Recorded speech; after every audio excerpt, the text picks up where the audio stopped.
There we go. That's better. Welcome along, everyone. Good to see you. Start again. Can I just, hopefully it sounds okay. Should be alright. Yeah. Anyway, we've got something pretty special today. We're going to be taking up the 737 Business Jet. And pretty awesome. JetCard's running. And I will show you everything. Once we do the walk around, we'll come back in and we will basically get everything set up for the flight. So yeah, so hopefully everything's okay, hopefully the audio is all good. 5x5, if I can grab that, that'd be fantastic. So we'll go and have a quick look outside. Air New Zealand's doing our ground handling today, which is nice of them, so it's pretty cool. Let's have a look inside here, make sure it's all good in there. It is.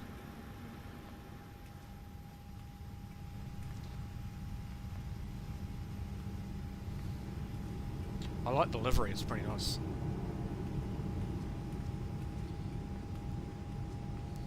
Sounds, looks like we do have sound. Sweet, that's all good there.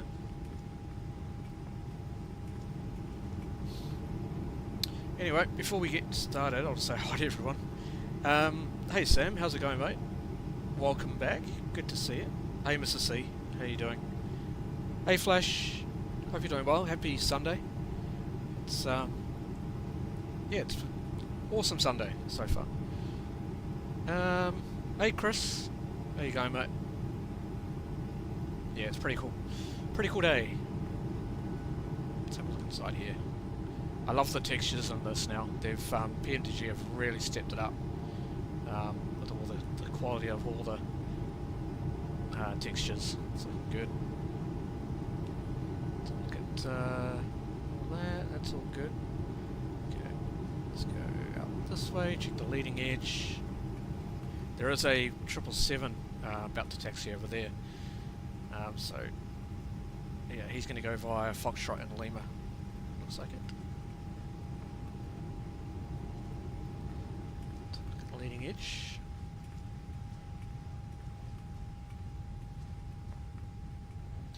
Yeah, guys, how's the audio? Is it all good? Hopefully you can hear me.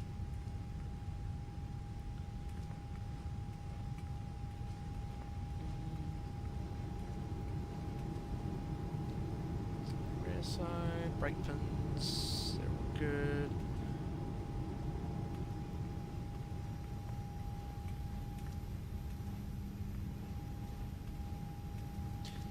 Come up to the horizontal stabilizer. We do have the APU running. For my taking, it should be a little bit louder than that.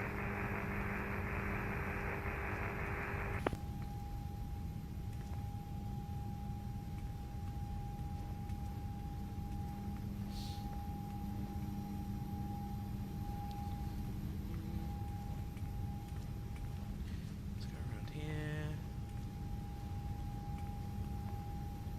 The first officer will do the walk around anyway, but we'll do it as well. So, quick look around, because it's good to, since we are the captain.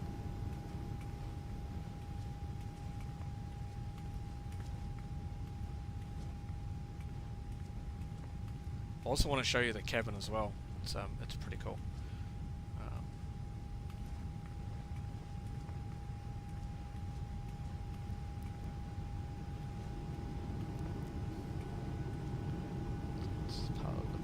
Into part of the engine.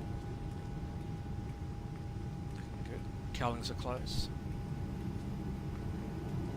It's the landing light. Looking good. LEDs.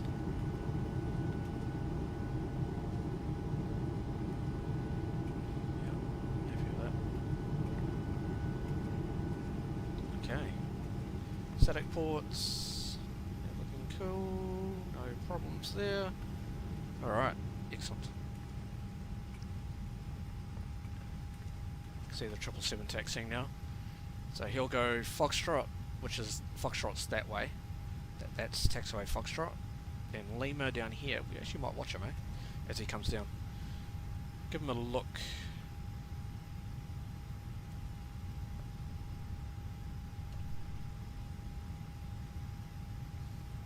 He's holding. Not sure what he's holding for. Not too sure. Oh, there he goes.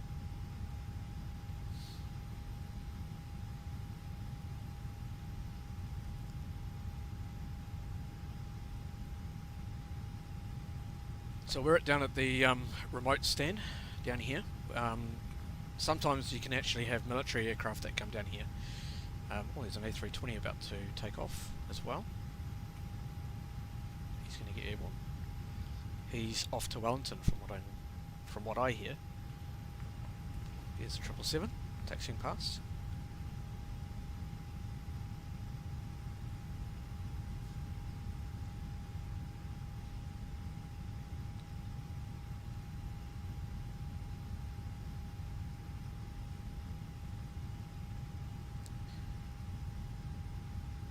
So 2-3 left is in use today, which is a good thing for us.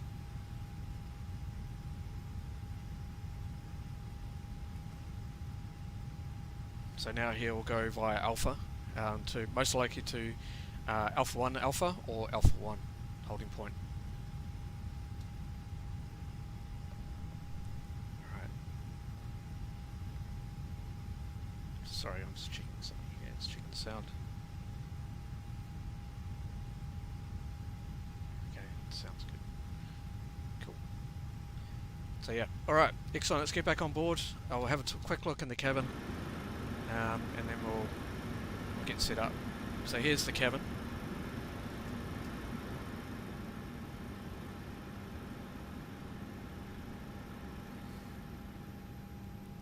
Auckland traffic, New Zealand C4, have your radio track. 5x5. Also 5x5, New Zealand C4 happening.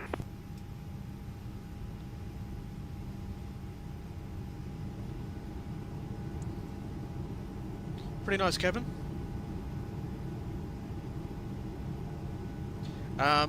What sort of setup are you using? If I may ask you, go for this, look amazing. I'm looking at getting the 5080 with either a 99 X3D or, 9950 X3D or a 9800 X3D. So I'm running an i7 1200K, I think it is.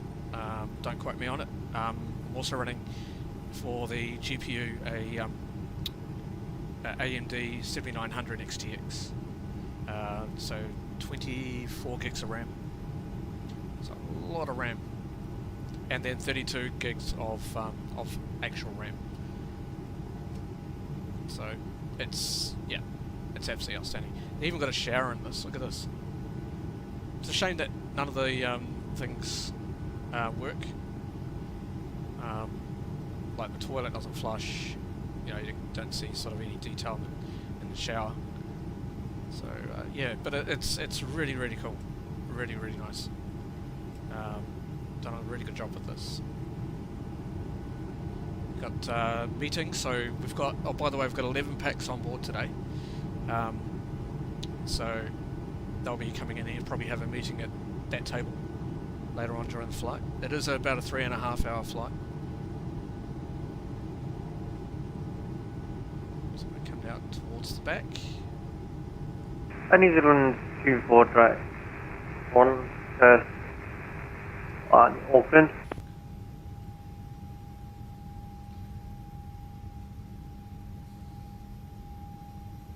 I don't think you can probably call this cattle class, really, could you? 126, are you on frequency?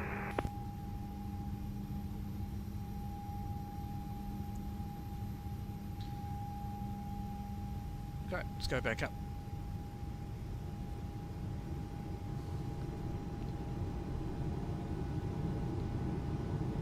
We'll probably come down here later on. Auckland traffic, New Zealand 24, happy to Qantas 737.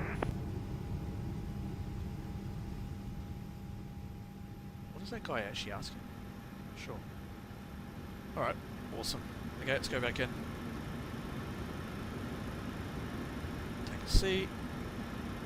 Awesome. Cool. Just want to get recentered. There we go. Alright, let's have a quick look at JetCard and have a look at the details for the flight today.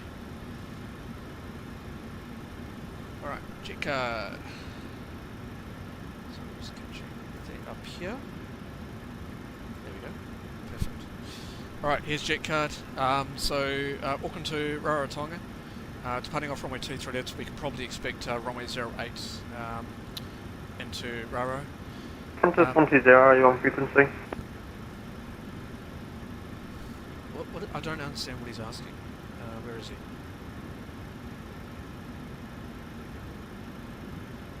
Oh, it's probably his mate or something. I don't know. Anyway, so we're Boeing 737-800 BBJ. Distance will be 1,627 nautical miles. Block time around about 4 hours, so it'll be just under that. Cruising up to flight level 410, and we've got an alternate of Apia, I think. And then our weights, we've got 11 packs on board. Estimated zero fuel weight 43 tonnes. Estimated takeoff weight 54.9.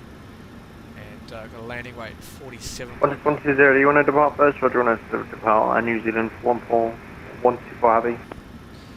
Bags, about 275, so not too much. No, go ahead. I'll wait for you. And As all received, thank you very much. New Zealand 24 Happy.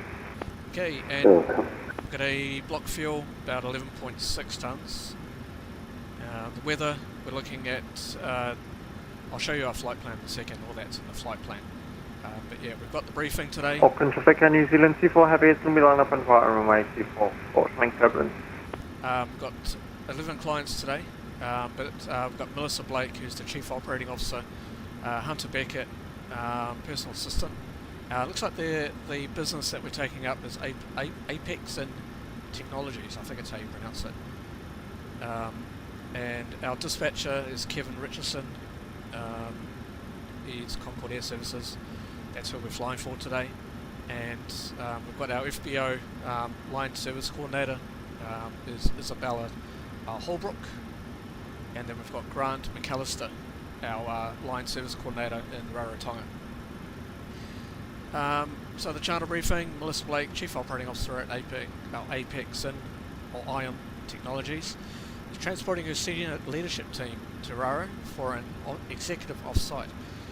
The enterprise Traffic, New Zealand 24 Happy. It's fine. Runway 2 up. Fortune turbulence. The enterprise software company is moving 11 passengers for what appears to be a strategic planning sessions away from their home base. Late car services will be arranged by the receiving party upon arrival at the independent FPO, which will be at Rarotonga. The Cook Islands location provides the isolation these leadership retreats typically require for focused strategic work. This is all the team travelling with us, so 11 packs. We've got Melissa, Maria Douglas, oh actually it goes that way, Louise Andrews, and then Maria Douglas. We've got Seth Grantham, Spencer Holmes, Jackson Kane, Jane King, Evan McKenna, Victoria Prescott, Liam Reynolds, Eric Tanner. So yeah, pretty cool. So this is all it here. And Qantas 120, lining up go to the operational site plan. runway 20. And so we're Concord Air 800 or CDA 800. So Concord Air 800 will be our call sign. We've got a cost index of 5. I might actually bring that up to probably about 50 for our flight. I mean, we could probably use Central Victor, New Zealand, 24 Heavy, runway 2 plus, climbing, split up flight level 310 final. I don't like talking over the radio, it's annoying. Anyway, as I said, we're cruising up to flight level 410, and this is all our flight plan. I won't go too much into it, but because we do want to get airborne. But our runway 23 left, we've got the Firth 3 per part departure, and then we're going via Aklom, Golf 594 to Bexit, and Havana 1 Alpha arrival for runway 08 in Rarotonga. Okay, as this guy's got 11 packs on board, I've already gone through our weights, so I won't go through that again. Qantas 120, departing, runway 23. This is our flight plan, I won't go too much into that. 410 is tail topper climb, so the winds will be 286 at 63 with a temperature of minus 53. Once we get up to position Aklom, we're probably looking at 292 at 69. The winds, it looks like it's going to increase as we go through the flight, so 125 knots at 410, so we'll have to keep an eye on that. Hopefully there's no turbulence, so we'll keep an eye on that. Dispatch, we've got nothing really to worry about there. As for the weather, 220 at 14, visibility greater than 10 kilometres, clouds fused, 3,700, temperature 15. Why is it doing that? Sorry guys. That's better. Now we can see it. Just moves that along. Yeah. So 220 at 14, visibility, God I can't speak this morning. Few 3,700, temperature 15, dew point 11, and QNH 1014. Rarotonga's weather, there is light showers in the area, but the visibility is okay. Broken 2,100, temperature 22, dew point 18, QNH 1018. So yeah, and there's our alternate. We probably could come back for a return, shouldn't be an issue. So yeah, that's it on that one. Weather we've already gone through. Airports, this is all our frequencies, ground ops. We don't even need to do anything here, so because that's all good there. I've already pre-filed our flight plan. We can worry about the flight tracker once we get airborne. Financials, we're expecting about 6,500 for this flight, so not too bad at all with a charter value of 65,000.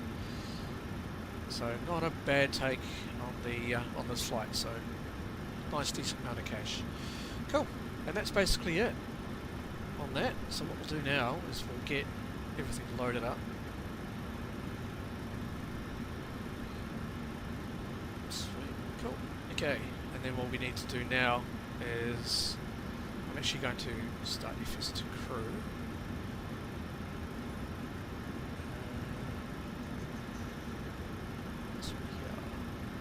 There we go. Just wait for that to pop on up. If it does, yes it does. Excellent. There's an update, but I won't worry about that right now. Okay. let's start setting up. Okay. Cool. Alright, so now we will put in the flight plan. Once you check everything here, airac's all good, happy with that. So we're NZAA. Won't worry about the gate for now because we've already got everything aligned. Cancel that out, just replace our flights. So do a flight sim brief, set the payload, set the fuel.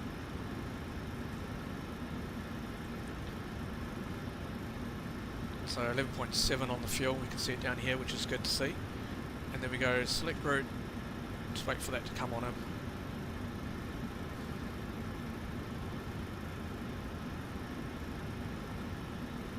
Okay, excellent. That's all loaded in, so we'll go 23 left for departure. We'll load that in. We may have to re-put that 23 left back in, see what happens. So it's picked up our flight number, CDA 800 or Concorde Air 800.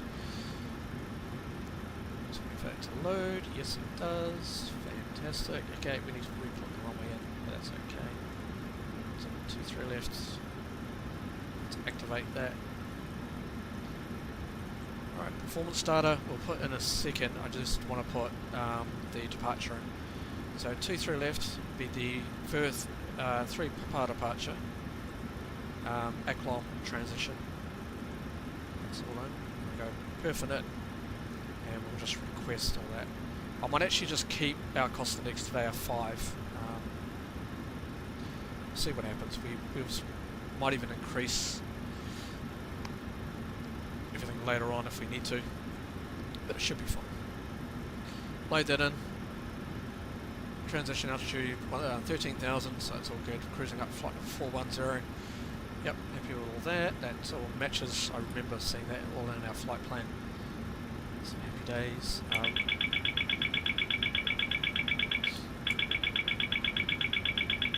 Just doing all the tests. Do the stick shaker as well. Okay, it's a stick shaker.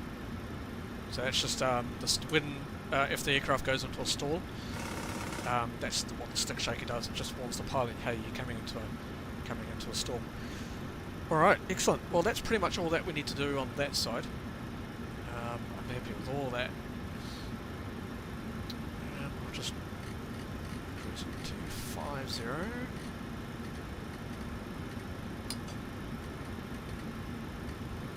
I'm out for the walk around. Okay, and I'm also going to just set parking brake. Alright, on Unicom we're squawking 2000, so that's all good there. Awesome. Cool, cool, cool.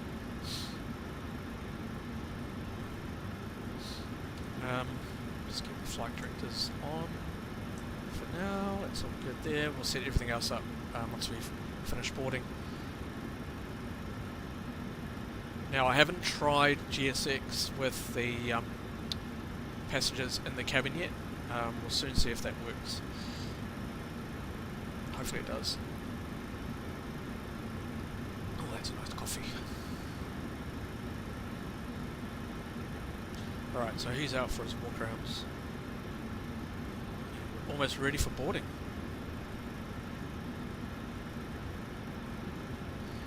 So I hope everyone's having a great weekend so far. It's been a interesting weekend, to say the least. So, it's all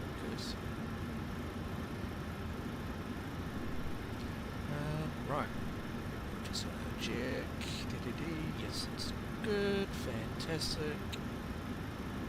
Sorry, I'm just checking on my other monitor here that we've got all the details for the flight. Looking good. Should just unload that. Just put this in. There we go. Perfect. Awesome. And we want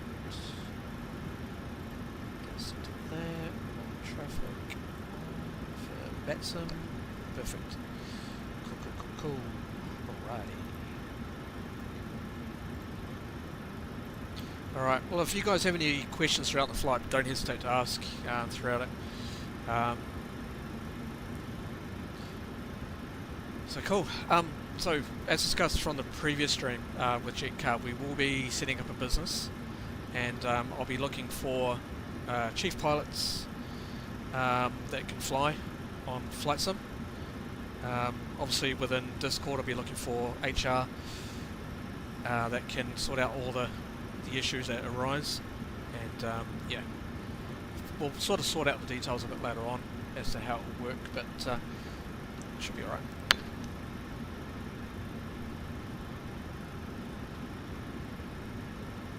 It's going to take us a little while. We need 500,000 to set up the business, so it's going to take us a little while. I am doing flights here and there off stream, but trying to sort of increase our cash in order to set up the business. So that's all good.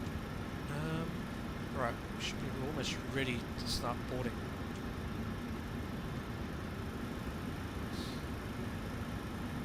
Okay, everything's... Hi, the security and safety check are all done. Are we good to start boarding? Yes, you can start boarding. Thanks. Alright, let's request boarding. Oh, actually, we need to reload this. Okay, that's fine. Right, Boarding requested. boarding requested. No, we don't need that. Alright, looks like we're just waiting on buses. Hey Daniel, how you going, mate? Good to see you. Hope you're doing well.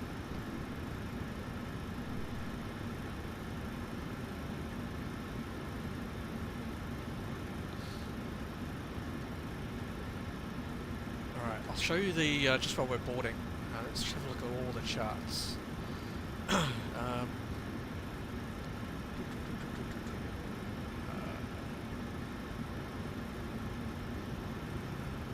here. Cool. That's our flight plan, we've already gone through it. Charts, so we'll just go departure, airports. So go back to here, and we'll scroll down. This one. Just pin that so I keep it. Okay, and then so this is our chart for Auckland.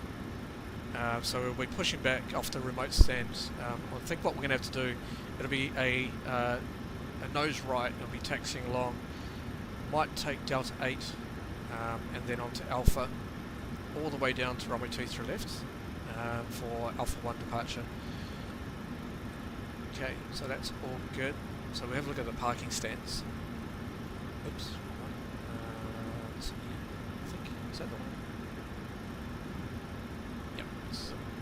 Cool. So we're down here.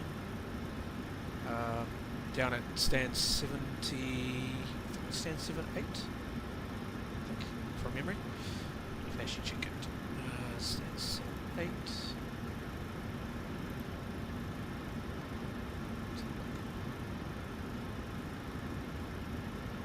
Oh no, we're a stand 7-4.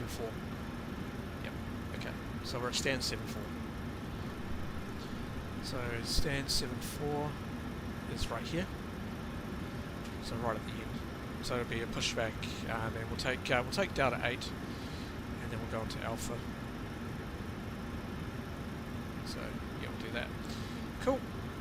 Sid-wise, got the first 3 per departure.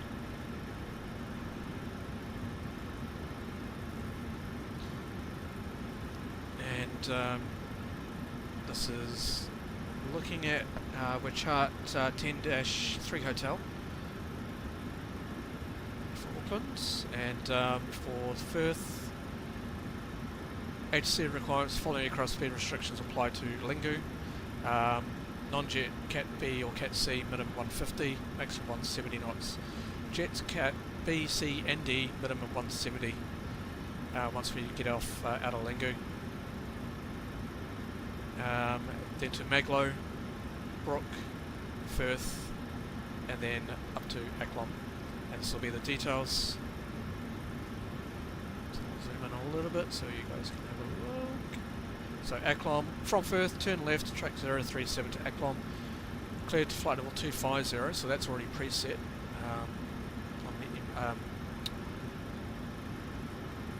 on the autopilot, so that's all good. Expect further clearance to the filed cruise altitude prior to 100 DME out of Auckland. That's just all that. Awesome.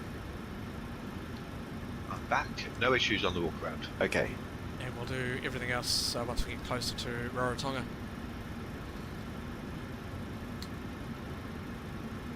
Yeah, doing well, Daniel. Doing very well. Alright, he's just doing a fire test.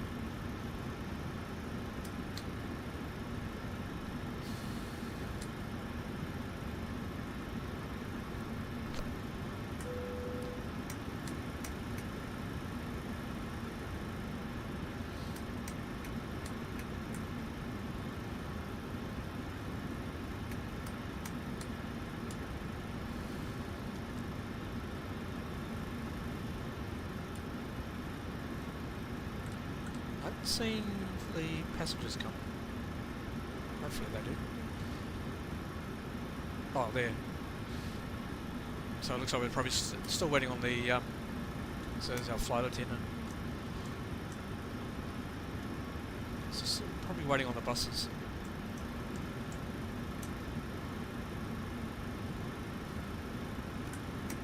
They do have to come from quite a while away. Monitor radar display. Glide slope. Go around. Pull Wind shear up. ahead. Wind shear. Ahead. Wind shear. Ahead. Wind shear.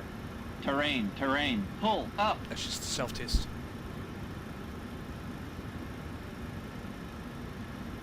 Airspeed low. Airspeed low.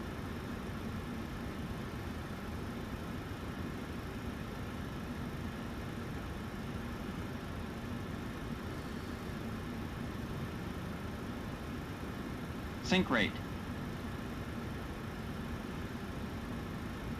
Pull up.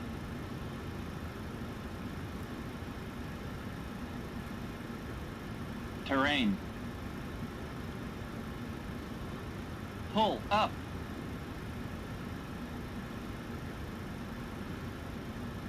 Don't sink. Just wait for this to complete. Don't sink.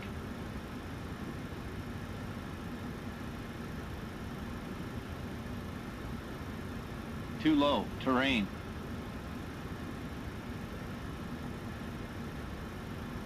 Too low. Gear.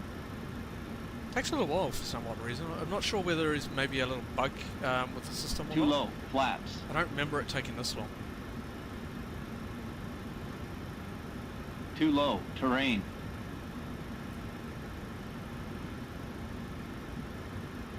Glide slope.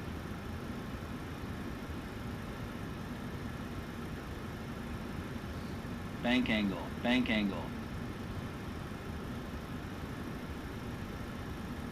Approaching minimums. TCAS Minimum. test. Pass. Hi, here's the fuel slip. Thank you. 2,500. Welcome. Have a nice flight.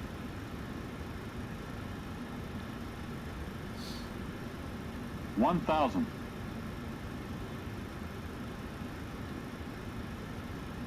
$500.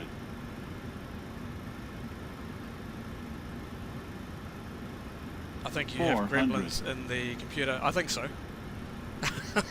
Should be alright. It's alright. It's I've got to 300. see if there's. I don't think there's any bugs, to be honest. But there might be a bug with FS 200. Pro. I can probably even test it again. See if it is FS to crew. 100. Because he might be holding down the button. Maybe. 50. 40. 30.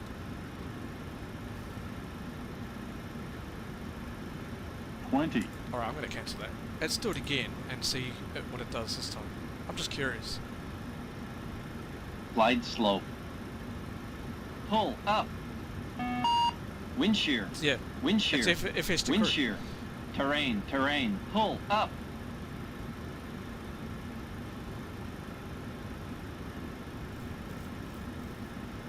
Airspeed low. Airspeed low. Oh, maybe not. Yeah, okay. Doesn't matter. That's fine. Cool, cool, cool. Yeah, I think there's probably a gremlin somewhere on the computer. that's all good. Alright, he's going to need traffic on his side. Okay, 410, that's all set. We've got landing elevation of 0, that's perfect.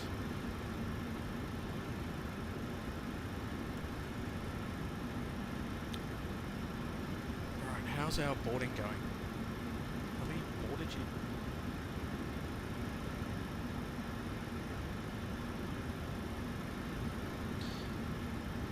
Where is he? Just trying to find the buses. Don't see them. Request ATC clearance, please. Oops. Good morning. Q-Link 800. Q-Link 800 is at the gate with the numbers. Requesting ATC clearance.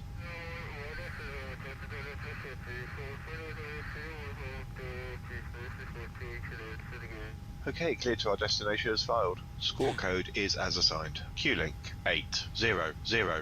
That's, yeah, don't worry about all that. I just want to see where the buses are, because that's going to take a while. Because we're not even boarded yet. Where are the buses? Come on, boys. Get the step on it. Where are the buses? Let's see them. If they don't come soon, we'll just have to think that they're actually on board. Don't see them.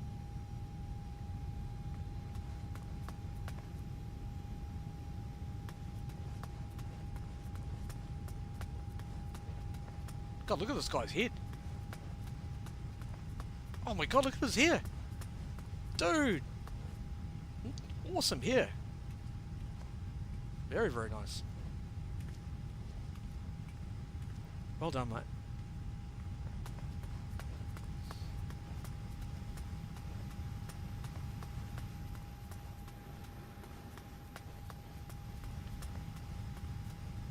Come on, buses.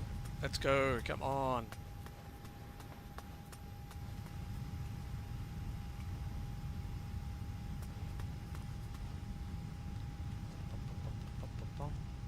Come on.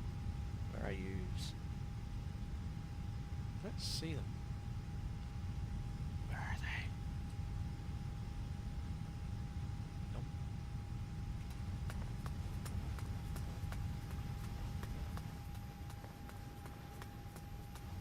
Oh, hang on. You know what? I've just had a thought.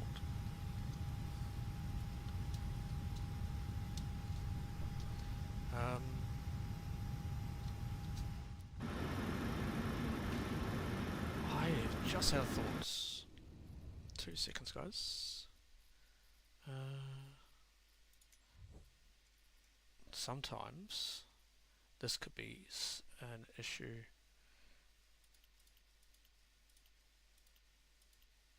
Turn that to low. That off.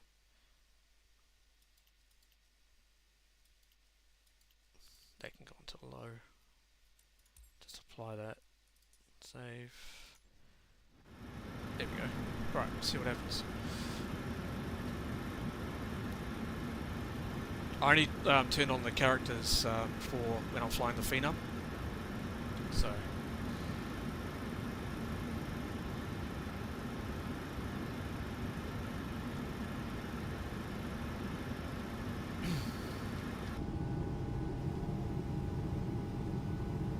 Still don't see the buses.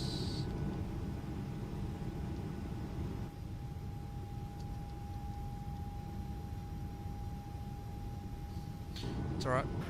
If they don't come very soon, we'll go. In the meantime, we'll do the departure briefing. So derated, okay, actually no. Take off, let's go infinite N1 limit.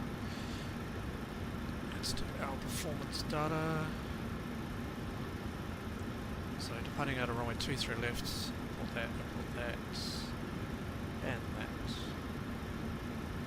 Wait for that to come in. And it does.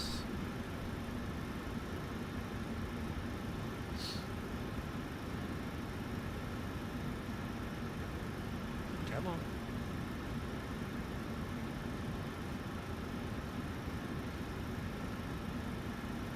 Oh, it does have,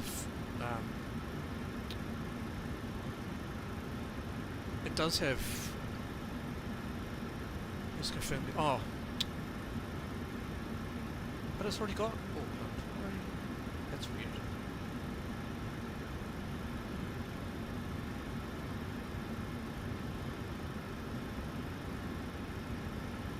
That's just, oh, that way.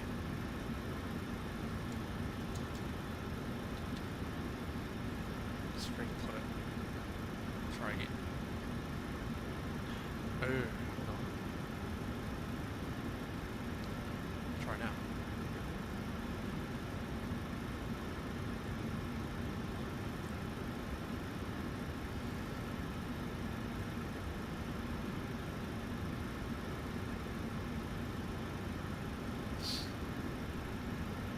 That's weird. I've not seen that before. It's alright. We can put it in manually. It's all good. So the winds. Two ones are at 17.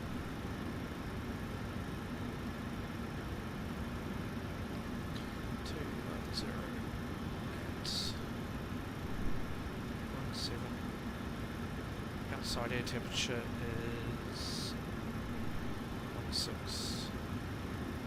and then QNH is 105. Calculate. There we go. Perfect. So we've got a takeoff temperature of 61.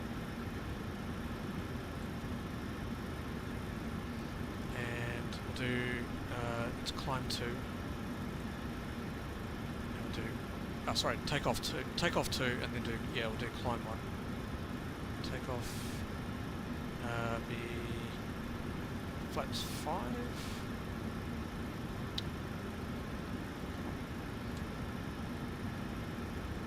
Flaps 5. And I've got a trim at 5.12, that's fine. And we've got 133, 133, 137. Perfect. That aligns. Let's go to legs, data, get the winds. You got the Cessna Sovereign Plus last night to run the JetCard. It's a nice jet. Next plane to buy will be the PMDG 777 and the Phoenix A319 and A320 run add-ons. Yeah, cool. Yeah, I want to get the Sovereign. I'll look at probably getting that soon.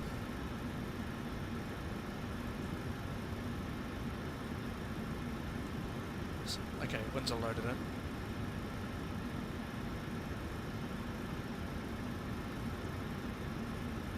Cool, that's all done. We've got buses? No, we don't. Okay. Bugger them. Does it show that it's finished? No, it's not. Oh well. Yeah, it's just taking too long. Alright, I'm just going to restart that.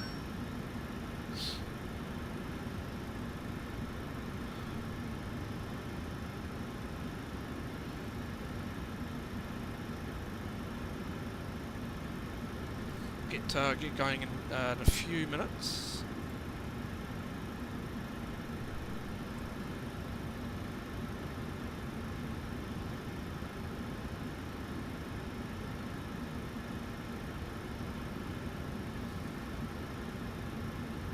Just waiting for all that to complete. There we go. Perfect. Okay, so pushback integrated view. No, we don't need the view 1.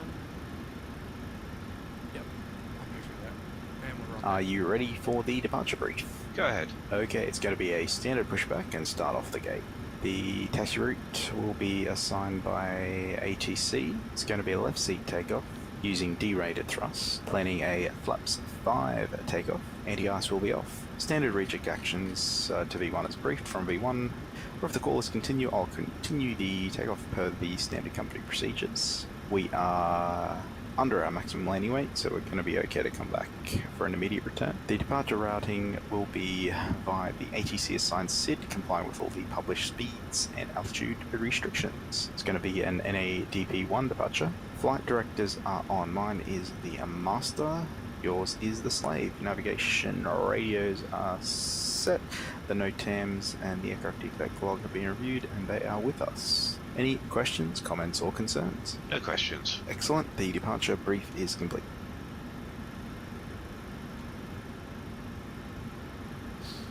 Okay, let's get all the doors closed.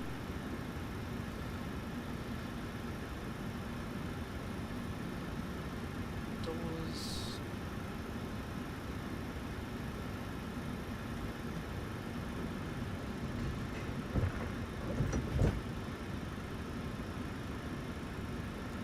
Yes, it is the FST crew add-on, definitely 100%.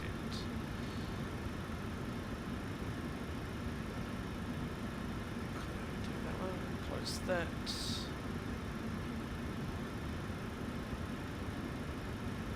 Arm the doors. Cool, and that's all good. We'll keep it on the airport chart so we can see. Awesome. And we'll do... Hey guys, all packs are on board. Are we clear to close? Yes. Thanks. Let me know if you need anything.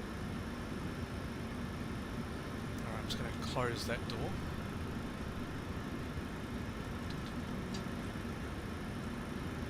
Oh, there's our packs. They are on board. They are on board. Hello, how's it going? Welcome aboard. I didn't see them. They must have snuck on board. I mean, we've only got 11 packs, so... Cool. Doors closed.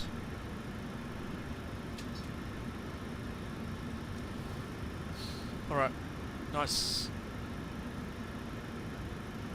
And do the pre-flight checklist, please. Pre-flight checklist. Pre-flight checklist. Oxygen. That's yes, mine. That's it. Tested 100%. Tested 100%. Navigation transfer and display switches. Normal, auto. Windows heat. On. Pressurization mode selector. Auto. Flight instruments. Heading 3, 2, 1. Altimeter 1015. Heading 3, 2, 1. Altimeter 1015. Parking brake. Set. Set. Engine start levers. Cut off. Pre-flight checklist completed. Okay, trucks are removed. Fantastic. We are good to go.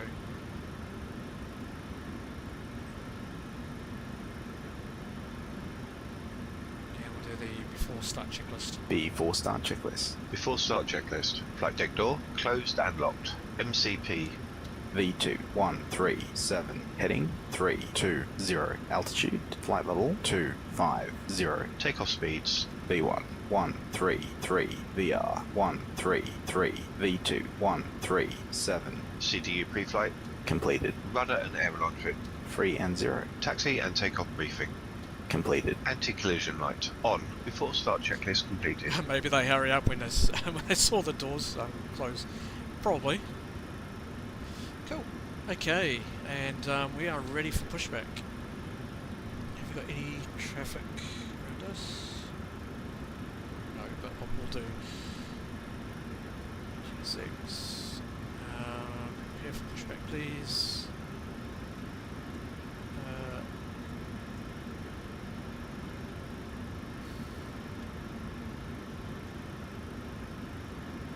He's got a pen in his hand. Hello, Captain. We are ready for pushback.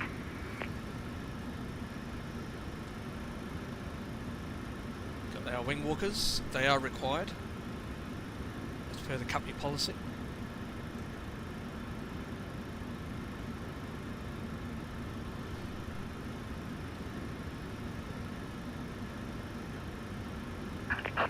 Departure checks completed.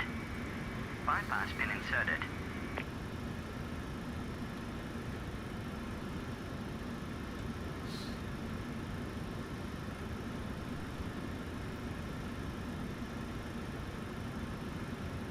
Comes a tug.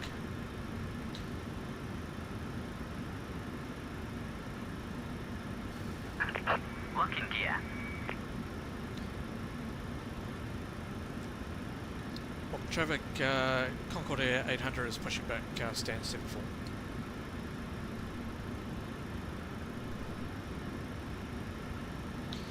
Alright, let's go. So we'll wait for... They're lifting us up. So they tuck the, so like the tug attaches to the aircraft, but it's got a little sort of, yeah, it's it lifts us up in order to lift the nose gear up in the air. Alright, nose right. Release parking brakes, please. Commencing push. All engines clear. Start at will. Okay, and we'll start. Start sequence will be 2, then 1. Check. Start engine 2. Starting engine 2. Hey Kiwi, how you going, mate? Good to see you. Hope you're having a good weekend. Oil pressure.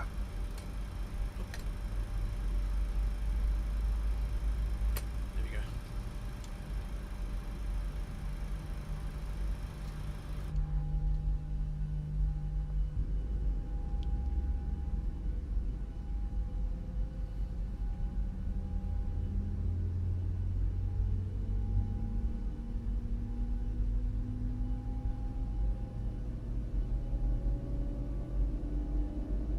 Starter cut out. Number 2 stable. Start engine 1. Starting engine 1. Alright, so we're looking for 22% on the N2. Oil pressure.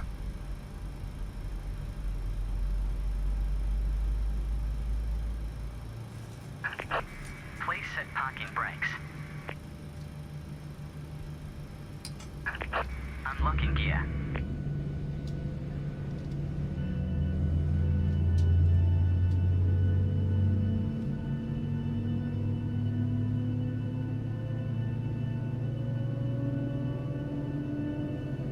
Starter cut out. Number 1 stable. Alright, so he's going to do his before taxi procedure.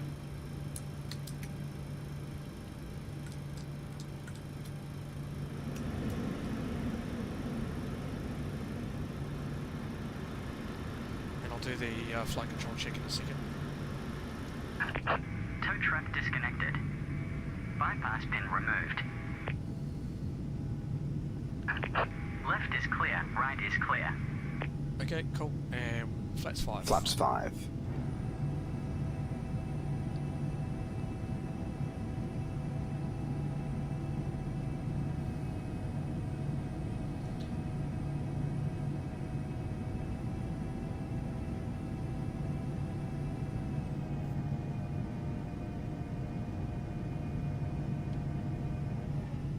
Alright, flight control check.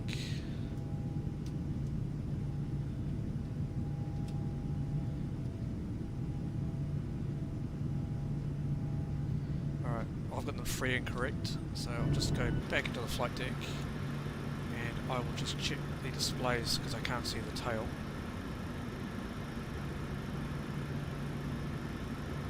Yeah, that's good. Rudders, full deflection. Yep, go for that. Cool. Flight control check complete.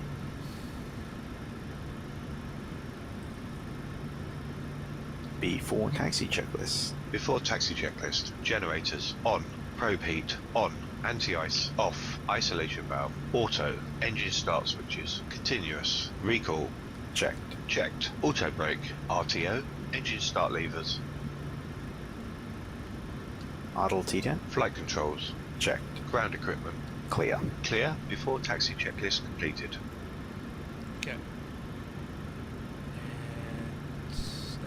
yeah, good.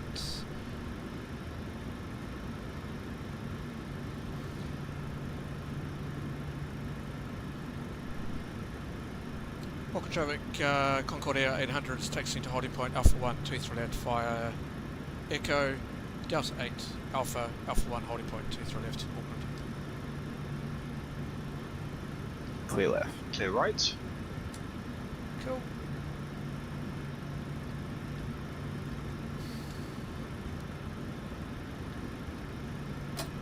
Alright, off we go.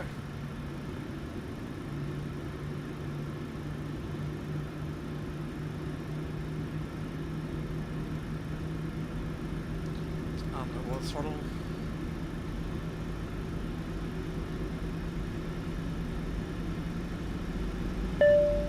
Flight deck. Okay, thanks. Captain, the cabin is secure.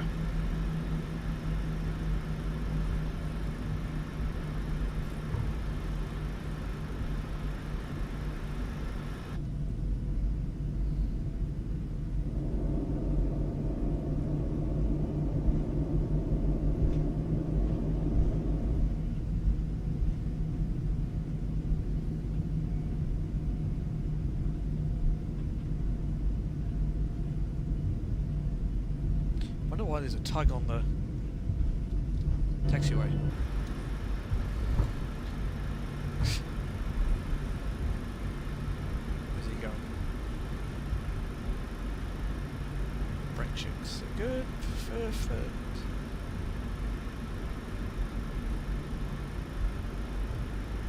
Alright, here's spot 3. So normally we would get handed over from apron over to the tower. Well, that's one way to lose your license there, mate. That's what I did all the time, is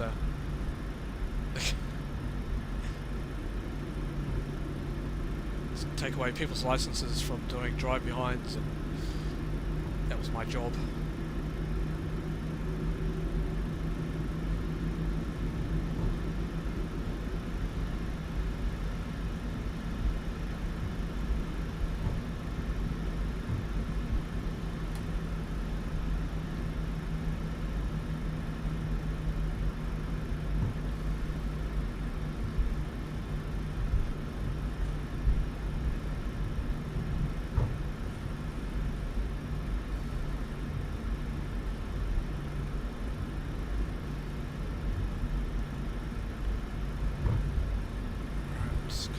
Kilo.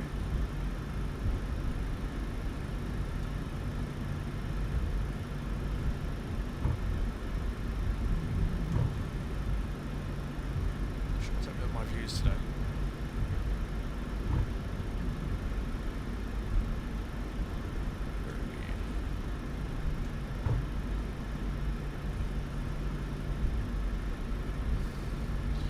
It's all good.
way down to the end. So we've got LNAV, VNAV are armed, we've got auto throttles armed as well, so we're all good to go. And we've got auto braking is RTO. Open check, single 285, established on our left, 23 left, 10 miles right.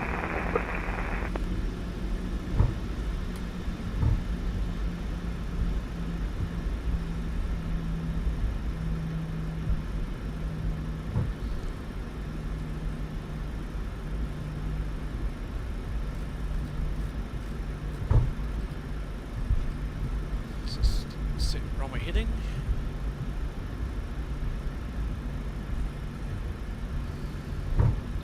Okay, we've got an aircraft on final, so we're going to have to hold short at Alpha 1.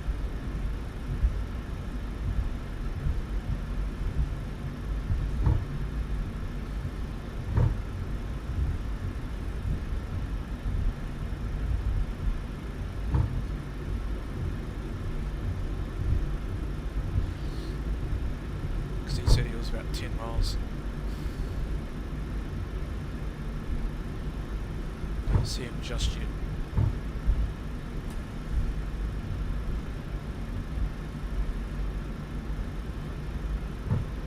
Might just hold.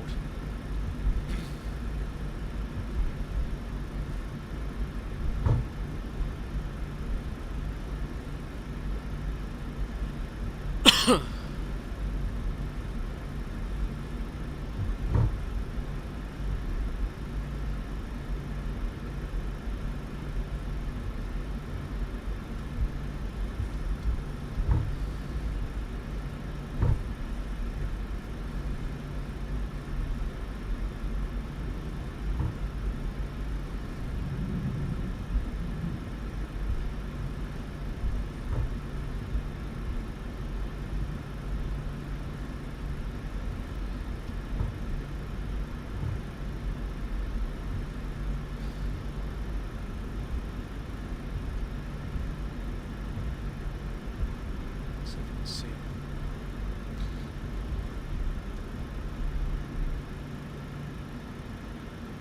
No, not yet. Yeah, he's not there just yet, but we'll just hold short. So I will do that. So park and brake. Welcome traffic. Concorde Air 800 is holding short Alpha 1 for landing traffic. Auckland.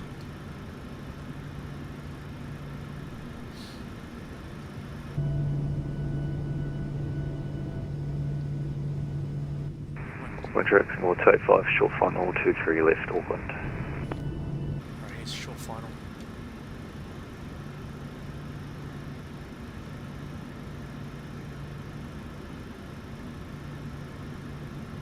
Should see him.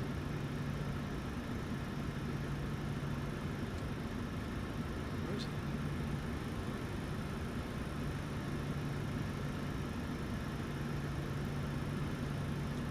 Don't see him yet.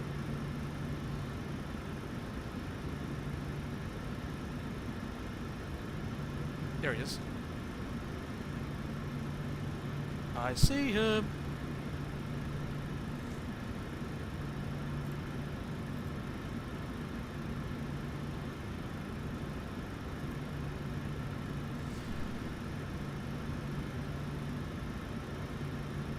Do before takeoff checklist. Before takeoff checklist. Before takeoff checklist. Flaps. Flaps 5, green light. Stabilizer trim. Oh, good point. We are.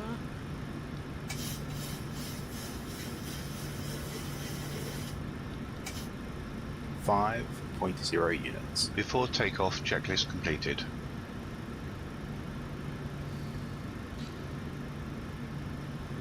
Looks like an A350.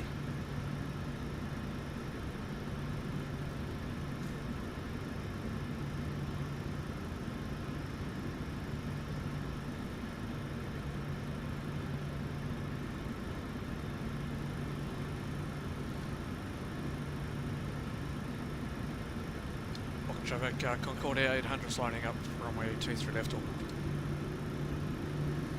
before takeoff procedure. Okay, cabin crew, take your seats. Clear on the approach. Ready to go.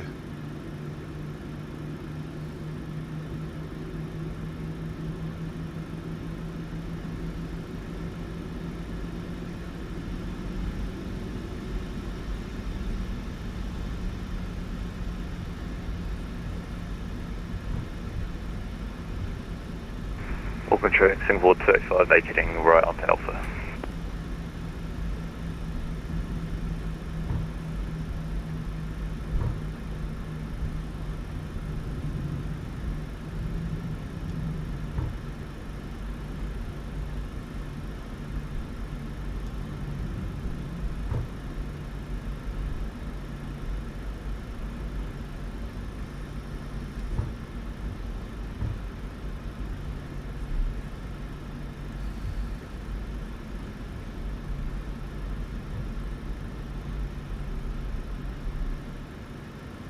Takeoff. Alright guys, are you ready to go? Let's go. Auckland traffic, Concord Air 800's rolling 23 at the fifth, 3 per bar departure, Acklon transitioning, climbing initially flight level 250.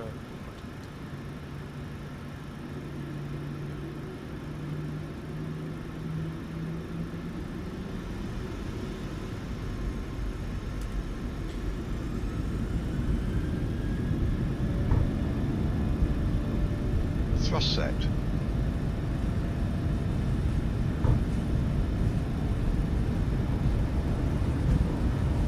Knots. Checked.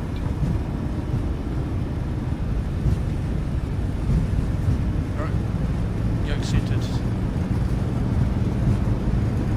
Rotate.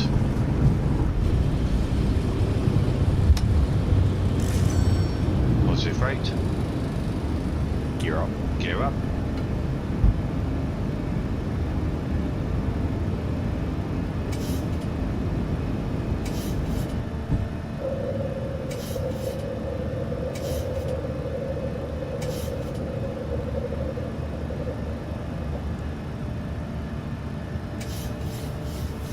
Traffic, Concord Air 800 is airborne passing 1,300 on climb, flight number 250.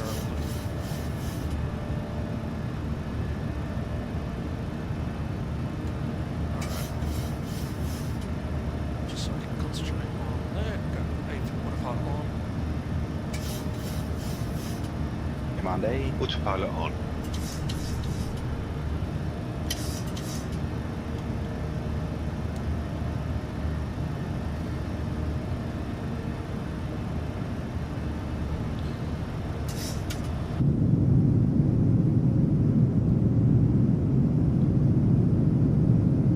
Flaps 1. Speed checked.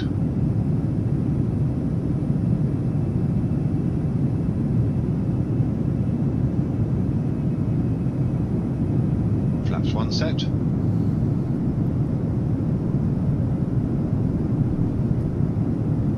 Flaps up. Speed checked.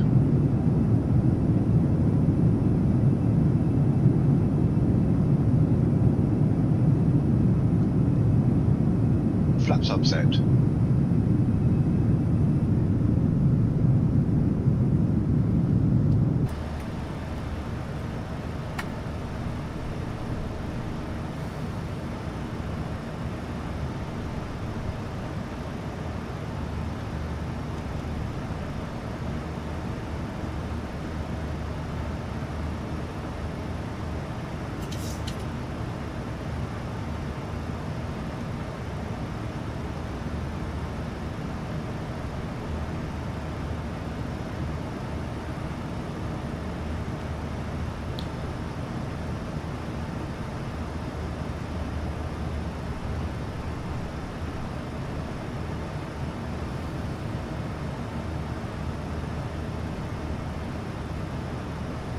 After takeoff checklist. After takeoff checklist, engine bleeds, on, packs, auto, landing gear, up and off, flaps, up, no lights. After takeoff checklist complete. The FSC crew for the 50Y wasn't as good as the one, and I couldn't get my head around it at the time. Is this SOP 1 for 737? Yes it is. Yep, this is the SOP one.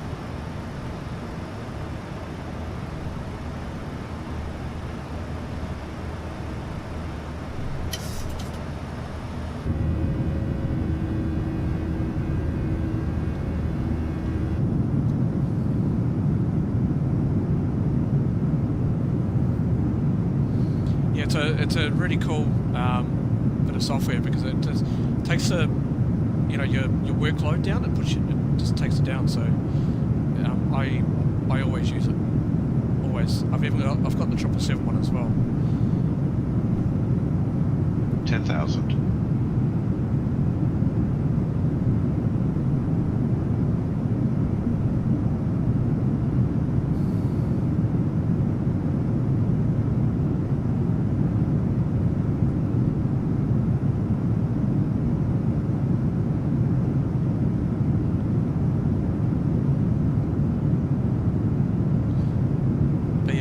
It's a pretty good bit of software. I'm using quite a bit in order to run Flightsim at the moment. It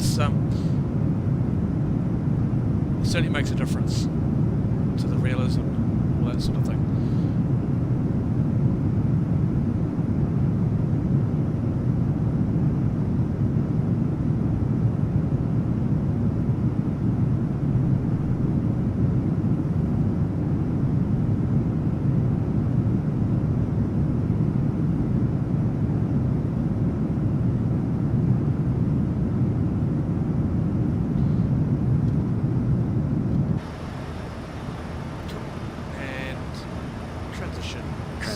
Set standard. Standard set. Bottom flight level 144.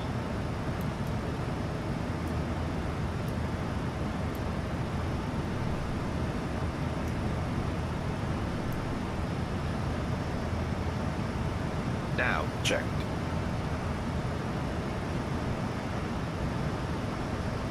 Could you detune the naps, please? Roger.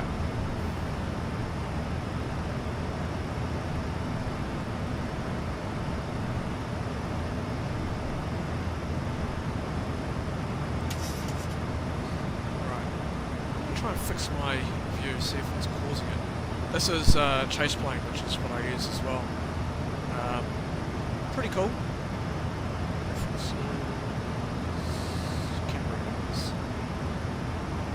Oh yeah, see, it's not even in here.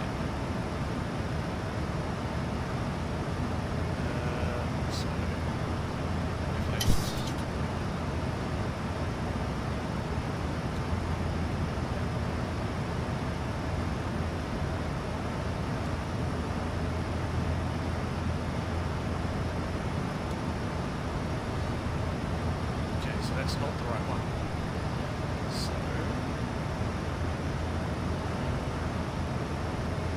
move that one back. Oh, here it is.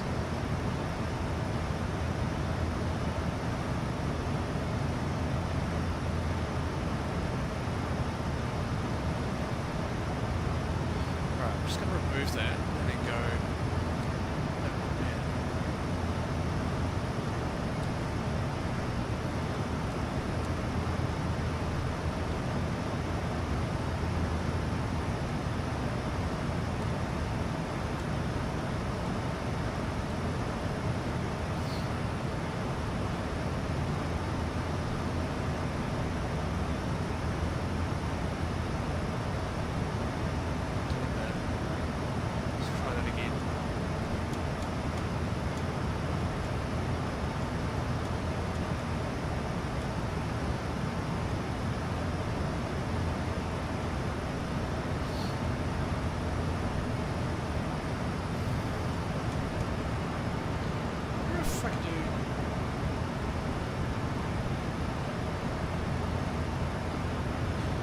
Let's do that one. Confirm. And right, let's do that one and see what happens. Oh, that's much better. Yeah, I like that. Cool. And then I'm going to change this one. Look up. Confirm and then drop down. How's that? Excellent. Happy with that.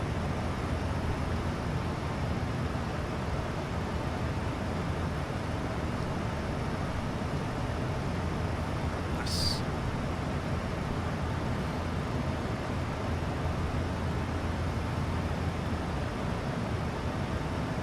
I was looking at that, or say intentions, they've got the price to say intentions so much monthly. That, mate, Flightsim all the way. It's much more realistic than say intentions. Most of the time, level. most of the time you'll get. Let's go up to cruise. Let's go up to 410. In fact, is that how? Any step climbs? No, we don't. So it's right up to 410. Where was I? Yeah, most of the time you'll get ATC, which is a good thing. You know, some people, you probably won't get it during the week with people at work, but if you fly into Europe or anywhere around there, most of the time you'll get ATC. And if you don't have ATC, all you need to use is CTAF if you're in Australia, or Unicom. So it's much more realistic, and you're guaranteed most of the time to get traffic. So it's pretty cool. But chase plane, yeah, it's fantastic. It really is. I love it.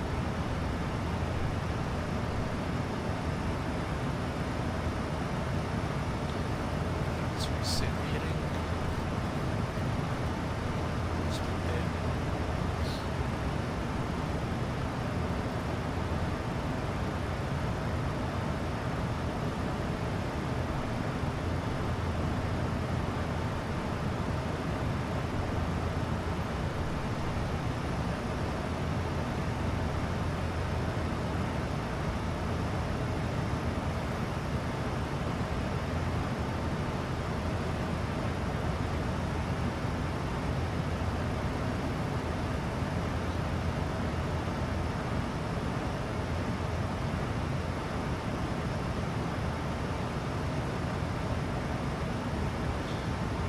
Let's do.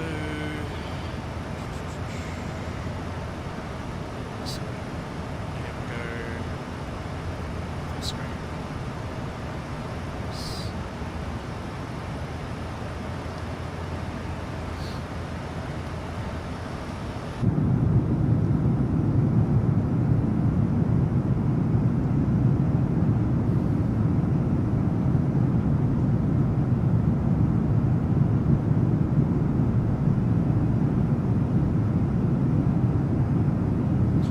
So I'm pretty sure the our passengers, our 11 packs on board, will be having their meetings very soon. I'm sure they're enjoying the flight.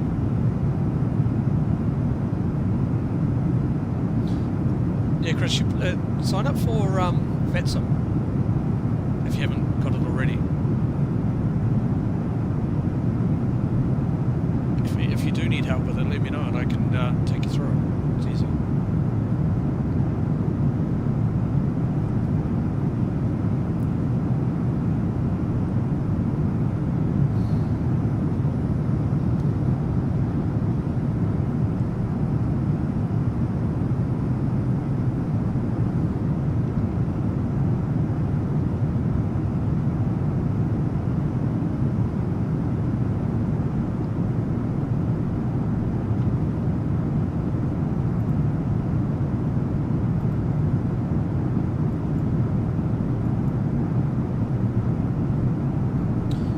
Crossing the international date line, so as soon as we get over to Rarotonga, it'll be yesterday.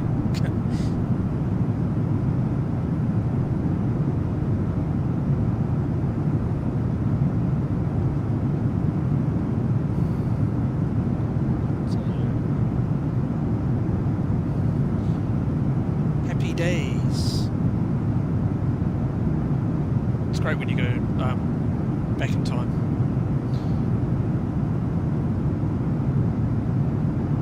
Most of the time you've got an extra day in the week, which is pretty cool.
good thing is with going to flight level 410, we'll be burning less fuel. So in other words, our fuel flow will be less.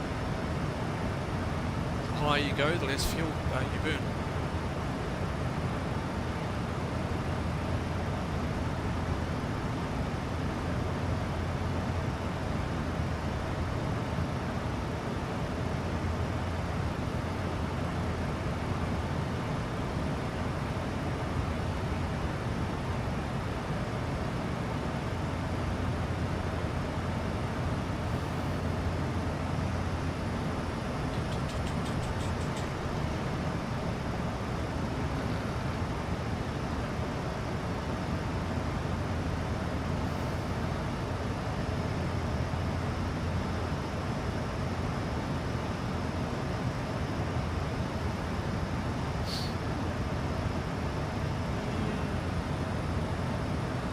Just setting something up here.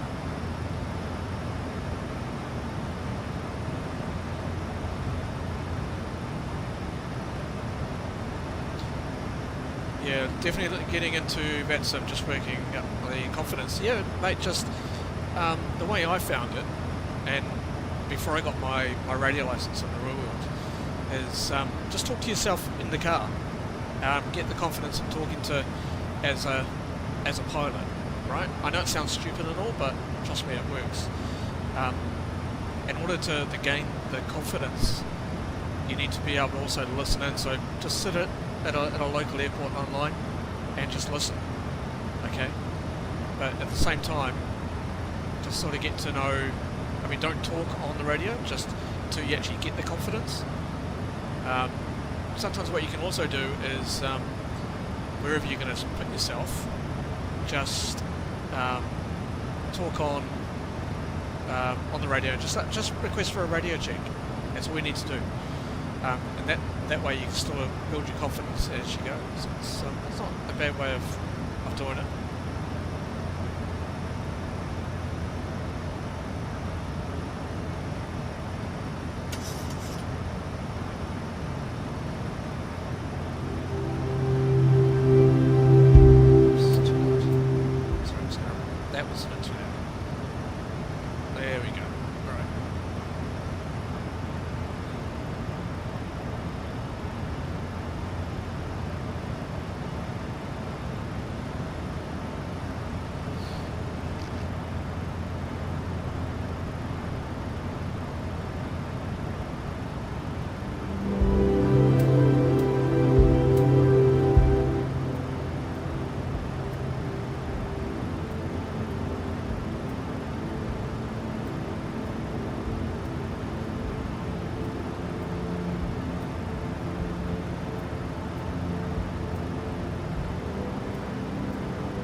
How's our passengers doing? Yep, we're going to have a look now.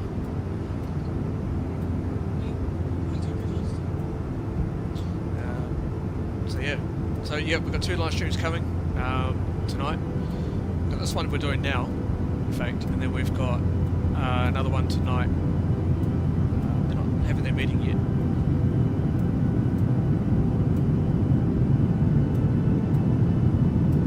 Oh, where are they? Are they sitting down back here? Not sure. Oh, they might even be in the toilet. There's a number of different toilets on board.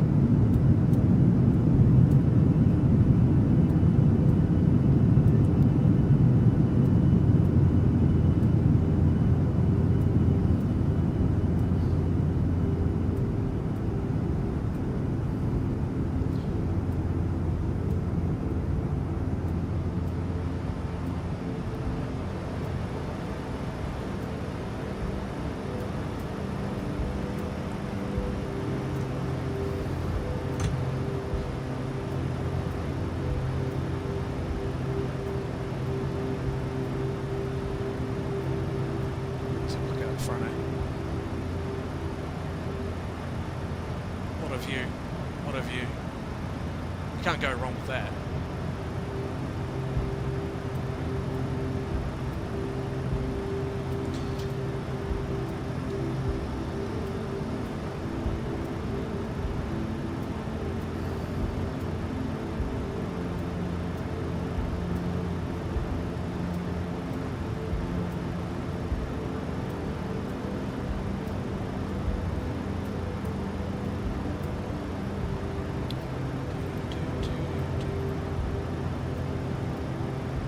Till level.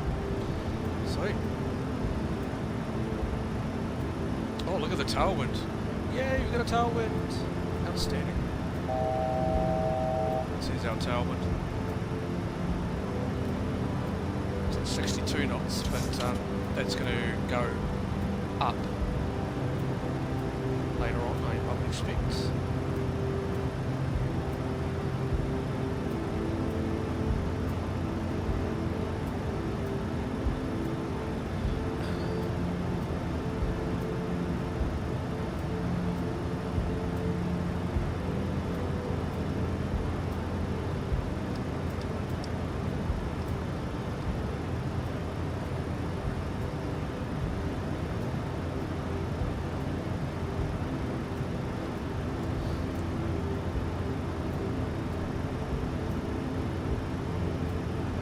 Alright.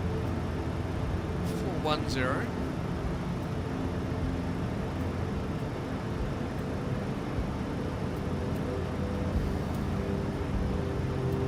Alright. VNAV path. FMC speed.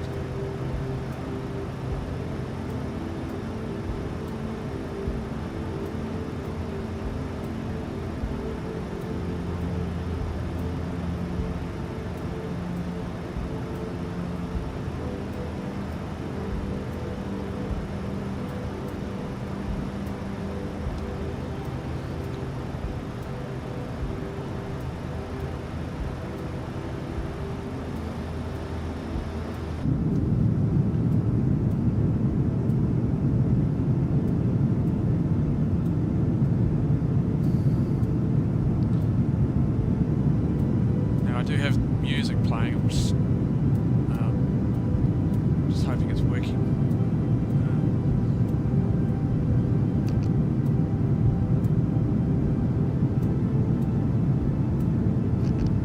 Yep, I can hear it. It's a bit low, but it's fine.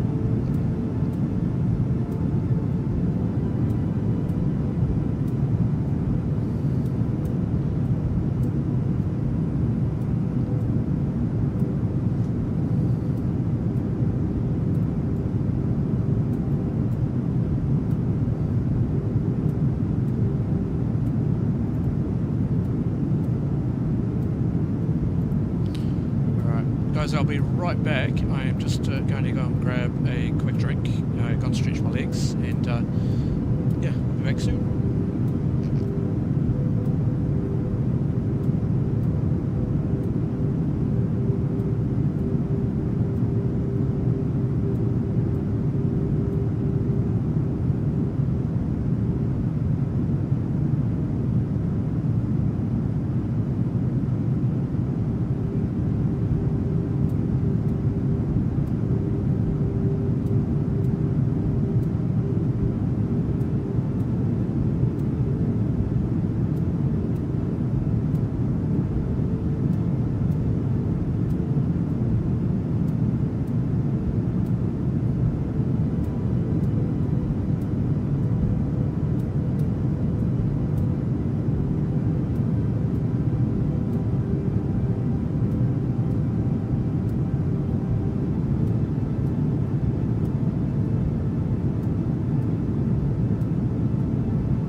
peoples, I'm back. How are we? Let's have a look at JetCard, just while we're in flight. So you can see our phases and cruise at the moment. So yeah, and we've got our flight tracker. So that's us there. So, it does show traffic, but one thing I want to see is, oh no, it'll show, yeah, oh there's an aircraft down here. Oh nice.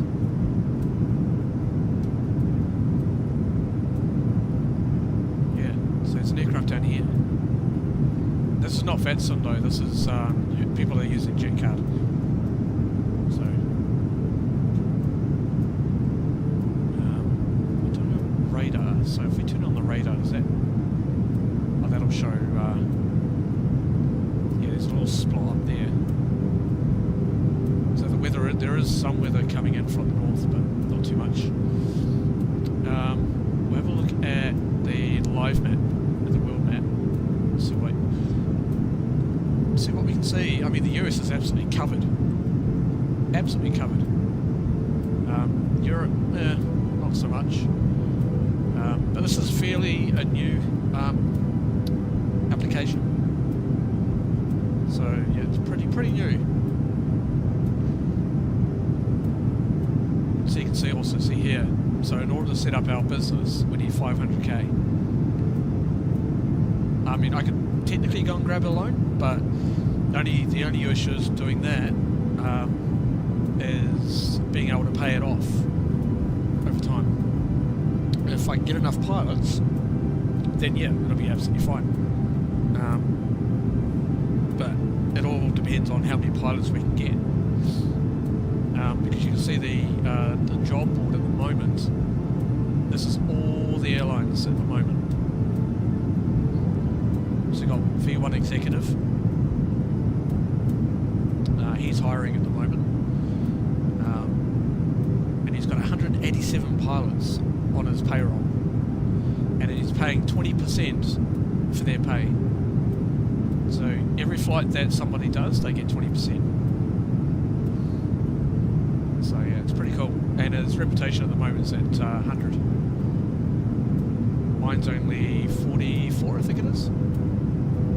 So pretty new. How's Blue going? Well, he's only got 27 pilots on his payroll, but he's paying 25%. Someone's paying 30% and then 40%. That's trouble. That's asking for trouble. I think 20 to 25% is a good sort of figure in order to pay your pilots. So these pilots here will basically be real-world pilots. So the way in which JetCard works, you can actually apply to be part of their company. But once we set up the company, you're at 44 as well there, Chris. Yeah, it's going to take us a while, but I'm getting there. But I want to set up the business ASAP. But it just depends on how many pilots we can get. But do you still do you want to be the Phenom chief pilot, or what do you want to be? What sort of job are you looking for?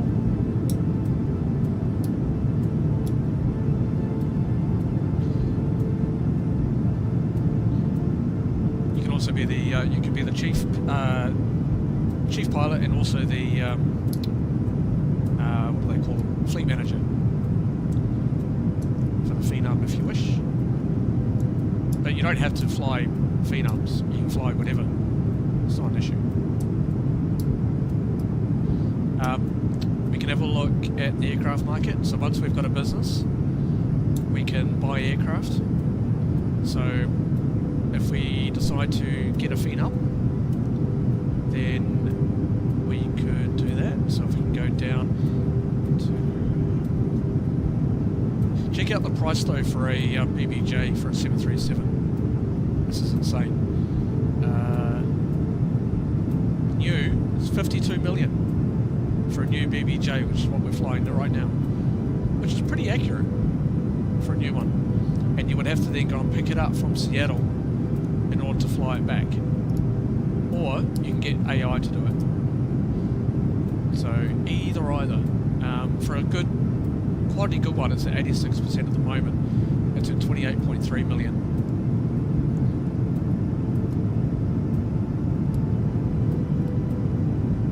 You'll just like to be a pilot. Will only get on the sim 2 times a week. Oh yeah, no, it's fine.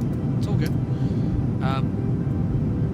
Yeah, but hopefully we can get enough pilots and into the Discord as well, because I want to get a couple of admin people also to look after the pilots.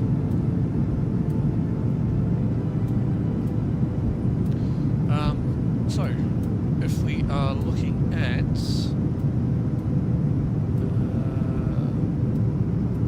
you can get a 777, either the 200 or 300 for a new one. $120 million. 120, and then you would have to go and pick it up from Everett in Seattle.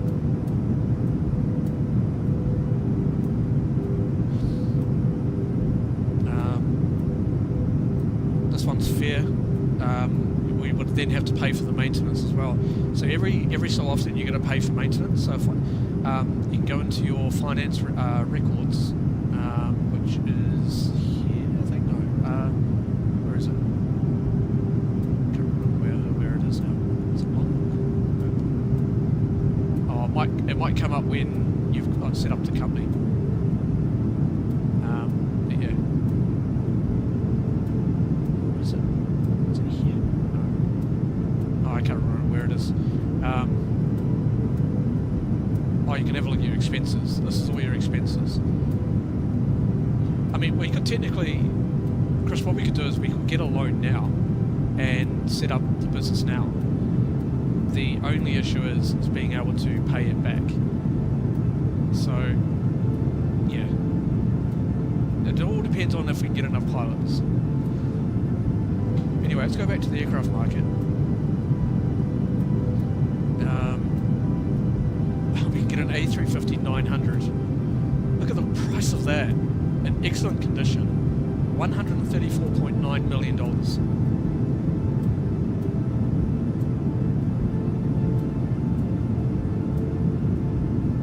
Oh, yeah, Chris, for sure. You look at V1 exec, they've constantly got aircraft in the air. I don't know how he did it, whether he actually got a loan or he, to start off with. I can't remember from his videos if he did that. Do you remember if he got a loan, or did he just get the 500k? I'm not sure, I can't remember. But yeah, I want to get an Airbus eventually. That's another aircraft that we'll get for the business once we can. And the good thing is these are actually got photos, so if I go down to say what can we have a look at? Let's have a look at this one. Go to full details, and you can see that's even got photos. If we lease it, it's $318,000 a month, or $87,760.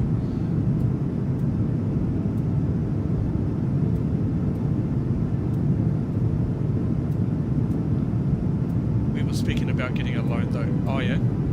Okay.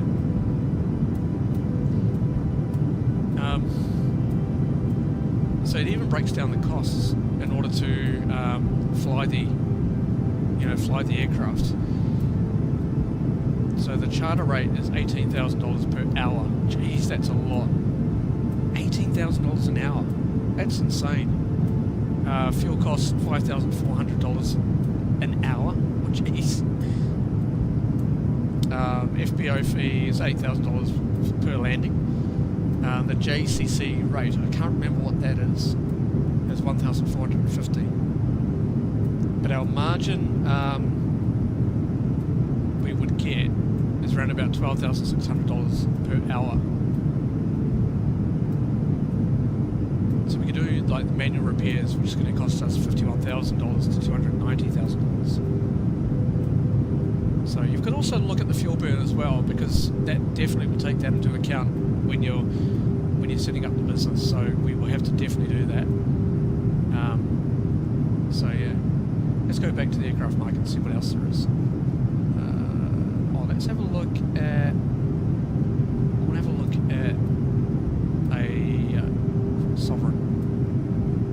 Let's go down to sovereigns. What can we get? Oh, is that it? No way. That can't be it. Surely not.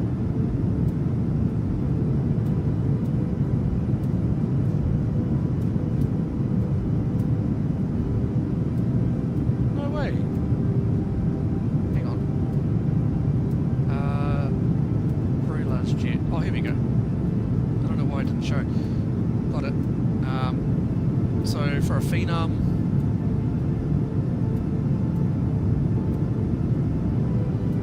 oh yeah, here we are.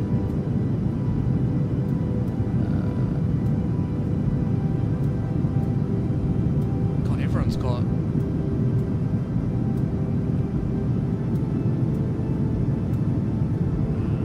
Let's go super mid-size. Oh, here we go. Longitude sovereign. Oh, here we go. There is one. That's new. So we would have to then go and pick that up from Wichita. So, what are the details on this? So there it is there. I remember he rented the Cessna 10, oh sorry, it'll be the Citation 10, yeah. And said it was easy to pay, yeah.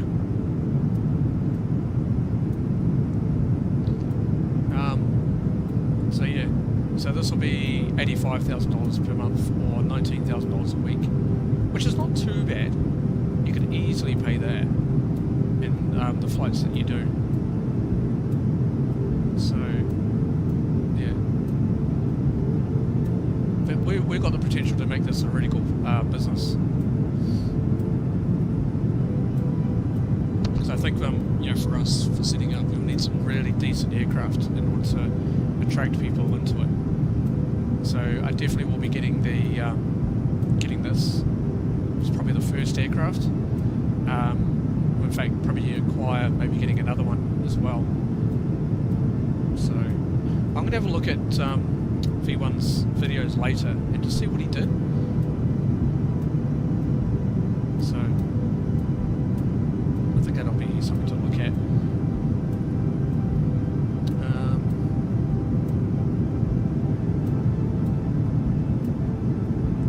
Cessna Latitude, that'll be pretty cool to get. That's another one. Get a Cessna Citation 10. So you would have to go and pick this up. That's 16 points. Yeah, that's 16 million for that one. What are the details on it? Yeah, see, that's the same price. So that's the same price as if you get the Sovereign.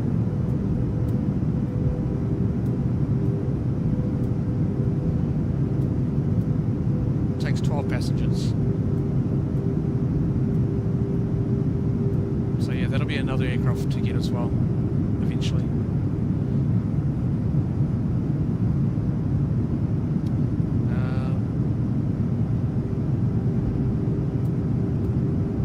Also get a Longitude. That'll be another one to possibly get. If there's a good model out there, though, we do have to think about the models as well, whether they're good, and whether people will fly them. There's no point in getting an aircraft if people are just not going to fly them. So what I'll probably do is put in the Discord in terms of what people are sort of looking at and getting. We can probably even get a Gulfstream, but I don't think there's any Gulfstreams that you can get, is there? I'm not sure.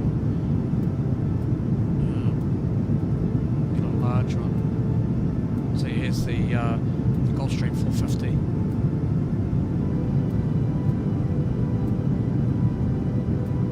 Get a Legacy for an Embraer 600.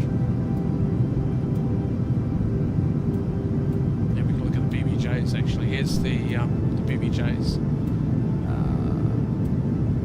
Oh, here we go.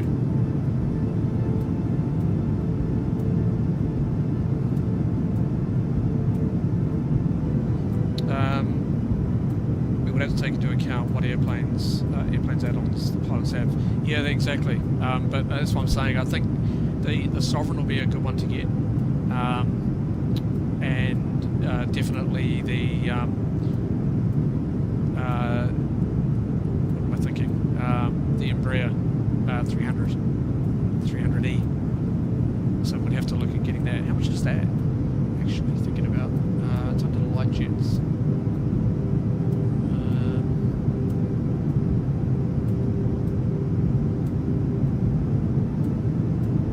Here it is. So yeah, we have to get one of those. So that's new, and we'd have to pick that up in Melbourne. Not Australia. That's not Melbourne, Australia. That's Melbourne in the US. So we'd have to get that flown in as well. So full details on this one. There it is there. Nice looking aircraft, it really is. So the least price on that is $34,000 a month at $10.5 million. Or, yeah, see, look at the weekly cost. That's perfect. So if we can maybe get a couple of them as well, I reckon that'll be pretty good to start off with. Because once you've set it up, you can then set up either do it within the trips to fly the aircraft, or you can actually do it within the company. So you can actually fly to different parts in order to get extra cash. So I reckon that'll be a good option to get.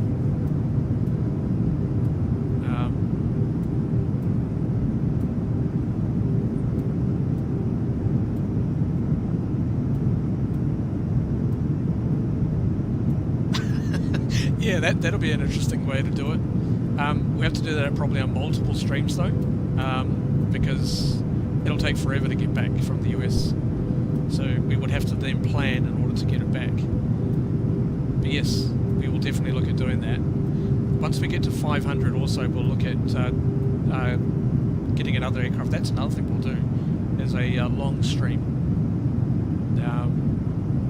in order to bring any aircraft back from where they are. I reckon that'll be quite cool.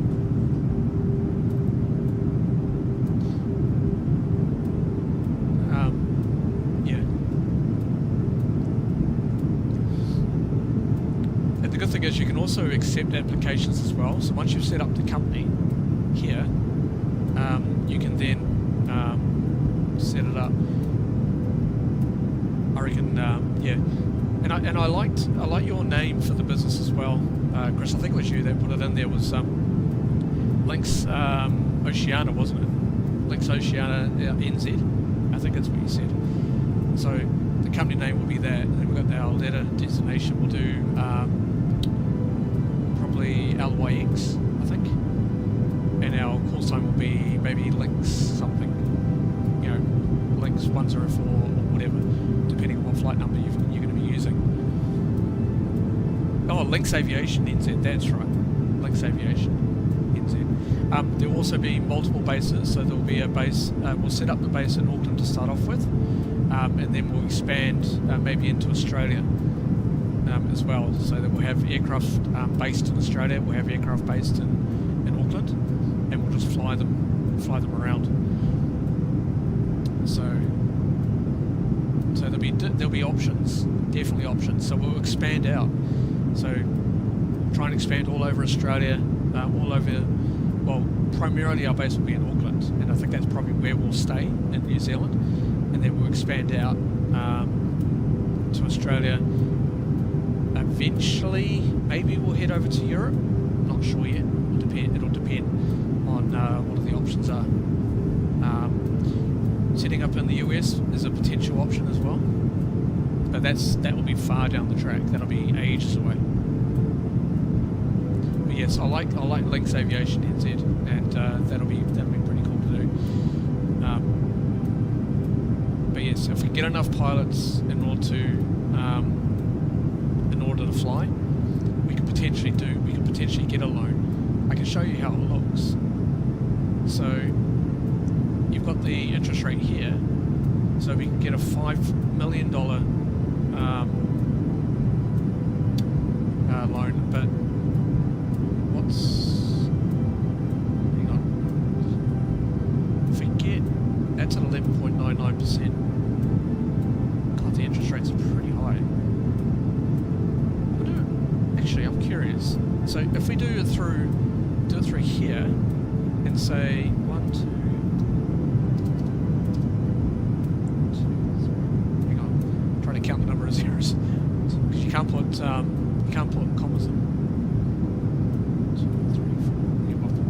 There we go. And we'll do that over 12 weeks. So the weekly payment is $126,000 a week.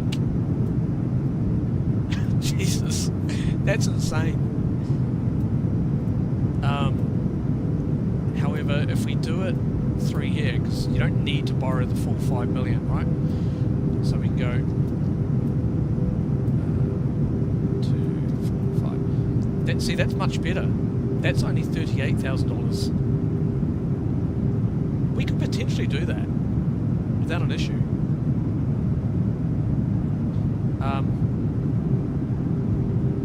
If we do 1 point, so that's 1.5. So if we say maybe 2 million, what does 2 million do? Hang on.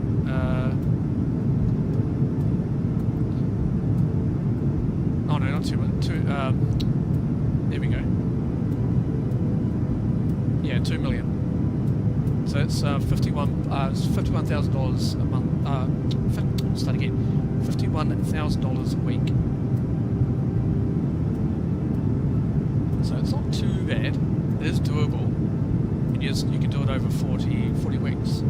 But if you sort of bring that down to say 20 weeks, the price goes up to $101,000 a week. So it'd be better just to do the full 50 over 40 weeks in order to do it. And the thing is, when you're getting a loan, it then says if you're not able to pay it, it says here, defaulting on this loan can force you into bankruptcy. Declaring bankruptcy will completely reset your account and you'll forfeit the original starting cash and repetition too. Hey, does that mean that you get a starting cash amount? Is that what it means? So you get a starting cash. That's interesting. If that's true. I might have to have a look.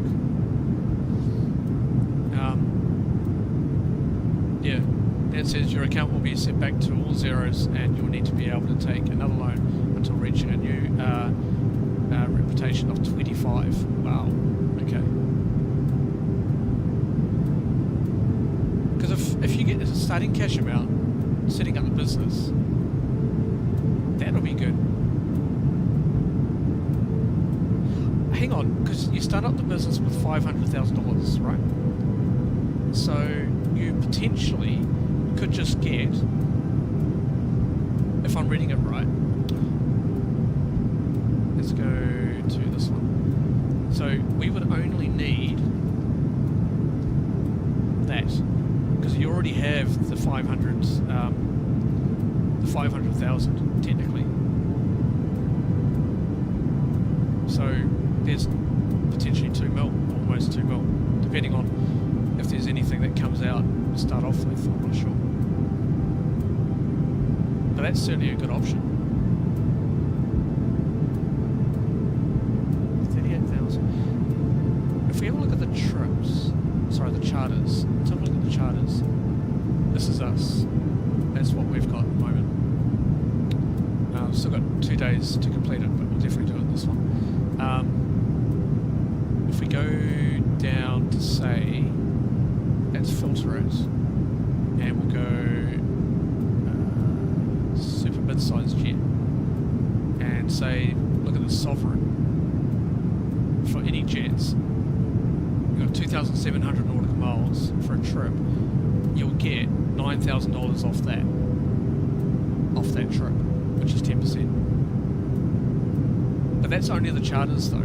So does that mean on these ones you get higher amount? I'm assuming. Don't know.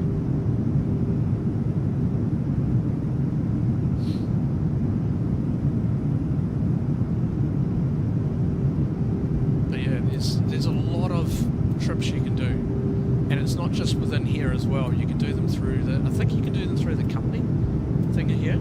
I think, I'm not sure. I can't remember when I looked at it last. But you've got different options.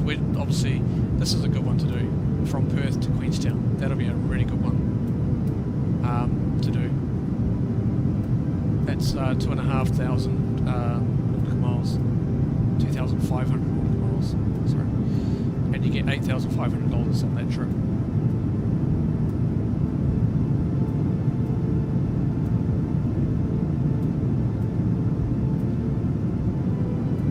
I'm really looking forward to setting up the company. Really am. It's going to be really good.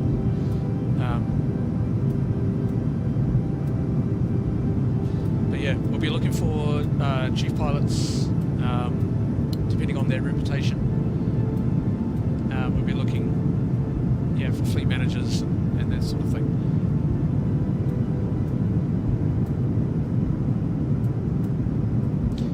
Safest bet would be to start up the company and see how many pilots. We'll have to see how much money we can make weekly to cover the loan and expenses before getting a loan. Yeah, I'm probably going to agree with you there. So once I think it's probably the best bet is just to continue to start off with getting up to the 500,000. Because I'll probably be flying all week, and maybe even I'll be probably even doing streams all week as well. And we'll see how we go with that. How's the leaderboard going? Oh, they're fourth. V1 Exec is fourth at the moment. Look at their cash; it's going up like a rocket. They've done over 1,000 flights. That's insane.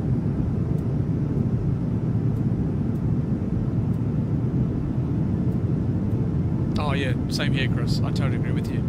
So yeah, I think the safest bet would be to set up the company to start off with, and then go from there.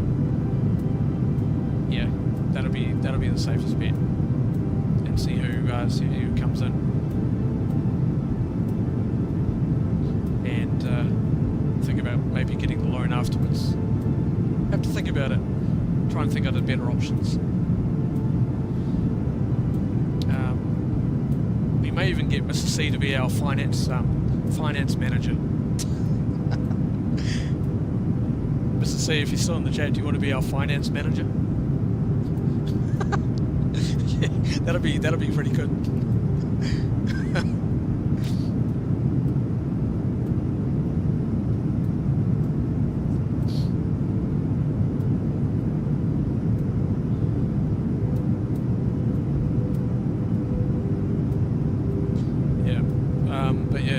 V1's now fourth. Now I think they're trying to get to third. They've beat where's Blue at the moment? Oh yeah, so they're 12th at the moment, but they've only done 307 flights.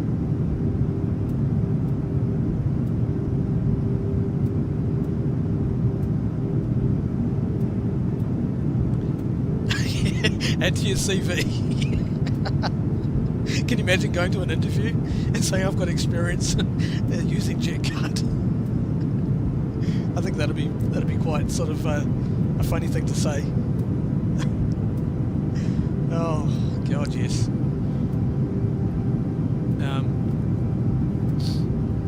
Where's V1 at the moment? Is he actually showing in here for the pilots? Is he known as V1 in this?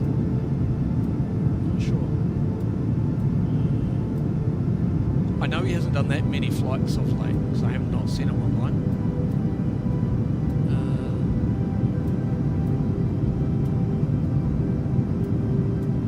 No, it's not yet. Is he known as V1, or what is he known as?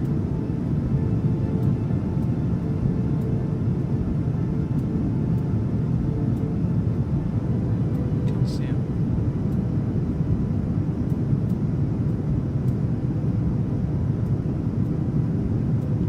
Yeah, can't see him.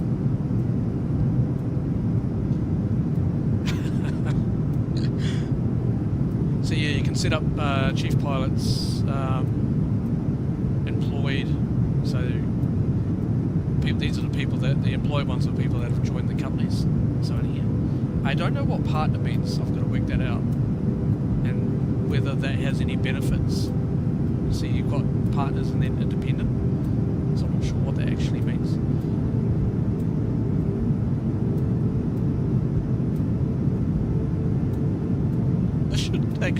I should actually appear on here, not too far away.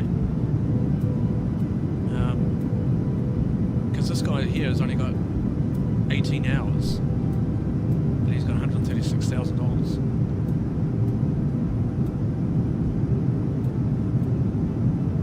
Jeez, this guy here is a freelance, like I am at the moment, and he's got $278,000 in his bank with 134 hours. Jeez. The only issue that I do see in the job board is there's a lot of people hiring at the moment. So the job market is pretty high. There's only a couple, if you look at this, that are just not hiring. But there's a decent amount of people that are actually hiring. I think, Chris, I'm going to ask you, what do you think, once we're ready to set up the business, we need to be competitive. So what do we put the pay rate at? Because everyone seems to be putting it around about 20 to 25%. There's only a couple here that are actually putting it 15% for their pay rate, but we're going to make it attractive. Do we put it at maybe, say, 32% for a pay? But you're going to remember that's going to be the issue. Because we're paying pilots, we're also having to pay for any expenses like maintenance and all that sort of thing. So we're going to be a little bit careful in terms of what our pay rate's going to be.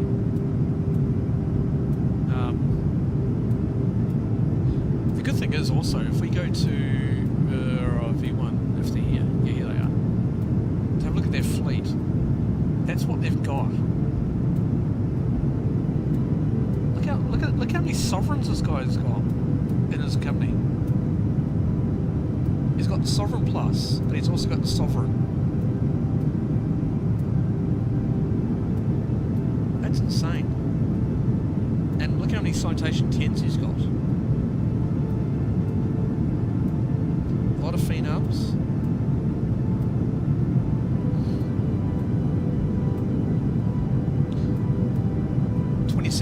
To keep it safe. Yeah, possibly. Yeah, no, I agree. 27% is probably a good number for pay, I think. Just above the norm, but we'd have to speak to finance about that. Yeah. Well, if Mrs. C is here, we would need to ask her. I reckon she should be our finance manager. Or if anybody else is in the chat that wants to be our finance manager.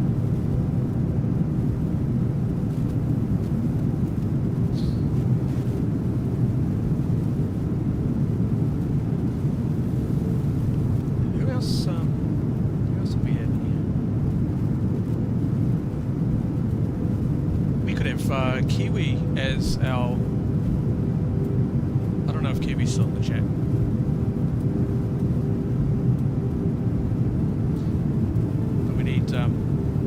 We need a couple of people.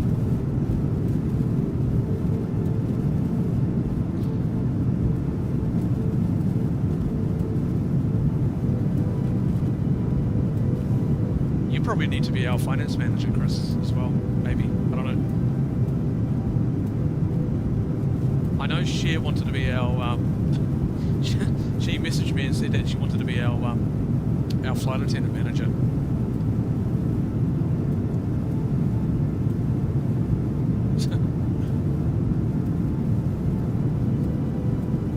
I don't know if we're probably going to be needing any flight attendants yet. Because, oh, no, once we get the Sovereign Plus, we probably... Because I think there's one flight attendant on those aircraft. I can't remember. But yeah. But we really need to sort of consider how we're going to approach this. But yeah, I think you're right. In order to start off with, we need to, you're no good with finances. Well, yeah, neither am I, but, I mean, I know that sounds scary in a way, but I'm willing to try. But we need to be strategic in how we do things. Very strategic. It's a real balancing act, this. It really is. There's a lot to it. It's not as easy as just setting up a business and away you go. There is things that are going to throw. There's going to be curveballs that are thrown at you, like maintenance and landing fees. I think landing fees are in this. So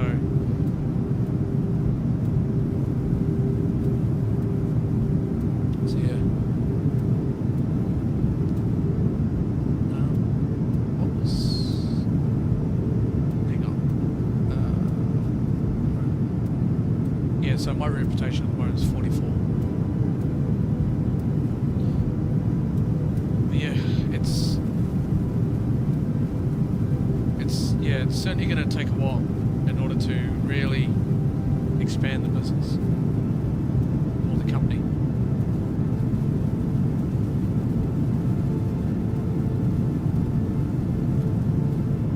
Let's have a look at the live mapping again.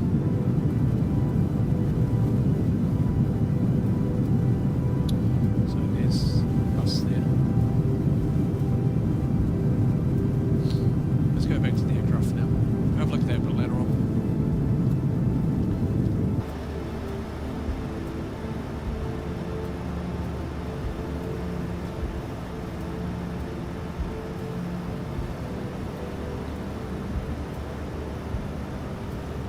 Well, we're about to cross the international date line, I think.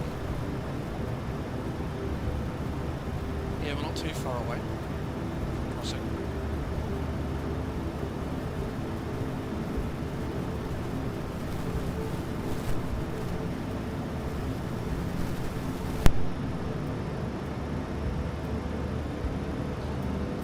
Yeah, start off small and slowly build. Might get a lot of interest being based in New Zealand with New Zealand pilots and get JetCard. Yeah, 100%. And I'm meaning to do a video on JetCard. And yeah, we'll definitely do that. But we'll do a live stream when we first set up the business. I think that'll be pretty cool. And then we'll start taking in applications and hopefully get in applications to go. So yeah, be all good. But yeah.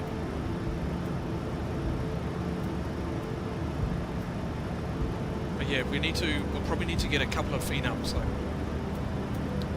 we'll start off getting 2 phenoms to start off with, and then we'll base them in locations. So we might maybe put one in Auckland and then one down in, say, Queenstown. Maybe. Keep it there. Maybe even one in Christchurch could be quite good. Yeah, Christchurch could be a good location.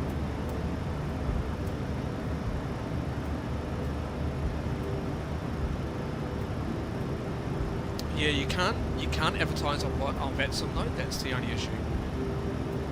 You can't advertise it. Which is a bit of a shame.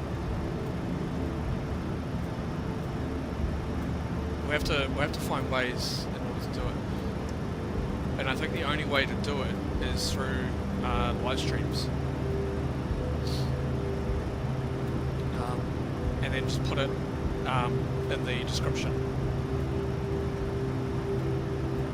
I think it's probably the only way of doing it. But you need a lot more. You need a lot of people to get JetCard in order to do it. So you've sort of you'll need to sort of show it off or showcase it off, which is what I did previously.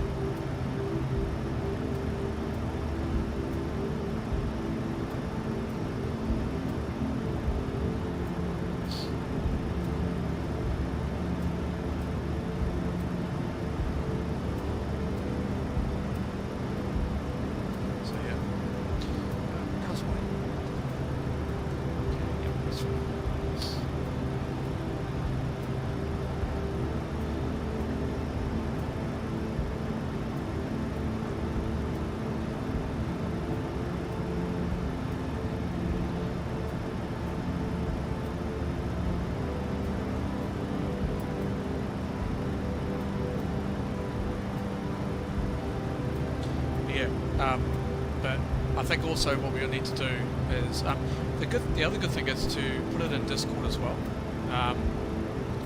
so that anybody that does have Flightsim can do that.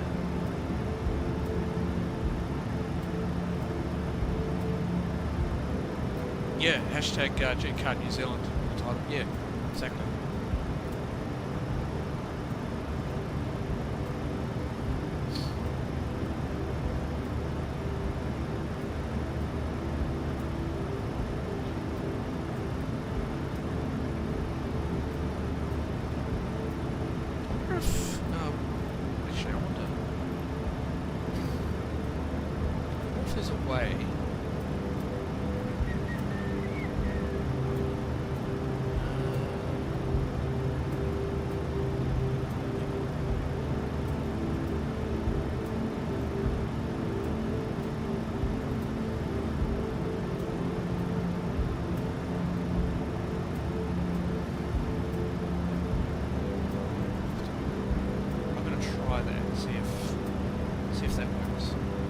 I've just updated the title with JetCard to see if we can get people in the stream.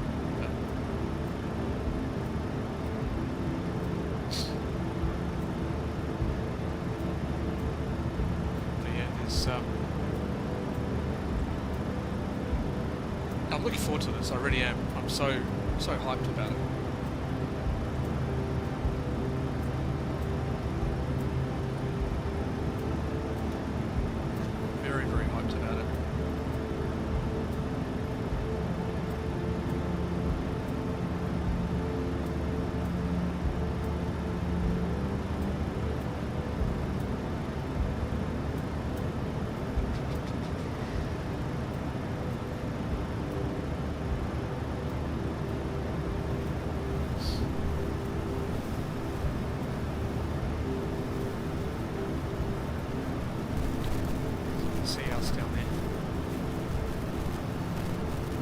It's the dateline just here, I think.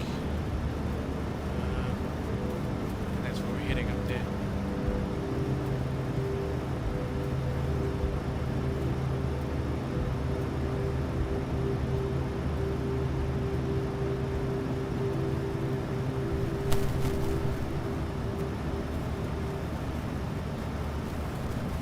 God, our ground speed at the moment is 490 knots, so it's not bad. It's not bad at all. Look at the track. This is a track. That's our actual heading. Sorry, our actual heading's this, and that's our off track.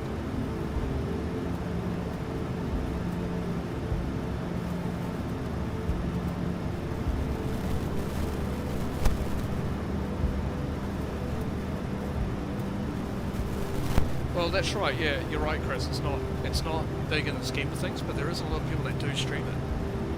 You look at who's the other one? British Av Geek, I think his name is. I do follow him. I don't think he uses JetCard. I'm not sure. I think there's only a couple that are actually using JetCard at the moment. They're actually streaming it. myself, B1 does it, and Blue does it. I haven't seen any others that are streaming it.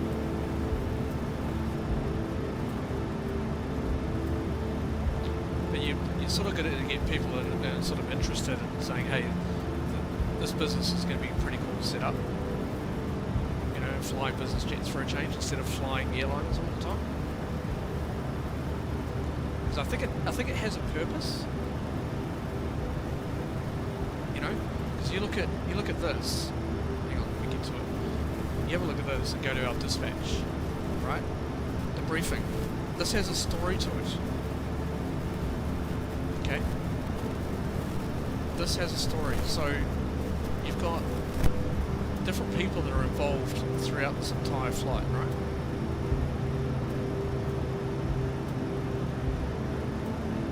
So yeah, it's pretty cool. Yeah, and then you can also once they've set up the A cards, this will be pretty cool. I can't wait for this because I think this is going to be a good thing to have. This is basically a messaging system. You get messages from the company, like text and all that sort of thing. And you can also chat as well, which is really cool. Once you set up the company, you can actually chat to pilots in real time, and then people can see those chats and want to say, hey, I want to, I don't know, it would be pretty cool to have another Phenom, or have a pretty good to have another Sovereign, or a Citation 10, or if someone can't do a flight, then you know people can hop in and do that particular flight for someone. So there's a lot of options there.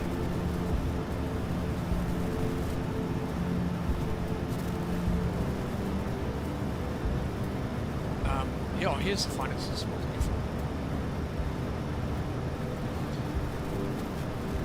So this particular, yeah. So, this is the financials for the flight itself. Oh, so much better than career mode. Absolutely, 100%. Definitely. Yeah, I don't go and do that career mode. I think it's just stupid. Makes no sense to me. You know, JetCard is definitely the way to go. And this has more of a purpose, I think.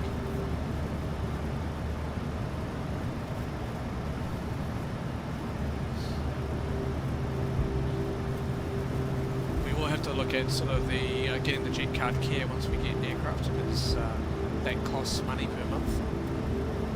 But it takes care of all your maintenance and all that sort of thing. So it's a good thing to have.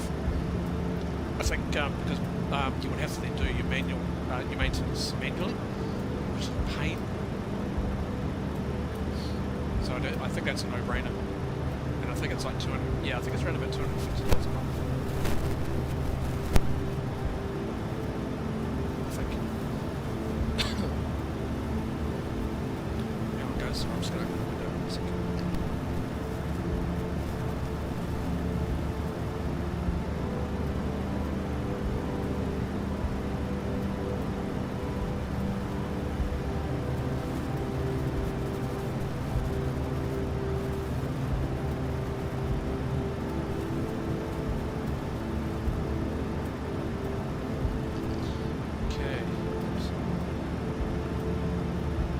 Yeah, I did a free flight for the past few months. That is great.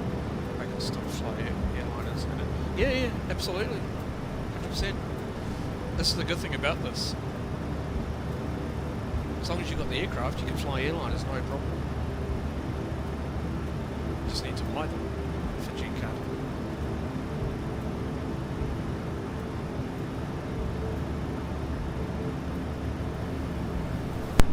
So I'll do, I guess, most of the flying to start off with.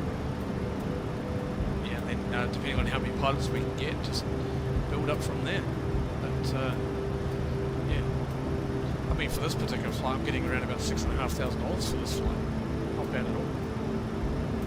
So that'll take me what, over to yeah, about just over 9,000. Not bad. Quite a decent chunk of money.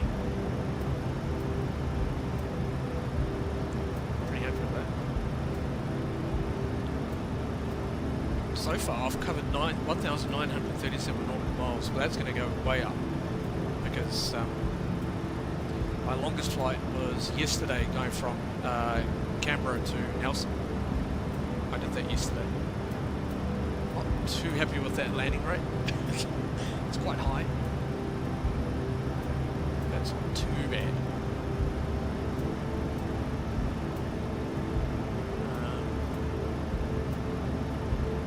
But they're adding a lot more to JetCard, which is pretty cool to see. So this is only the start of it.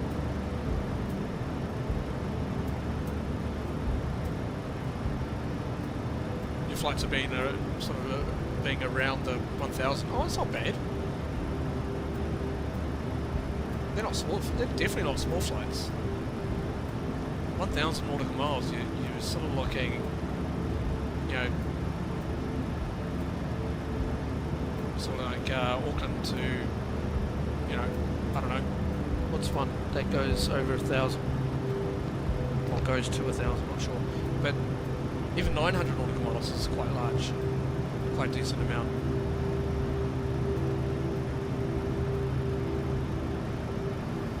So yeah. But I will be interested to know, once you set up the company, once you've got that $500,000 and you set it up, it did say in there that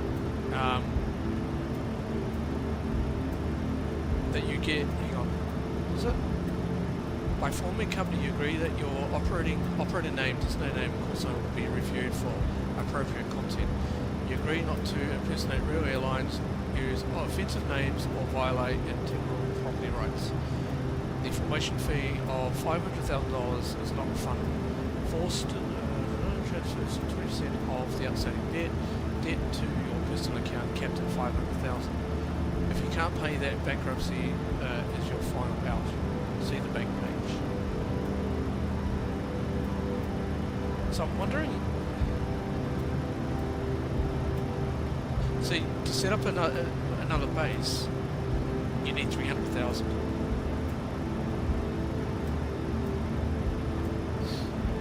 Though I was learning the sovereign last night, and my flight controls wouldn't work. Had to exit and came up. Charter finished, and I still got money. Oh, really? Wow. Yeah, I'll definitely take that. Absolutely.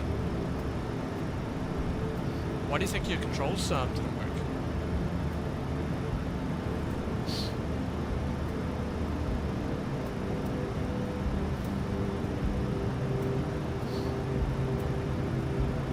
Something that what actually happened there?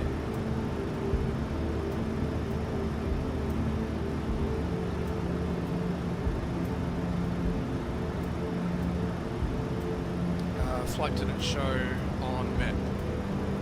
Oh, the flight didn't show up on the map. Oh, okay.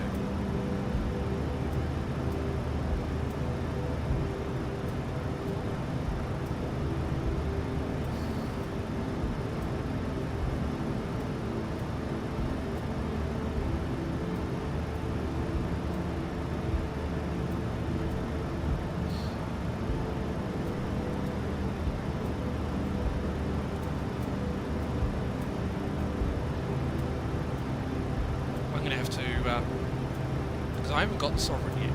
I'm going to probably look at getting it this week.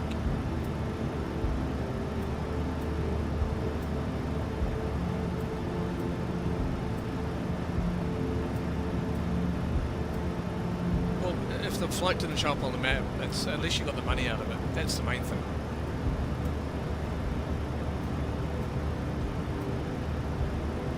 That's the main thing.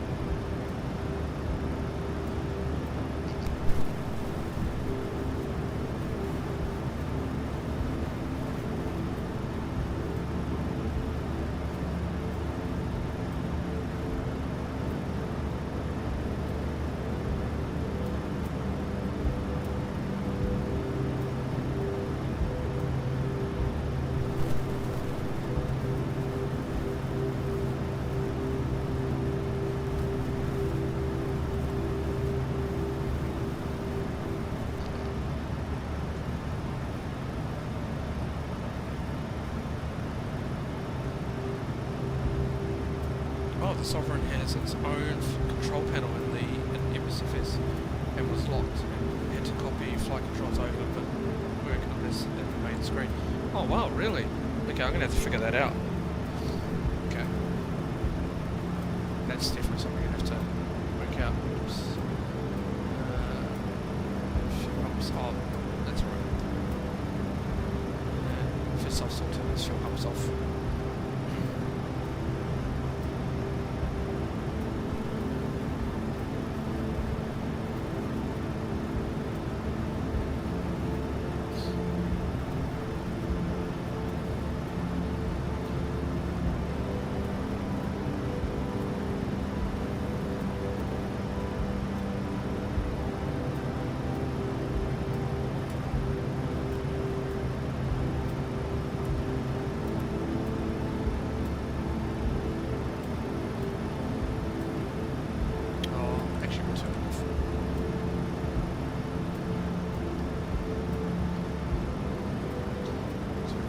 We've got no fuel in the centre tanks. All the fuel's burning out of the wing tanks.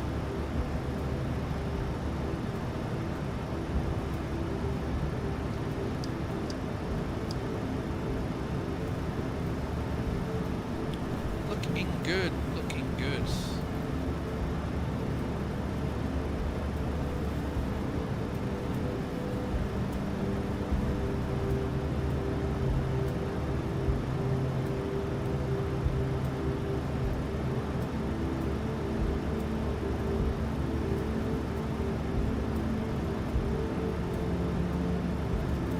Start getting ready for the descent very soon for the arrival. Not too far away.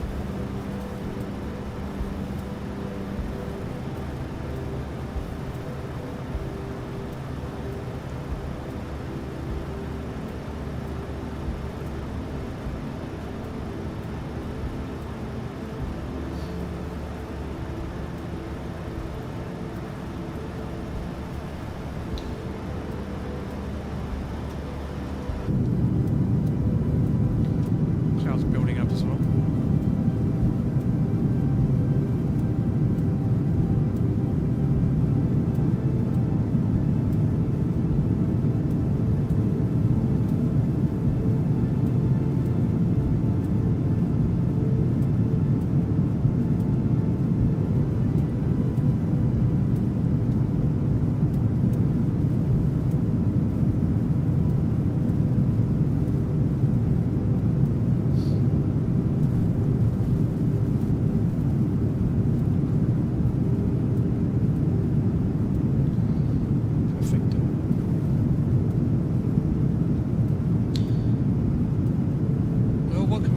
Glad you're all here.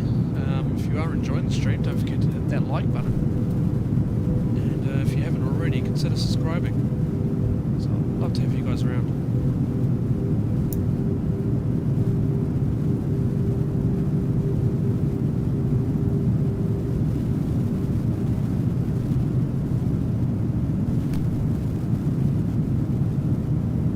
So we'll be doing plenty of more live streams on using JetCard in order to beef up the cash in order to start our business, our company.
just step away for a second. I'll be right back. Probably just be a couple of minutes. I'll be back.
about to cross the date line. So we're almost halfway now.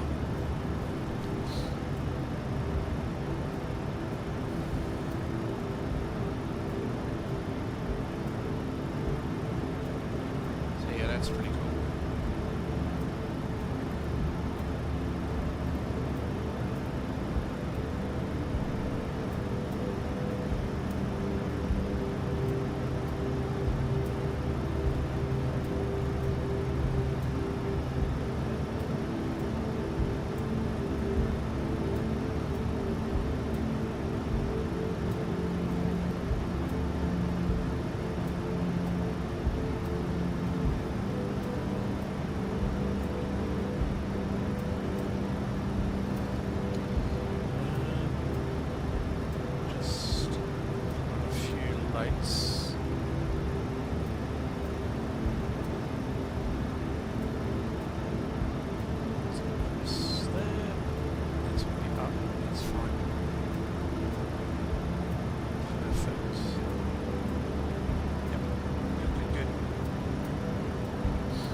Generator.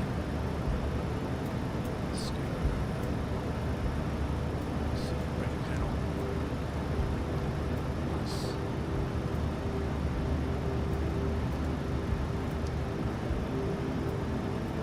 So yeah, I'll have a look at V1's stream probably after this.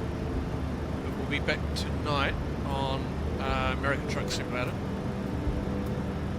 So make sure you come along for that one, because that's going to be quite cool to check out the 1.60 update. It's the 1.60 beta update. So we're going to have a look at that. A lot of awesome new features on it. I did play around with it last night just to make sure everything was working fine. There was only one mod that didn't work, but I'm pretty sure that might get updated. I'm not sure.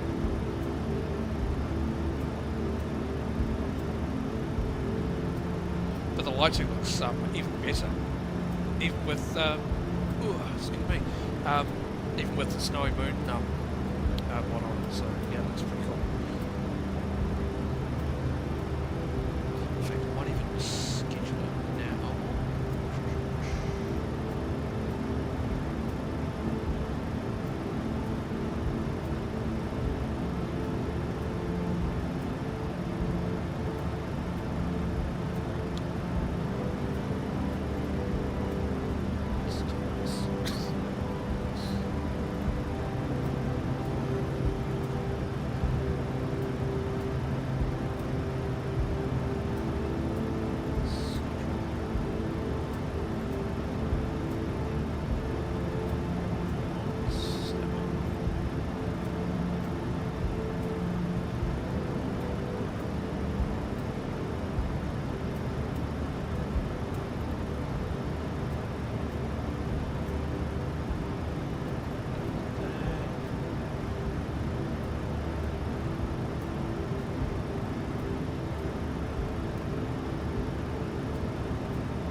Scheduled the stream for later on tonight, so that should pop up pretty much now.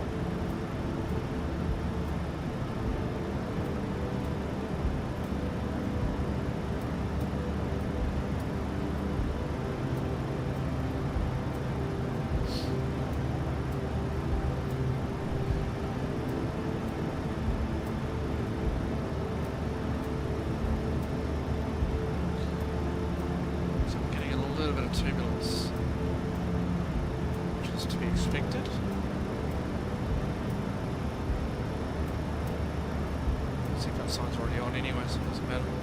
It's all good. Perfect.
Pretty cool is to bring up doing a long haul flight on JetCard, flying through the night. I reckon that'll be a pretty cool one. Maybe take the Sovereign on a 5,000 nautical mile. I think what's the range of the Sovereign? I can't remember. Could easily have a look. Took a look on JetCard. So we'll go to the aircraft market and we'll go to super mid-size. I think it's, yeah, it's in here. Here it is. So its range is 3,200 nautical miles.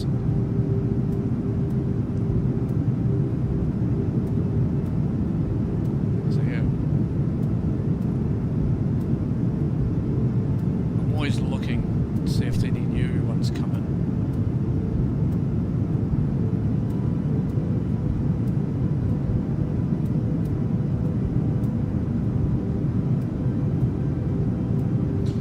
Hey Sam, welcome back. Yeah, the flight's going well. It's going well. We're about halfway now. We're getting there. Moving along. Sort of looking at setting up the company pretty soonish. Well, I don't want to have to get a loan yet. We need to set up the company. We're going to need $500,000. So I'm thinking about how we're going to do it.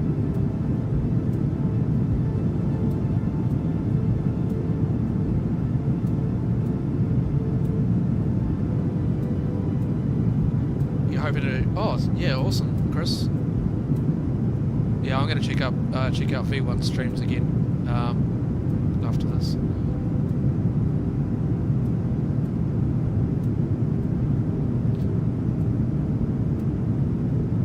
Yeah, well, this flight, Sam, is we are going to get from this particular flight. We are getting charters. Oh, hang on, where is it? Job. Oh no. Where is it? I guess. Where is it? Block 4. No. Oh, here we go. Go to dispatch. This is it. We go finances. So for this flight, so this charter value is $65,000. So that's how much the company that we're flying to Rarotonga is going to pay this particular company. We don't own this company.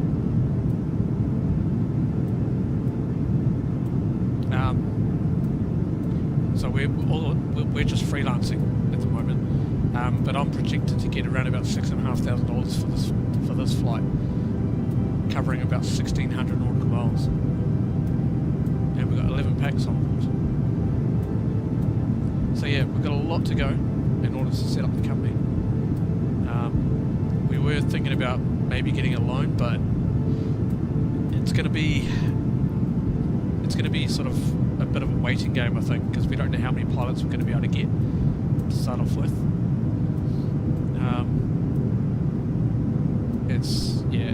We have to wait. I think if we go for a bank loan, I'll show you guys again, so you sort of can see what we're doing.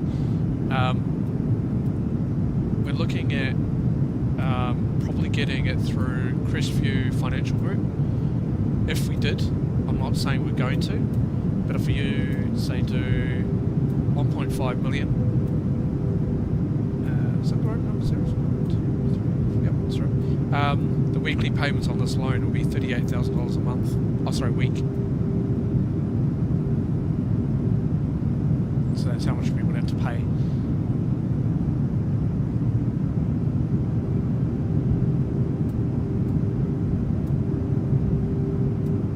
Well, Sam, yeah, if you can also get JetCard, and you can also be part of the company if you want. Depending on what aircraft you're going to be able to get.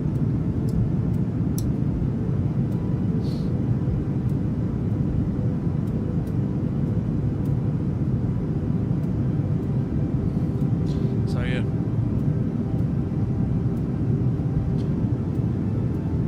Because if you're part of the company, so if we've got Sam and you, Chris, on board. That's at least 2 pilots we can get if Sam's interested in becoming part of the company.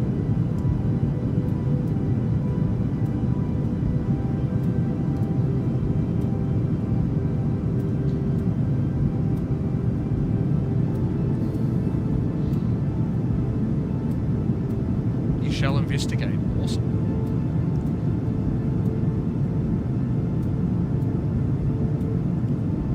I might actually... Let me put the link for JetCard in the chat.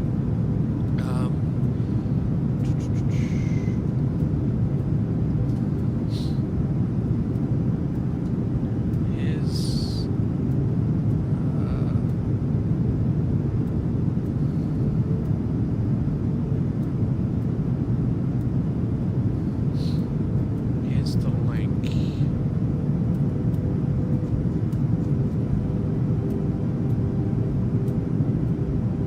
you'll need to buy it. It is, you do have to buy it. That's it there. So you need to purchase it. It's just a one-time license. That's all it is.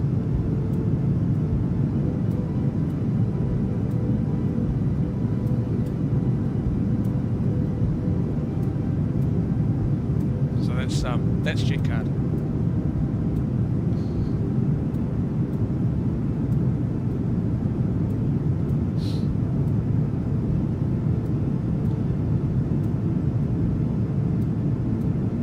It doesn't cost much. I think it's like $20 US. It's not a lot. So it cost me in New Zealand dollars around about 40 New Zealand. So it's at a relatively good price for what it does.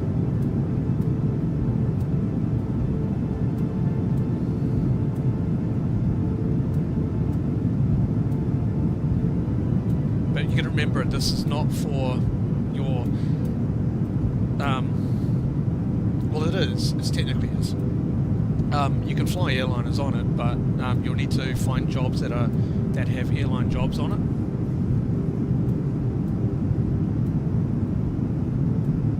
Hey Craig, how you going, mate? Good to see you. Welcome along. But I would probably recommend flying things like, if you haven't already got it, like the Phenom 300, which is what we did on the last live stream. Today we're flying the 737BBJ, which is the business jet variant. We're flying a couple of company executives to Rarotonga.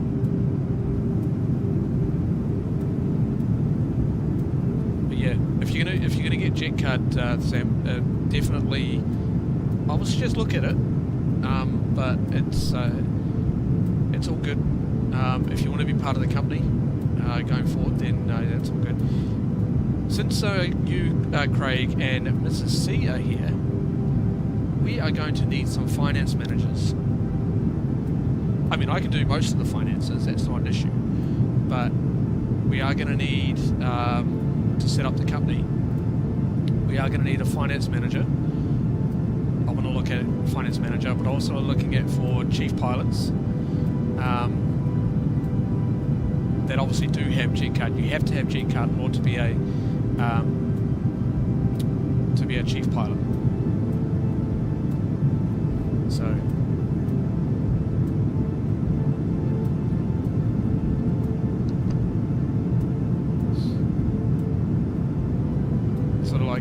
My thoughts on it is, if you're going to be the finance manager, what I'll do is what your task will be in order to decide whether we can get loans and repay the loans, and I'll put like screenshots in Discord every so often of how the finances are looking, and I'll make it public to probably everyone actually, so that you guys can see it, and then the finance manager will be the one making the decisions. To see if the company's become profitable. So it's up to you guys if you want to do that. No stress.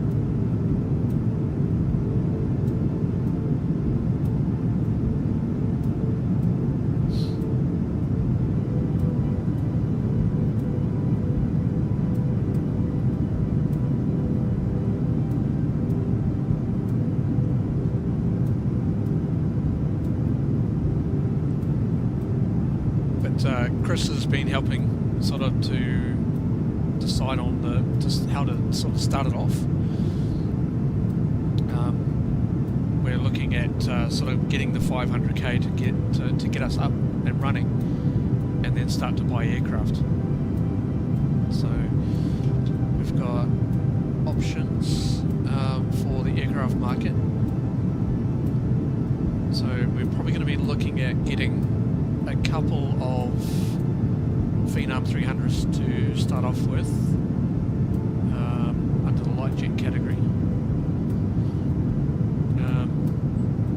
So a couple of these. So we go for DT details. So we're looking at getting that. So the lease cost on that is $34,000 a month, or $7,853 a week. So the total cost on that, if we buy it outright, is $10.5 million, but it's gone down to $10.4. So we would obviously have to lease it to start off with in order to get it. So I reckon there's potential, especially with the 500 cash that we would already have. Ugh. So yeah, we will look at getting that, and then eventually, once we're able to, is get a, if I can find it again, here,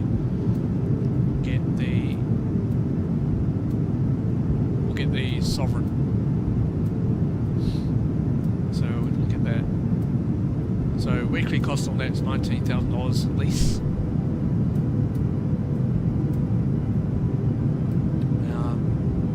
And we have to get JetCard. JetCard's mandatory on that.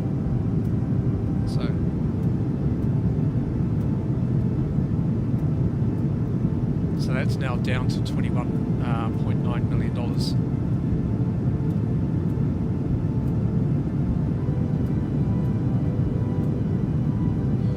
So yeah, we will look at getting that as well eventually.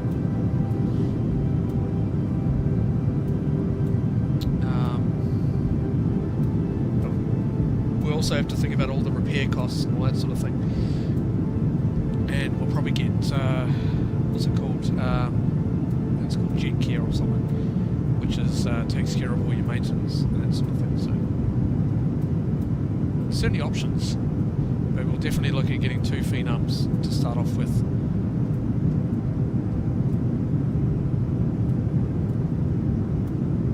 Yeah, we'll sort of lease those because we would already have 500,000 in the bank.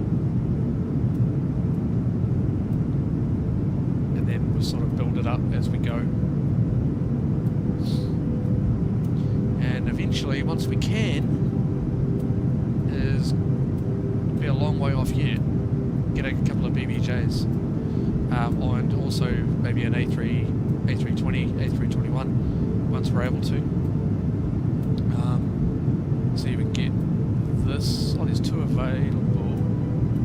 You can also get the 700 series.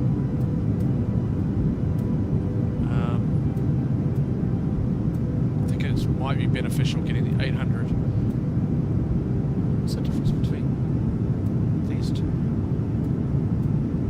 Oh, this one's already got 6 hours on it, but it's still new.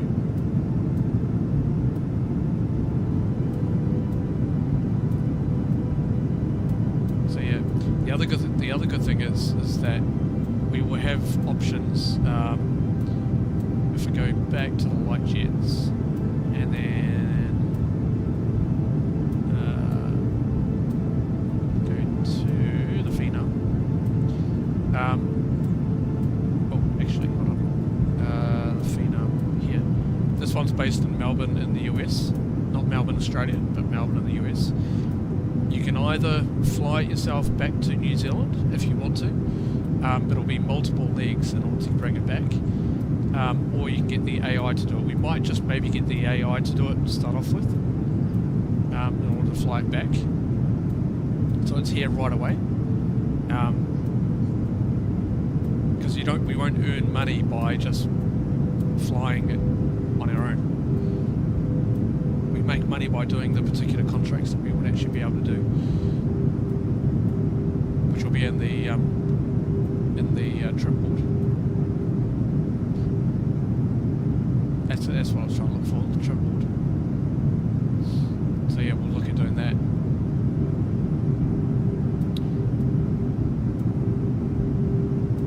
So, but you gotta remember is that all the jets will be based, we'll have one jet based in Auckland, and we'll probably have another one based down in, I don't know, we might fly one down to Queenstown, just keep it there.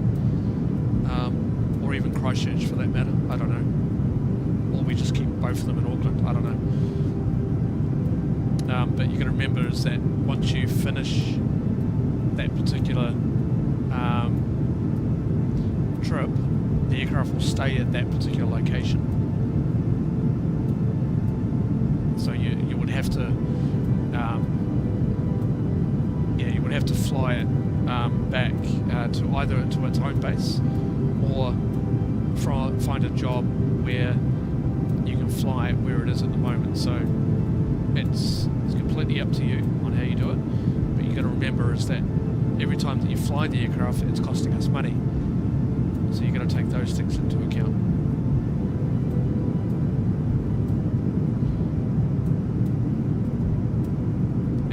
We have to also think about all the maintenance costs, landing costs, and what sort of thing. Take all those into account.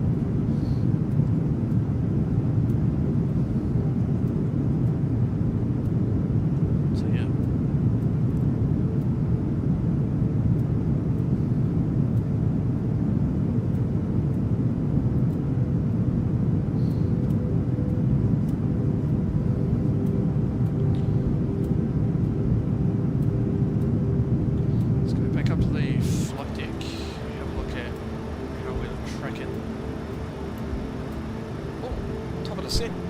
There, we're going to have to get set up. Alright. So I can see if runway 08 is still in use. Oops.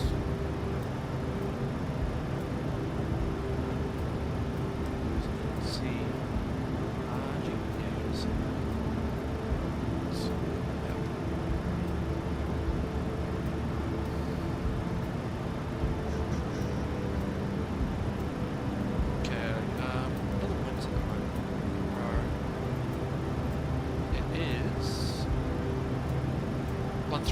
So yeah, it's a bit of a crosswind. Have a look at what is available. Okay, so the winds of 130 at 9. So 130 probably won't matter. We might just take.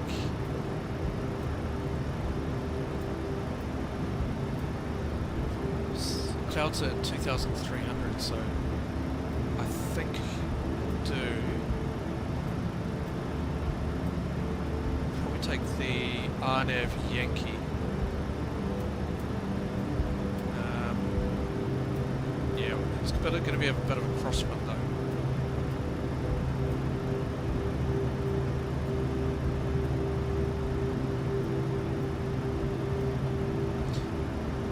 That's the thing, Craig. I'm not sure. We might have to we'll have to sort of probably keep them both based in Auckland to start off with, but it might be sort of beneficial to move aircraft around every so often. You know what I mean? It all comes down to what the best options are, because remember, by moving aircraft, it's costing us fuel and money. So we'll have to play that by ear. Hey Joel, how you going, mate? Welcome along. You just dropped a like. Thank you so much, mate. Appreciate it. Okay, so now let's do it here. So look at our flight plan.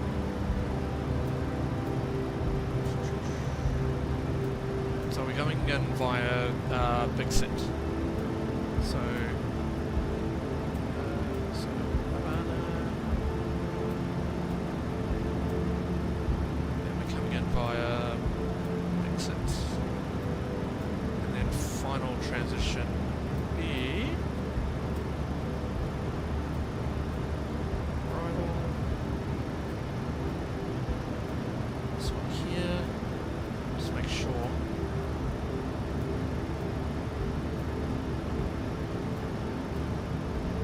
Oh, so it's a manual. Oh no, it's not. So Rika, Mavic. No, it's perfect there. So have a look at the approach. Oh, it does have an ILS though. Why couldn't I see it though? Hang on. Let's just erase that. So if that's the case, I want the ILS. I can only see localizer 08.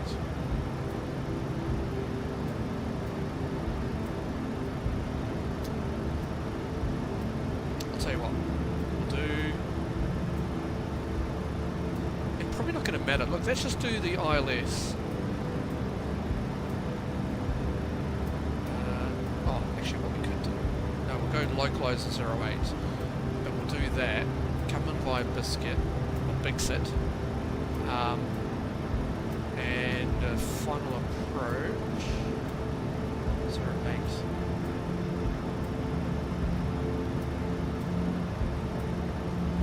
is from final Rarotonga. Yeah, so that's fine. So we'll do that. Okay, got it. Got it. Perfect. And ILS frequency will be 109.9. So put that in 109.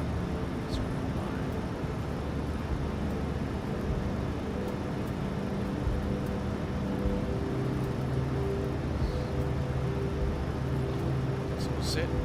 Okay, and then minimums. Is this MDA? No. Normally you'll see MDA up here. So it's not an MDA. So normally with MDA you have to add 50 feet for the minimums. So we're Cat C.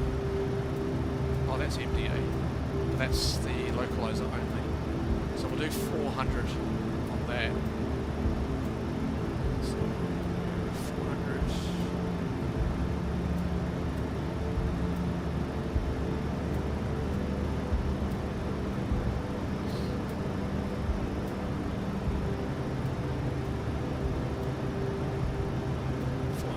And that's set and cross-checked. Okay, so back to the legs page, make sure there's no discontinuities. There it is. Okay, I'm going to leave that in there just for now. We'll have a look at the plan in a second. So we're looking at, is that QNH 1015? It's now set, or preset. That's all good there. Getting a nice tailwind. We're hooning it, so not too bad at all. So we've got 400 set. That's all good. That's all good.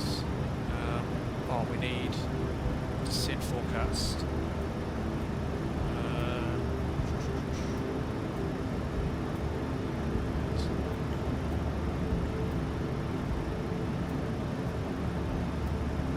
Transition altitude. So we're going to start that one there. Don't know if it'll show.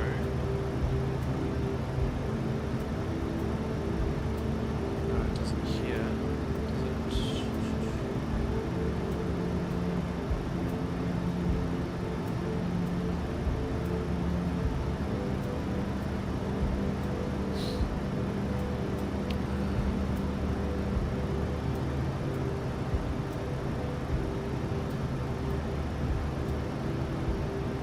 Transition for Rarotonga is, doesn't really matter, we can still do one flight of 150. It should show in the star though, if I'm not oh wait, hang on. I think I saw it.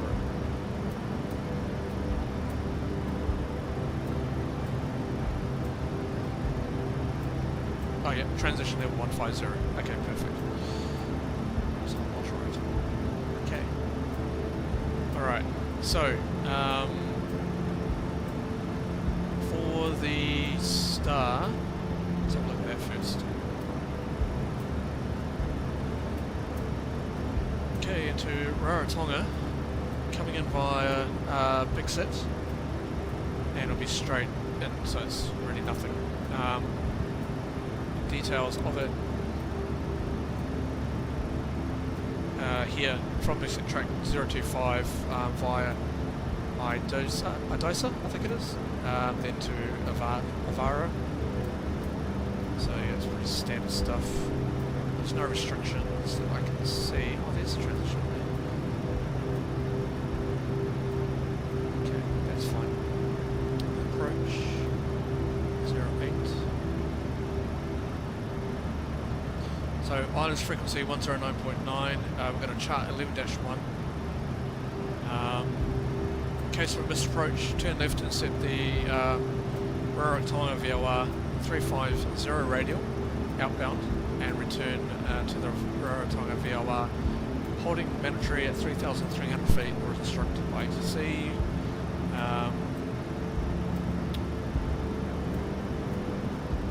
So it'll be 076 on the heading for the arrival.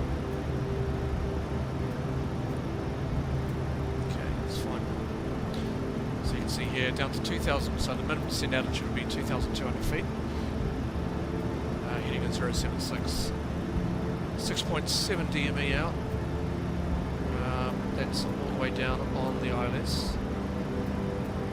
And then we at 5.5 DME, down to about 1,800 feet, and all the way down. We've got minimums already set to 400 on a Cat C. Because we're a Cat C aircraft.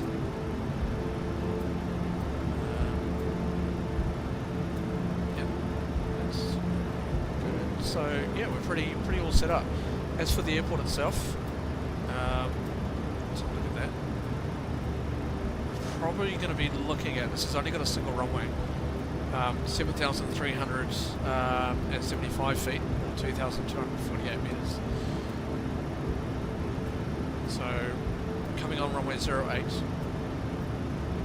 terminal there, and we'll probably expect one of the bays down at the main terminal. So yeah, pretty easy stuff. So we've got international parking out there, we've got domestic parking, but we'll try and get to maybe stand 1 or 2, depending on what's available. We shouldn't have to hold. There's no aircraft on the ground in Rarotonga at the moment that I can see. So that's all good. But yeah, that's pretty much set up now. Good. He does.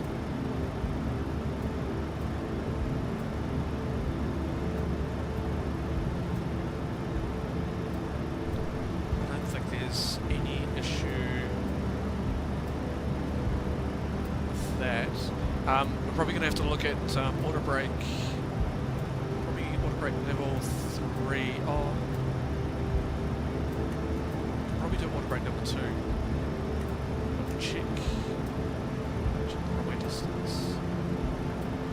So let's go back here from the starter. Landing dispatch 08. We'll do flaps 40.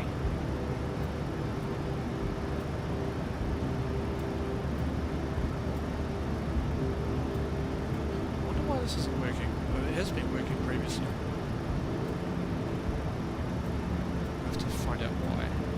That's one of them. Put everything in manually. Just wait for that message to pop up. Yeah, see. Please confirm the ICAO code.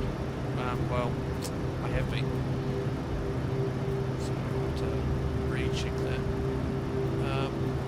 Wind.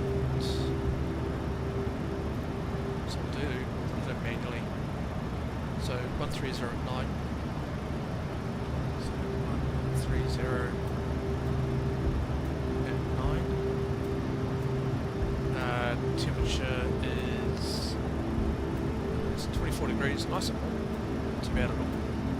And then QNH is 1015. Let's calculate that. So we've got a VREF speed of 147. So we'll do maybe +5 on the VREF.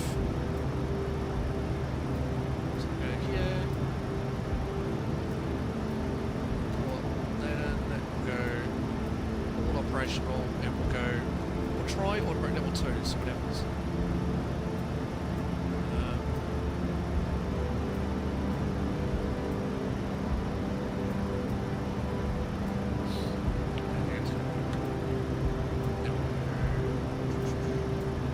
So I need to re-input this. So reflect message.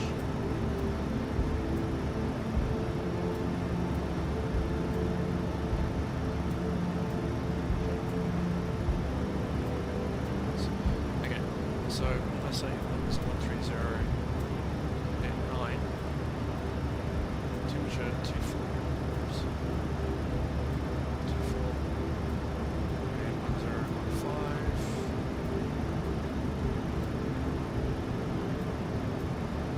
Oh, we definitely need to make sure we do that. Cool. 128. So that'll take us within 5,776 feet. That should be okay, because we can then backtrack. Yeah, that'll be fine. We'll take autobrake level 2. Try and save the brakes. Cool. And then we just go to inert. Flight's 40. And it was 128.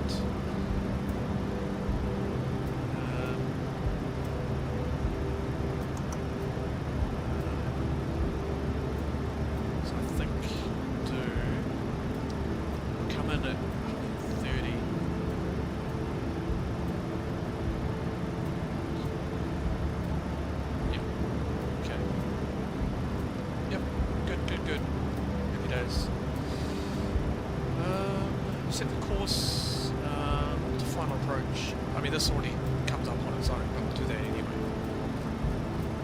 So, course 076.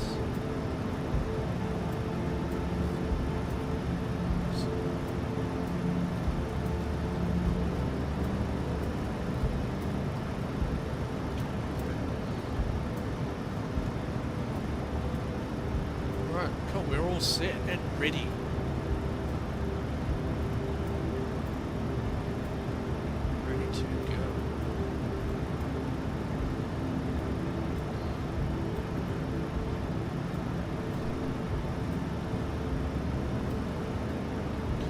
So it's going to be a straight-in approach for this one, so we have to keep in mind that we're not going to be too high. I think we will. Is it minimum percentage?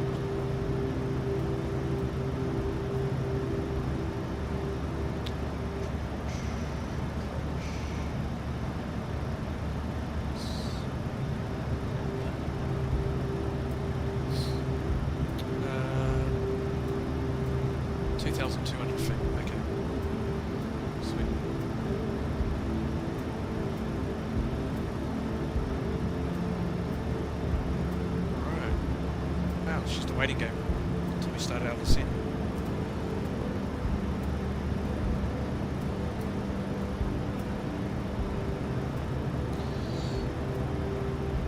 Oy, oy, oy. Let's have a look outside.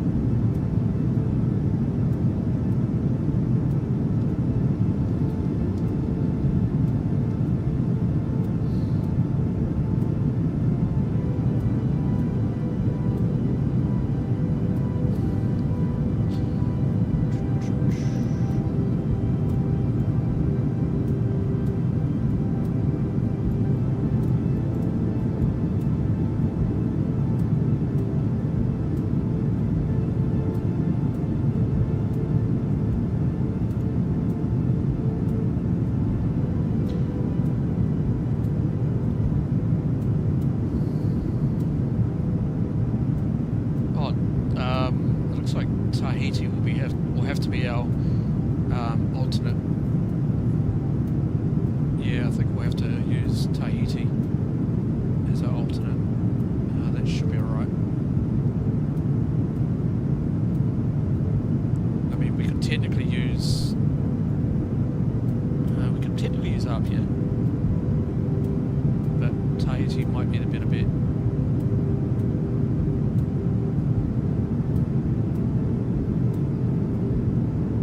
Yeah, let's do that.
yes, you would need 500,000 in order to create the company, plus an aircraft and the costs involved to run the aircraft. That's going to be a grind.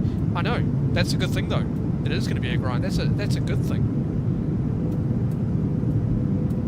It's that's what makes this so good. But you can get bank loans. I mean, it's not an issue. But you got to be able to pay that back.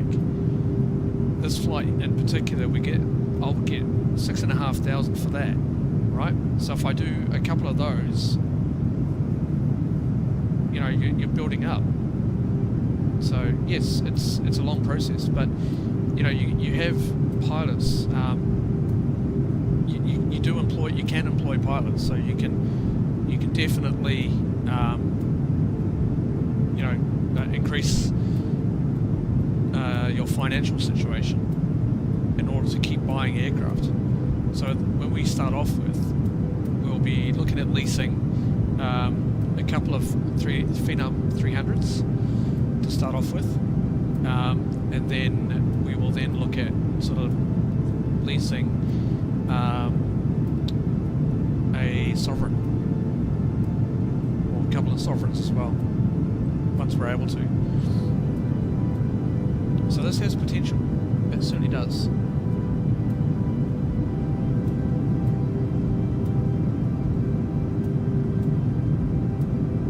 Yep, the higher your loan, the better. Sorry, the higher your reputation, the better the loan. Yep, that's right. So, yeah. So it's really good. Excuse me.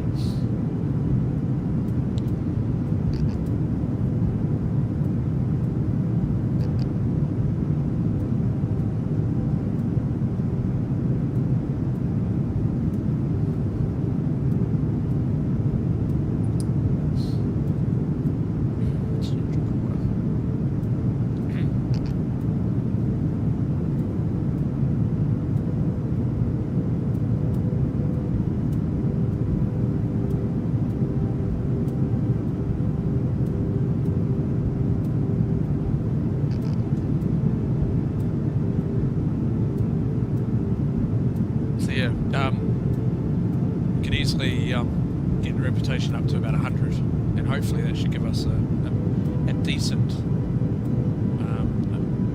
sort of amount to get.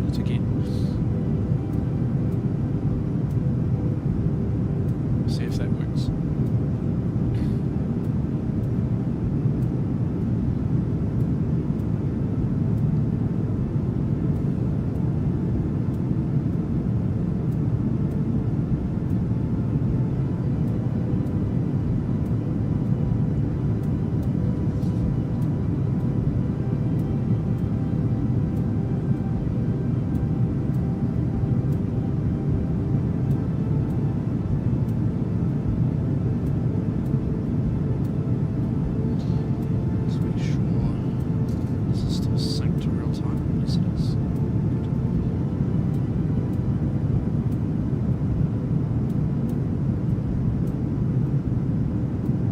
So this is, now we're across the date line, it's 2:30 in the afternoon yesterday.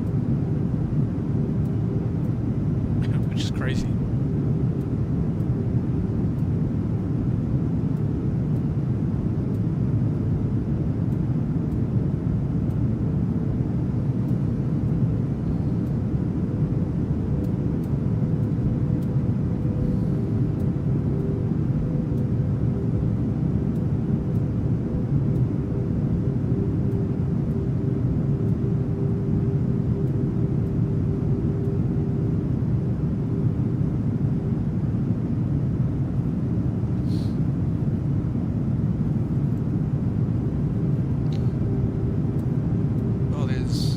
Carlan 6:30. He's off to Tahiti from Nandi.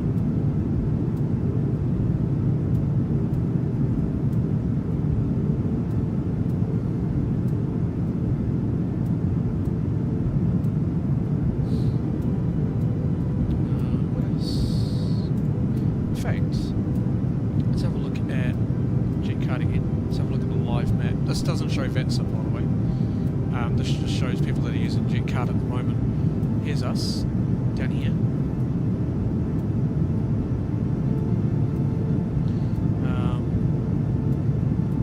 There's got somebody. Oh, that's on JetCard Aviation Services. He's flying a Challenger 650 from Rotorua. Oh, he's in Rotorua at the moment, he isn't even. Oh, he's boarding. Okay. And looks like we've got somebody flying from I did that flight yesterday. Canberra to Rotorua. I did that. So he's flying, this guy here is flying a Citation 10. We've got somebody here flying, oh he looks like he's landing. Oh, he's landed actually.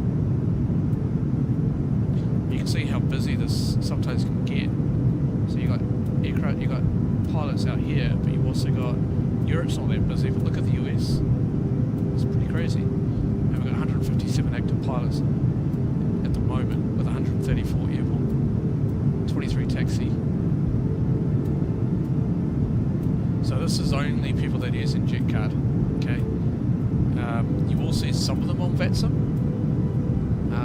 But yeah, I don't know. We can. Oh, actually, what we need to do now. Remember, I need to call.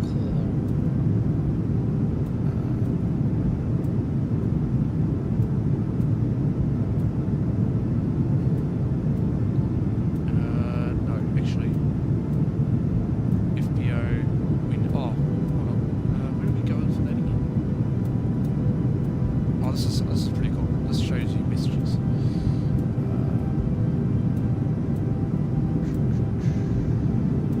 What's GCL live? Oh, it's coming soon. Okay. Have we got any mail? No, we don't. Let's go through the flight. I'm just checking this out.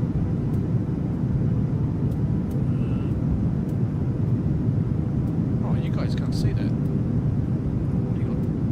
Is that better? Does that work? Yeah, there it goes. Oh, okay. Now you can see it. What I'm talking about. So this is our phone, or our phone. So we can request different things. So we go dispatch. It shows you the details of the flight at the FBO. So we want the arrival. We definitely want the passenger car, and we want yes, we want a crew car. We don't need fuel order just yet because we're not returning. Definitely lab services.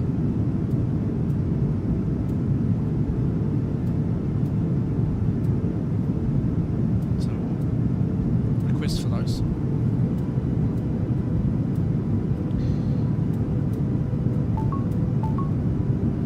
Alright, a couple of messages, which will be for those ones. Excellent, they're ready on our arrival.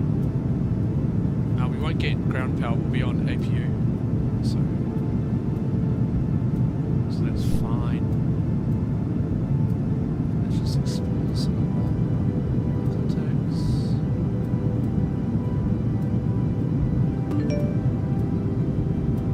Oh, Mrs. C, thank you so much. I appreciate that.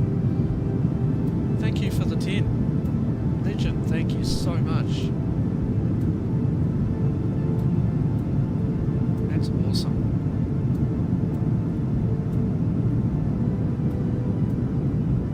Absolute legend. Can't thank you enough for that. Okay. That's that. Cool. Nice.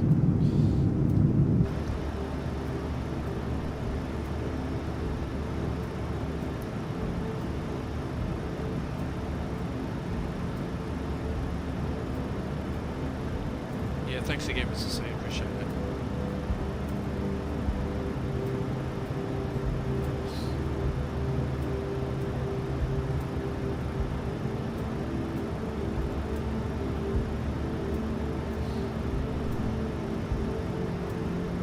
not too far from top of descent, so we'll start our way down soon.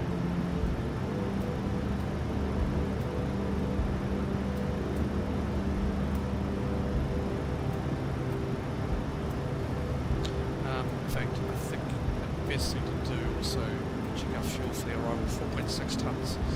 Sweet, so we have enough to, if we have to go around, try again if need be, but we shouldn't have to. What was the next approach? Oh yeah, climb to 3,300, okay. Sweet. Okay.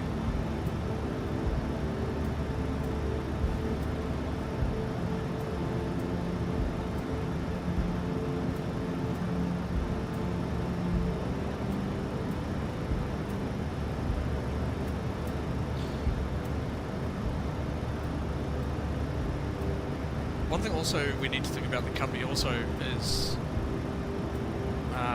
procedures when we're flying the aircraft, because remember, because it costs to for the maintenance and that sort of thing. Yeah, we're gonna have to decide on the different procedures. So I'll have to have a bit of a think about that.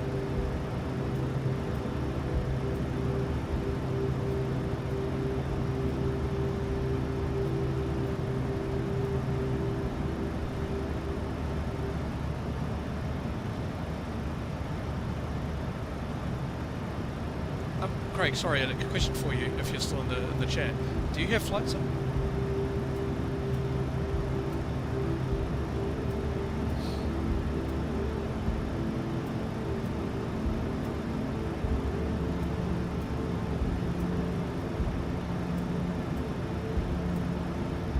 And then I'll ask a follow-up question after that.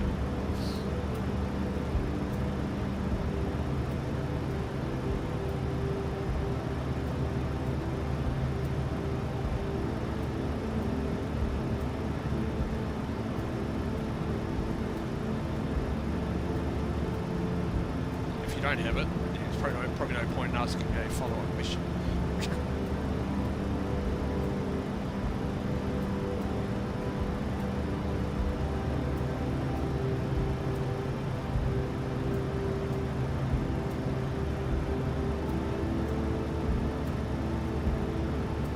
You do have Flightsim, but rarely fly. Oh, okay, that's all right. Because if you have any of the aircraft, like any of the business jets, if you're keen, I'll probably maybe make you a chief pilot, so that you can make some of the informed decisions on what needs to be done within JetCard. I know you're saying you don't fly that often. That's absolutely fine. So no stress if you don't want to become one of the chief pilots.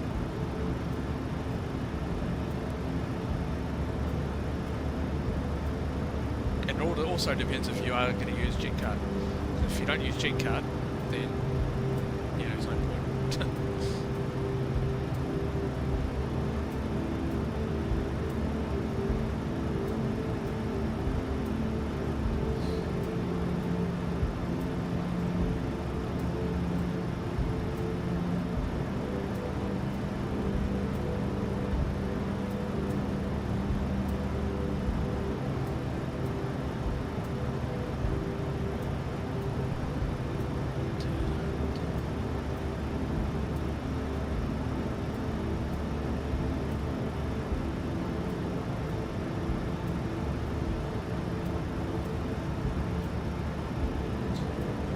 Another thing I want to do for the company is design a couple of liveries, but I've got to know, I haven't actually designed a livery before, so I'm going to have to get my head around Blender in order to design my own liveries.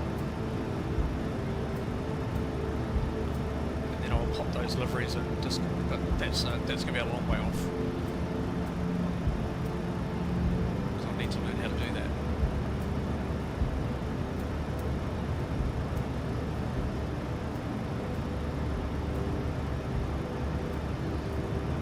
Let's have a look at this. Some new legs.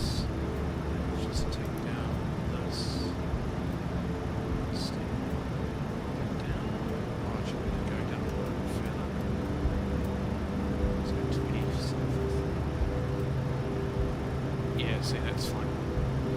I'm okay with that. So that will then take us down. Oh, that's not connected. I see. So if I then connect that. Let's see. Yep, okay. So if I then go there and there. Is that good? Yeah, that's fine. We'll do that. Cool. Nice.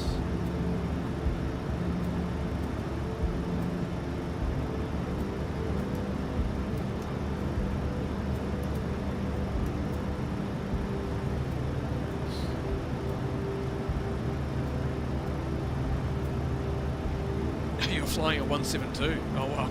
Okay.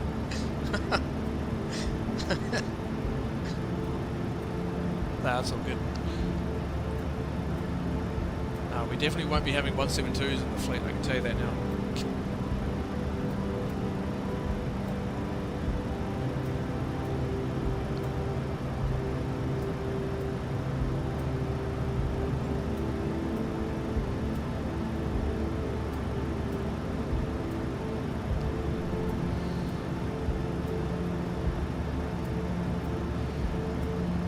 Take a quick toilet break. I'll be right back.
as well.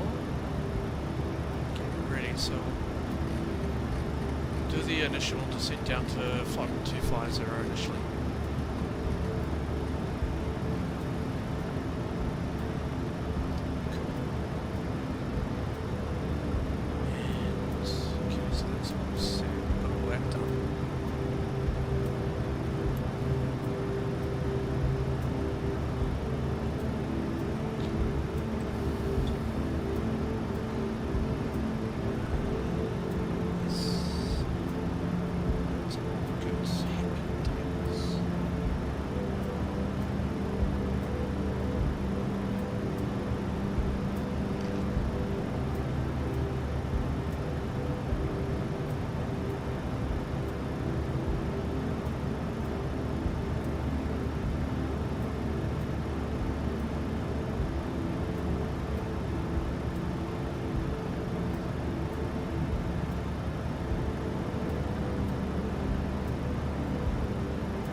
I just realised I was talking to myself because I was on mute. What was I saying? Yeah, so what I was saying is in terms of live streaming, so we've got one live stream coming in tonight, so that's already scheduled. I'll do live streams on Flightsim during the day. Most of the week, there'll be a couple of days where maybe I'll have off. But we will then also do some more live streams at night. So we'll do another one at 7:30 roundabout at night. Most likely on ATS. So do that. So I reckon that'll be pretty cool. And I think for the rest of the week here we'll do more flights with JetCard, or to keep grinding and getting the money up during the day. And then maybe on my off days I'll continue doing flights.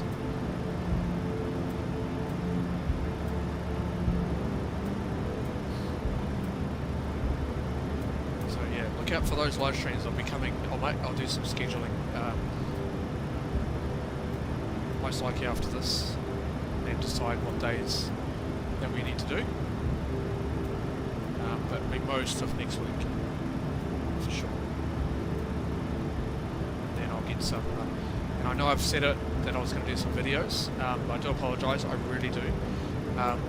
It's just been hectic with, not just my mental health. Because obviously I'm not working at the moment, doing this my full-time job technically, even though it's not a job, so I'm not getting paid for it. But yeah, eventually, once I'm able to, I'll get some benefits out there once we hit the 500 for you guys to be able to, do this, and hopefully coming out, make this full-time work. That's my goal.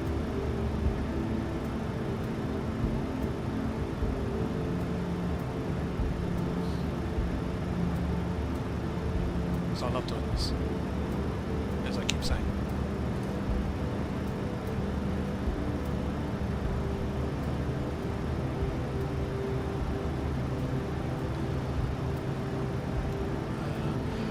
Fuel-wise, 4.5 tons. We've got 5.3, so yeah, we're okay.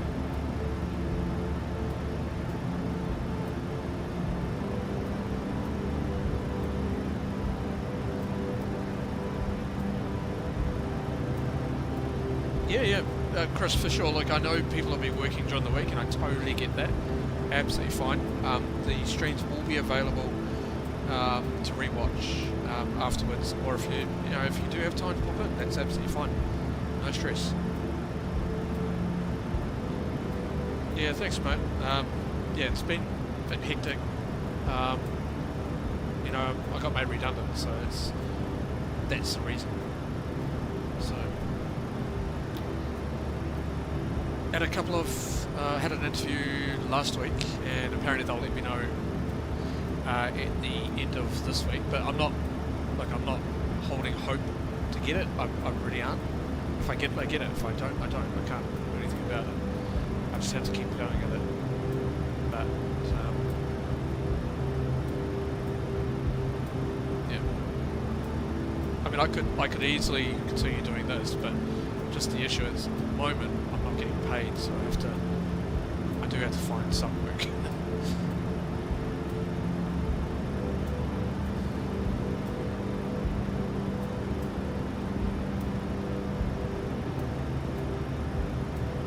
And this is my passion. So going forward, eventually, if I can do this full time, I'll definitely do it.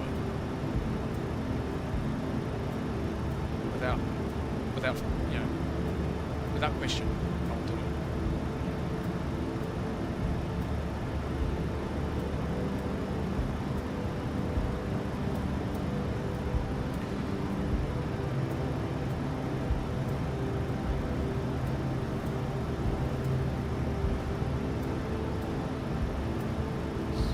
Alright, top of the set coming up. So You have control. I have control. do the approach briefing. So we're star ILS, first 40, dry, brake. I'll let him do that. Coming into... no, we won't need air stairs. We'll need, just need normal stairs, I think. So we've got FBO on arrival, or FBO assistance, should I say. APU will be on after landing. Final sector, yes at this stage, but decision height will be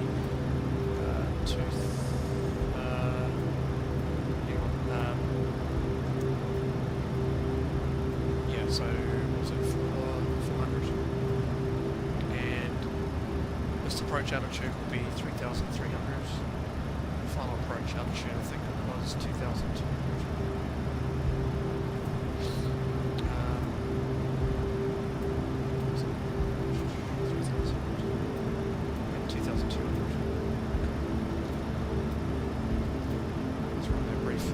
down in a second.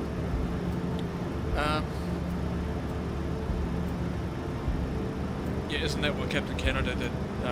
Was in the same boat as you, and then ended up making streaming into a job. Yeah, well, that's what I would love to do. You know, make streaming into a job, make the videos, which then I'll have a lot more time for, because obviously I won't have to worry about looking for work. So yeah, going forward, that is definitely my goal, 100%.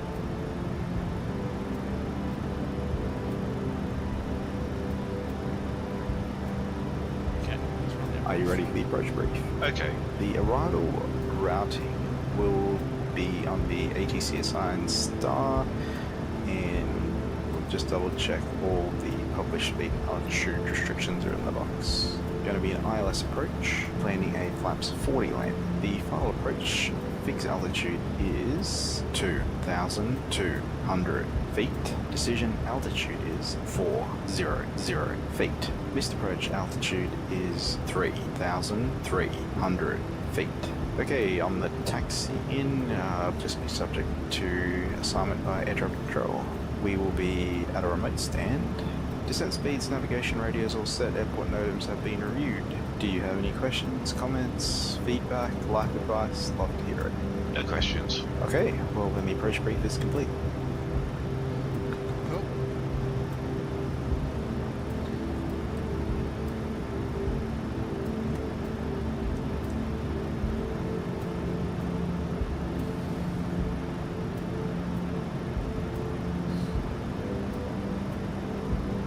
I have control. You have control. Alright, so he's set auto brake level 2, so that's all good. And we've got initial descent down to flight 1250. God, the weather's definitely improved. Damn. Not too bad at all. How's the winds changed direction? No, it's still 1-3. Oh, fresh. Yeah, no, the winds are still 130. So we'll get a slight crosswind, but I don't see that being an issue.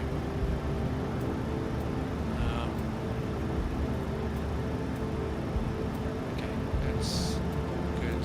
Happy with that.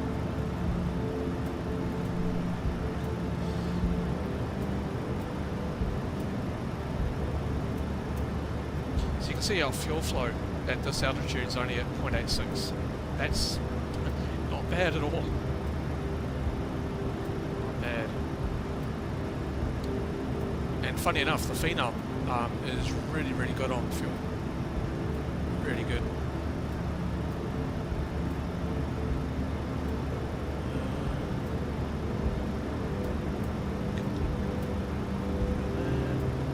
We've got ILS set 109.9 and transponder we don't need to worry about right now.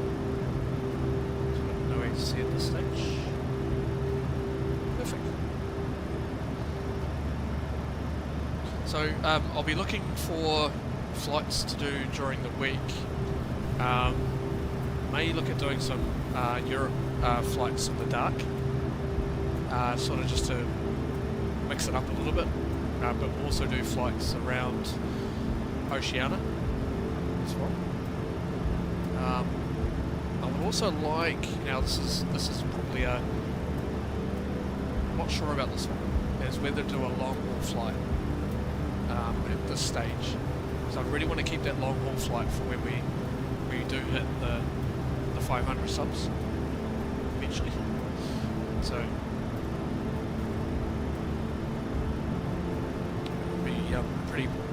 be good. I'd like to do Auckland to Hong Kong in the BBJ because they can reach it, especially with the extra fuel tanks that it can use. So there is that option. So we hope, you know, Hong Kong, Singapore, Tokyo, you know, those sort of areas in the BBJ.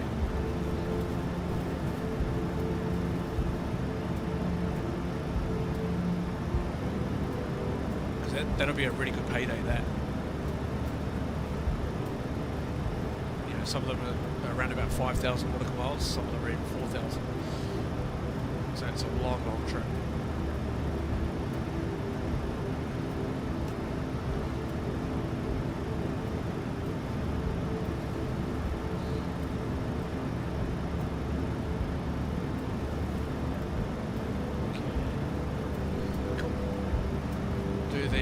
checklist very soon.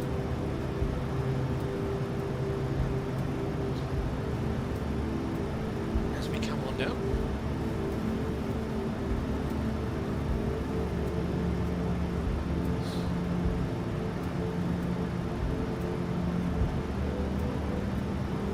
Clouds are only few, so the weather's improved at Rara. It's now only broken at 2,300 feet.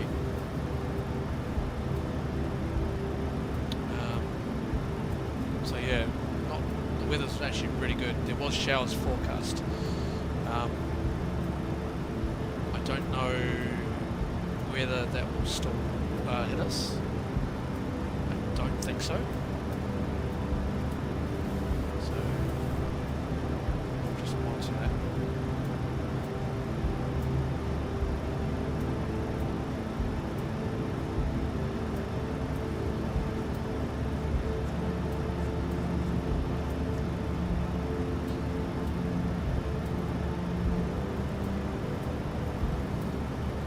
Has anybody in the chat been to Rarotonga?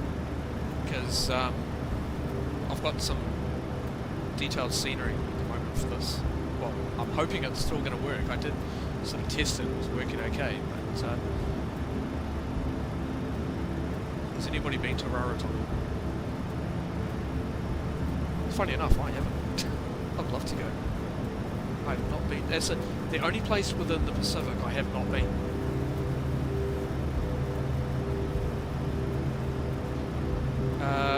Quick question, do you use Active Sky? I've got it, but hardly seems to work. So thinking about ditching it. Yeah, I'm using Active Sky. Yeah, I am using Active Sky. I'm also using Rex Atmos, which gives you all the lighting improvements. So I'm using that. Everything you see down here, that's all Rex. So I've got that, and Sky also is what does it. Also the clouds as well. Improves the sort of like the colour and textures of the clouds. But yes, I reckon Active Sky is far superior than it is the default weather. Some people may not think that, but yeah. The only thing I can suggest, Chris, do you have FSUIPC? Are you using that? Because that does talk to Active Sky.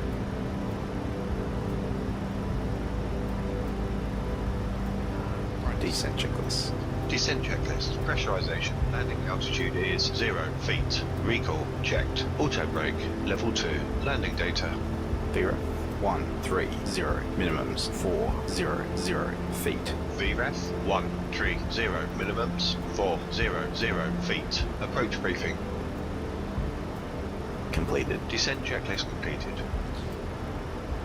Same here, use reshade. Oh yeah, no, I don't use reshade. Yeah. I find that this is enough for me, because I use Rex Atmos.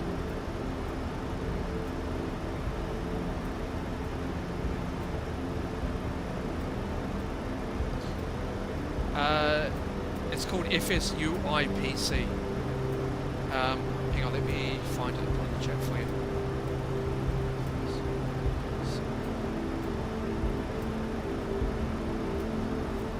Because this is essential for Flightsim in order to make it work properly. You got 2024 version 8. Oh, here, this is in here.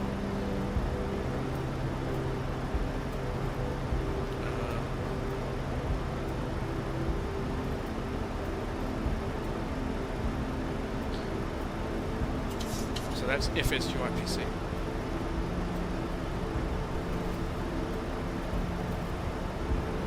It is essential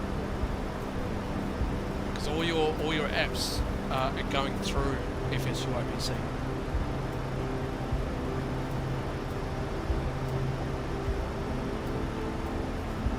There you go. That basically talks to that.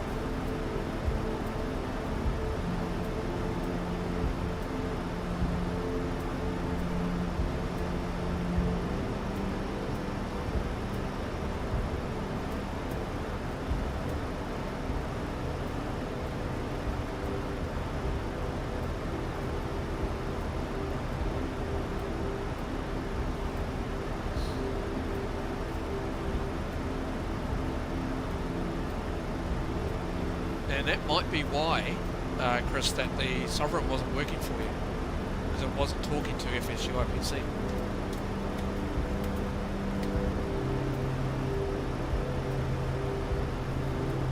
Might be wrong, but that's my guess.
The good thing is with FSU IPC, Chris, is that you don't actually need to make any of these changes, like it says here.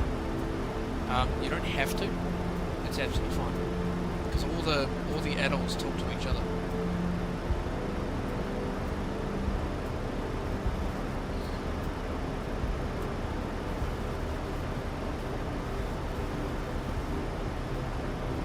In fact, I think I need to update mine because that's a different version to what I've got.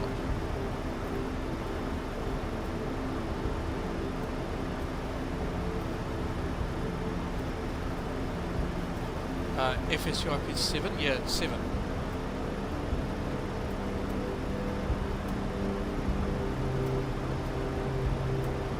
Well, if you've got FSU IPC 7, then it should be okay. You might need to. Have you updated it recently?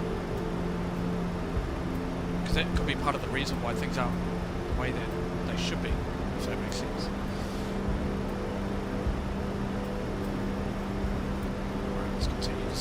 Let's go down to get the sheet down to 1000.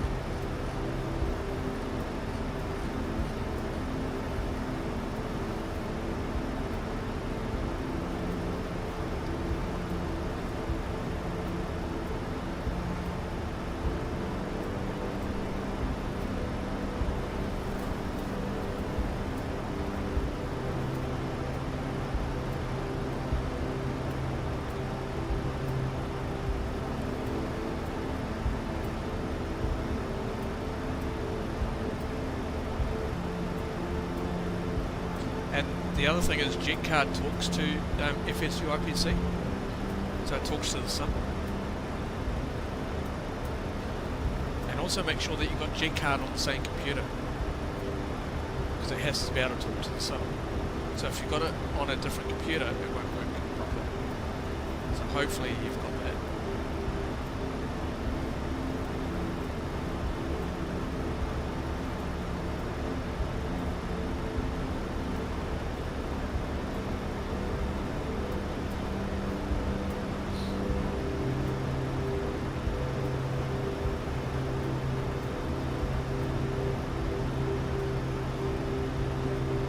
It could be, yeah. I would definitely look at updating it.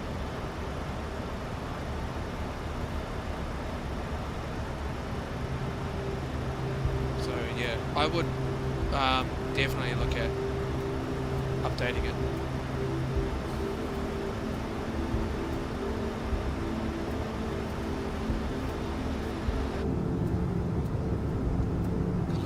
Look at that.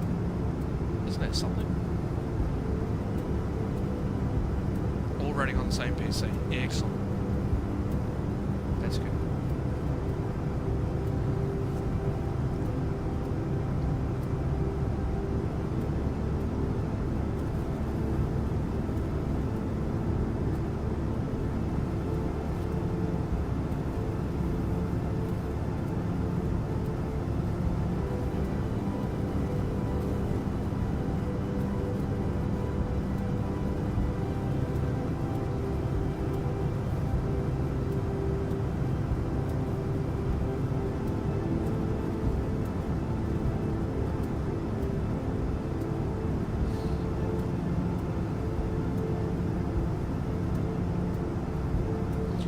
Right, we're on to send peoples.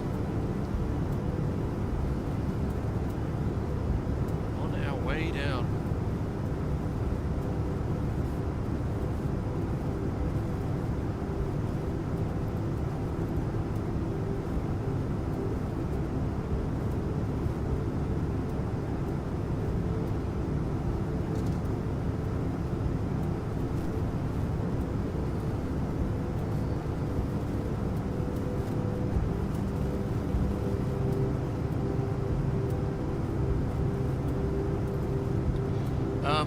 Problem I was having with Sky is I would get an error saying that another application was stopping it from working.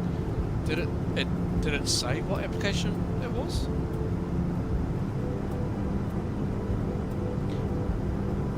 I would probably check the event viewer and find out what other applications it was saying, because that seems very strange.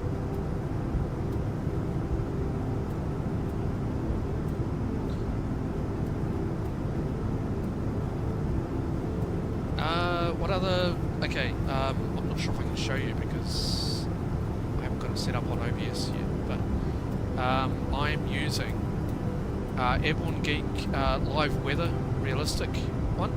So that's that one. For I think it's like the sun thing, whatever it is, I'm not sure. I think it's the atmospheric or the environment, I can't remember. But I'm using the AB MSFS one, which is done by Andrew Bennett, and I'm using for that's the okay, that's the environment one. So then the environment one, I'm using Airborne Geek Realistic Enviro.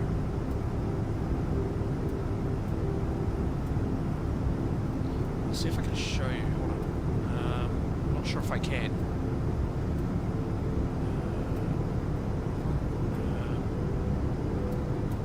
Let's try. Not sure if I can do this. Hang on. 2 seconds. Oh yeah, there you go.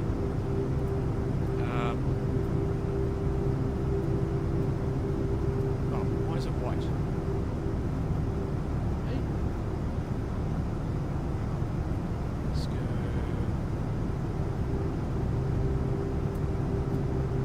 That's strange.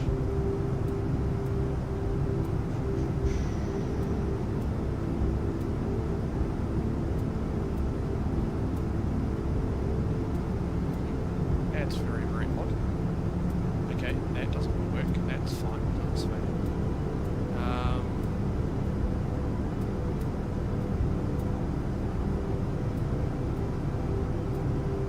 Oh, I know why. Hold on. I know why. So do that, and then go. Yep, that one.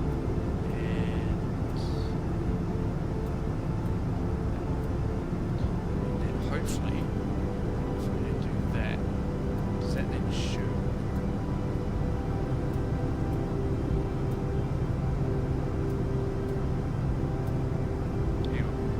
I don't think it's going to work. No, it's not. Okay, that's fine. Oh. It did for a second. No, it didn't. Alright then, if it wants to do that, then I'll do this.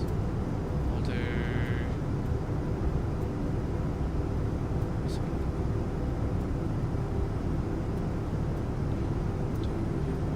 Oops, no, not that one.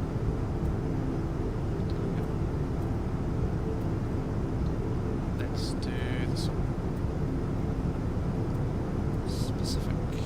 And then I'll do...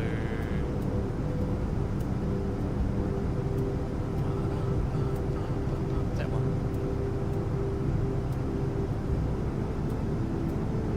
No. And then do that. Because that didn't show.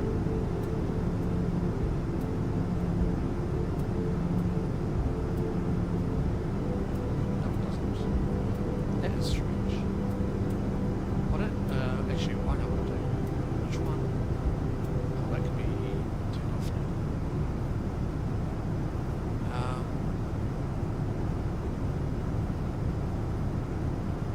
JetCard. Oh, I know. Okay, that's that one then.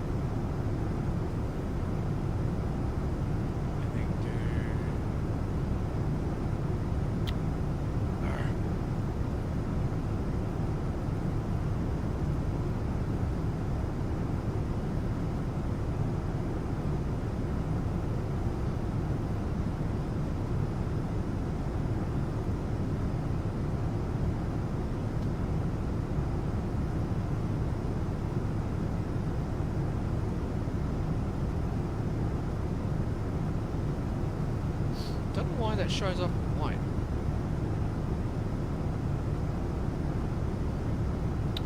I don't know. That's really, really odd. Oh well. But anyway, yeah, those are the presets I'm using.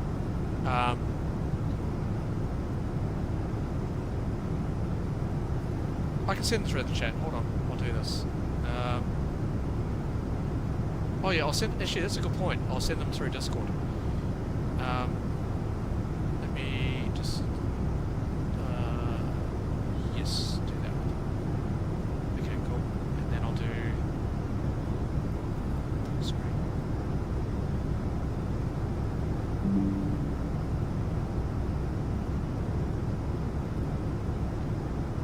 Okay, I'll send them to you very soon, mate. Okay, after the flight, I'll send that to you.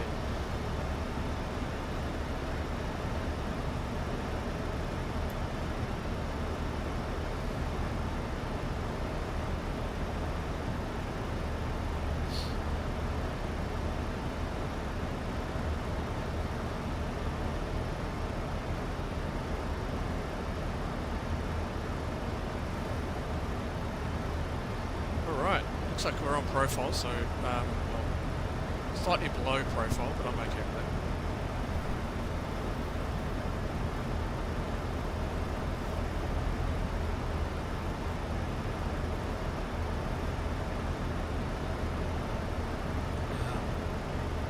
What we need to do is put the engine page up.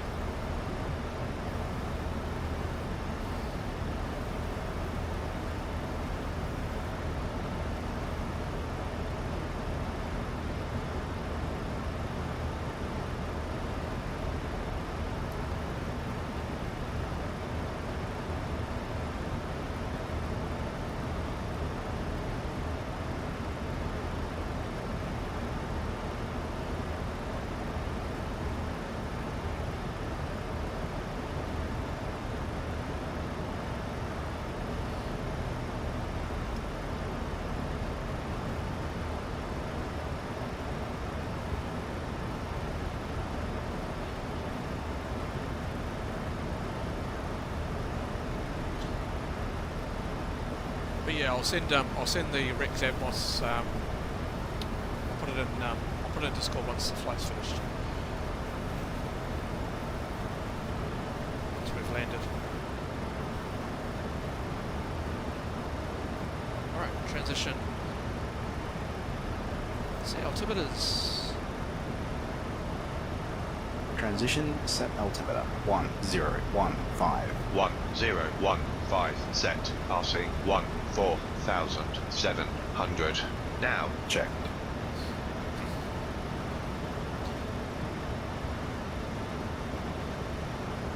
Okay. Good. We've got speed restrictions down at 156. Okay, I'm happy with that.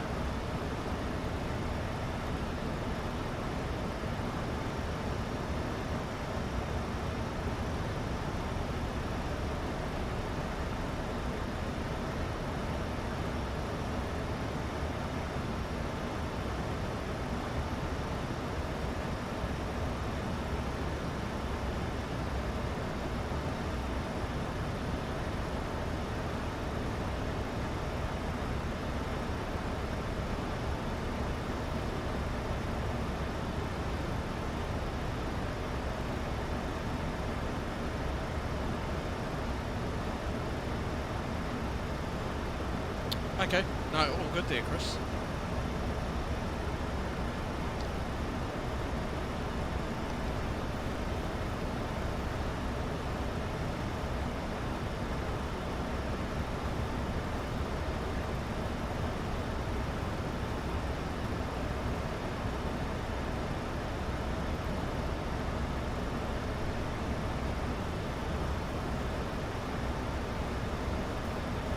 Alright, approach checklist. Approach checklist.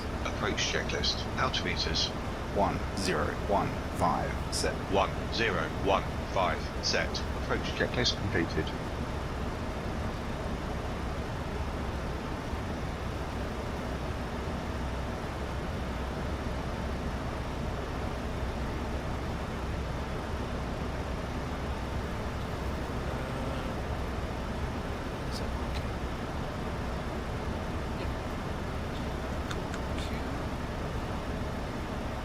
10,000 till level.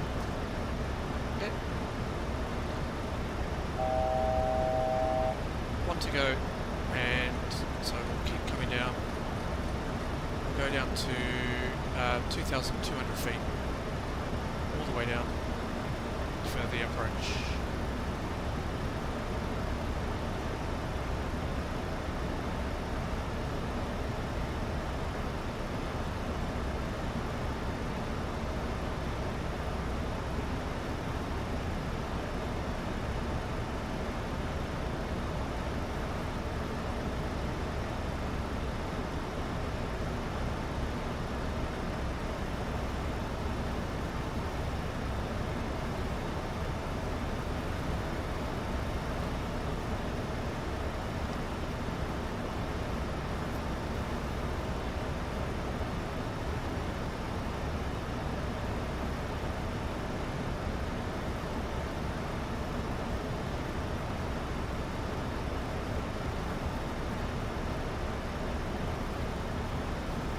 Excuse me.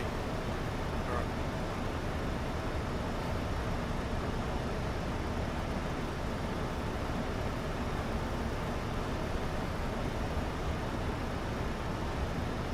A little bit of speed breakout.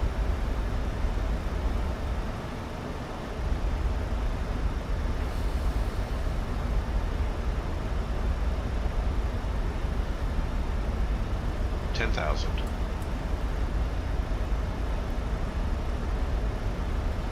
Cabin crew, prepare for landing. FMC message. Scanning DME fail.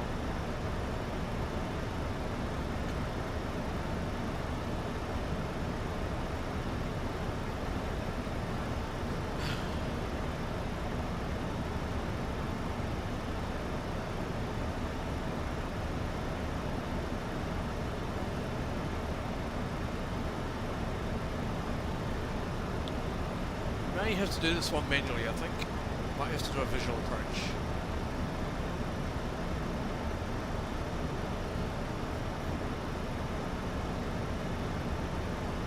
Unless it does pop up.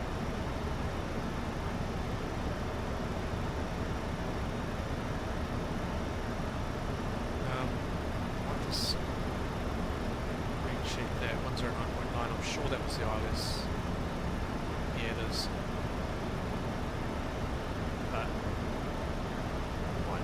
We'll see as we get closer in.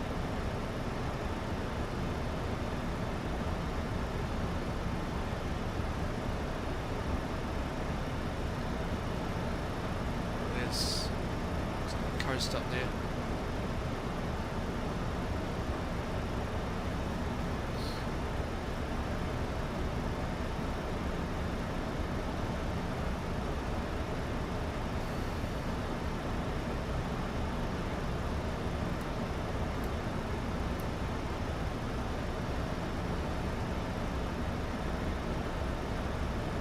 Hopefully it gets identified, but I don't think it will. For the ILS, I'll have to then do a manual, a visual approach, which is okay. It's absolutely fine.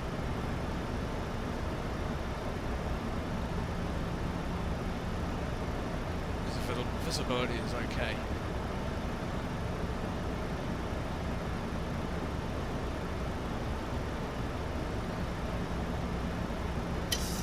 Once we hit decel, we'll go flaps 1.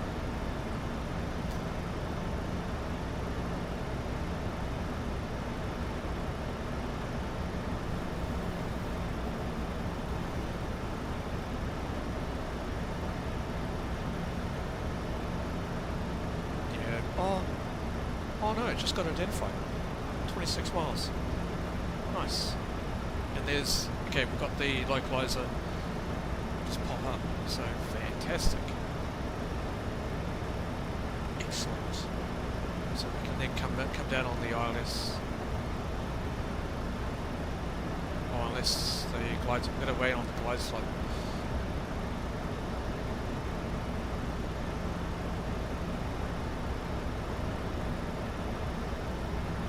Alright, let's arm. Yeah, let's arm the approach mode. Then we've got now glide slope come up. Now we've got on the glide path. So that's okay.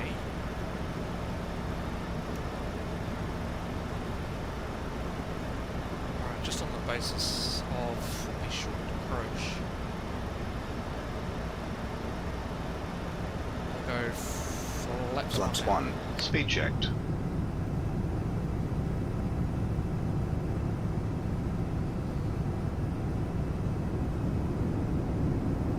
Flaps 1 set.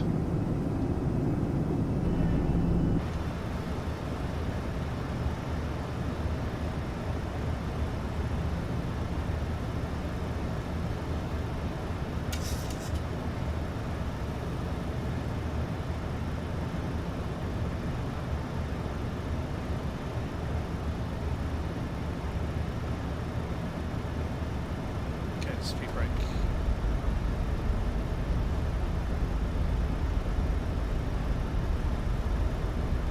Let's come right down to the flight detent.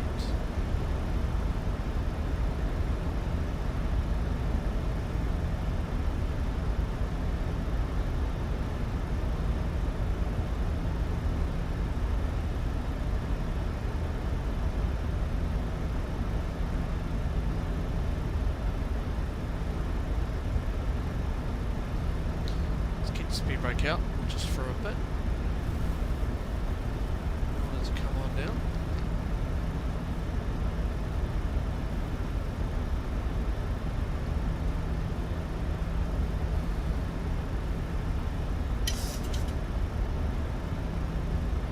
Right, that wind's, the wind's not too bad at the moment coming on it.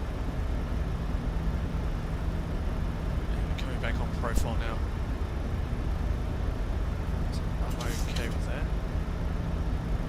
And we'll go flaps 5. Flaps 5. Speed checked.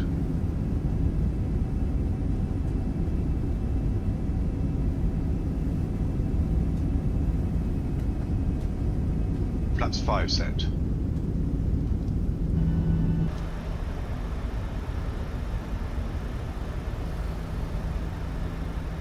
Right, approach mode active, we're waiting on the localizer to capture.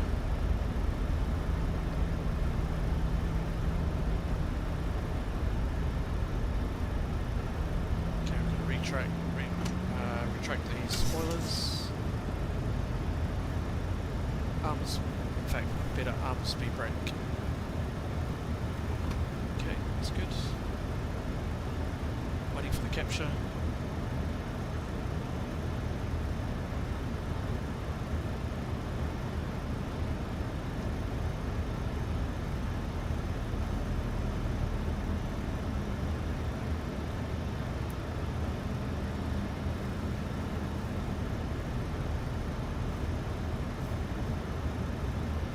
Right, VOR localizer captured. Hoping we don't go through the localizer. Shouldn't do.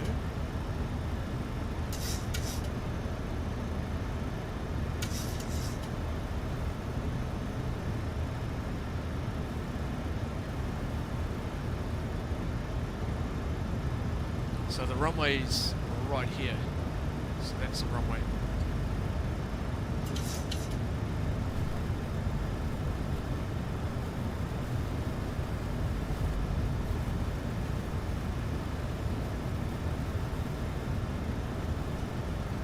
Waiting on the glide slope.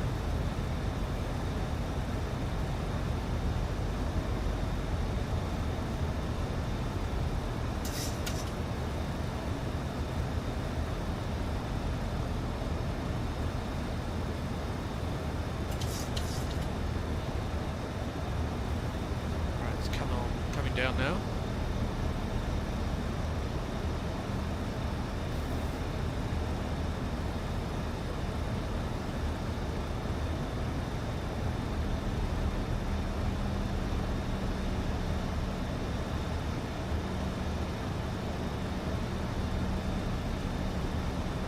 Thousand till level.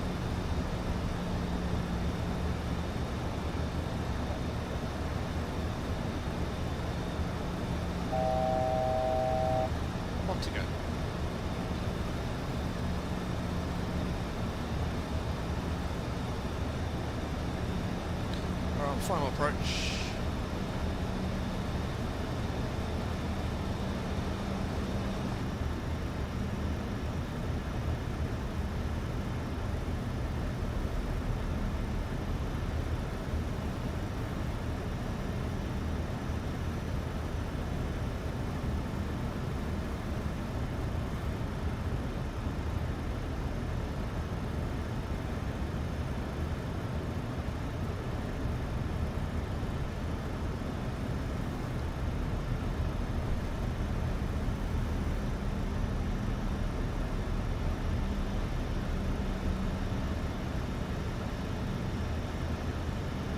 $2,500.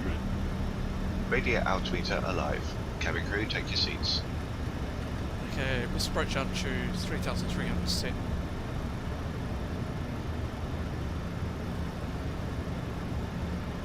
Alright, gear down. Gear down. Flaps 15. Gear down. Speed checked. Final approach fixed. Height checked. Missed approach altitude is set. Flaps 15 set.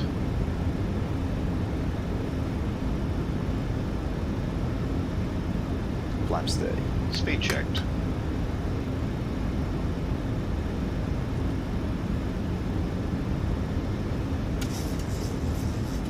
Flaps 30 set.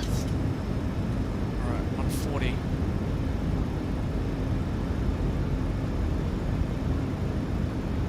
Flaps 40. Speed checked.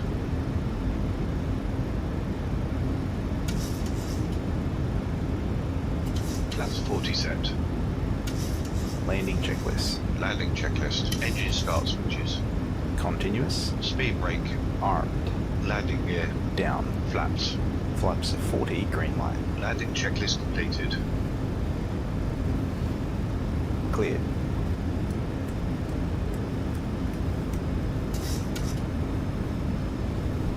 Alright, let's do this. Let's get this down.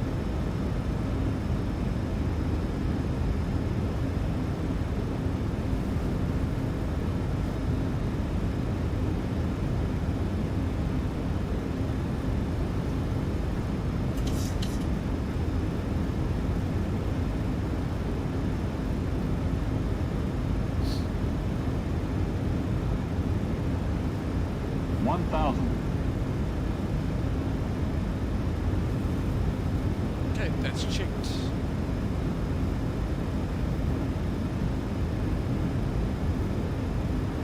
Alright, my aircraft. Hold on, manual flight. Autopilot off.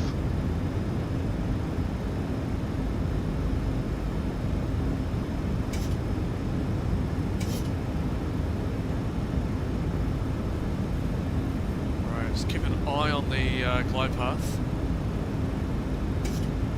And just trimming out as I need to. Just keep it nice and stable. Tiny high, not too bad. Approaching minimum. 400. Minimum. Continue. Tad high, 300. correcting. 200.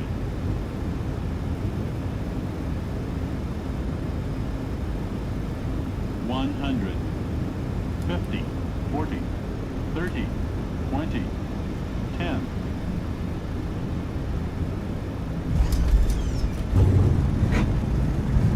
Speed brake up. Reverse is normal.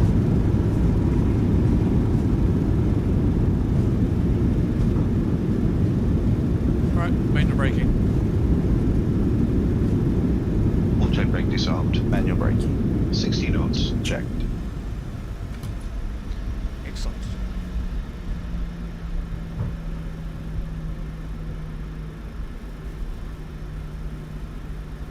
We are down. That was a good landing, that. That was awesome. Alright, we'll do a backtrack. So we're heading over to the terminal over there.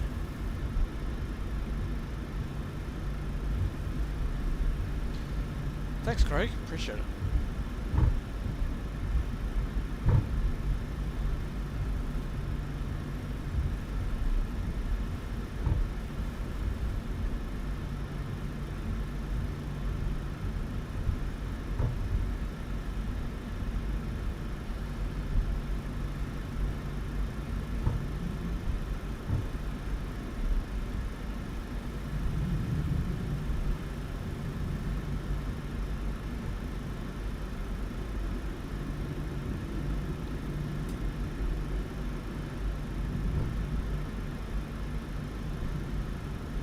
Yeah, thoroughly enjoyed that flight. Oh, I should have turned the other way. Oops. My mistake. It's okay. Probably doesn't matter, really.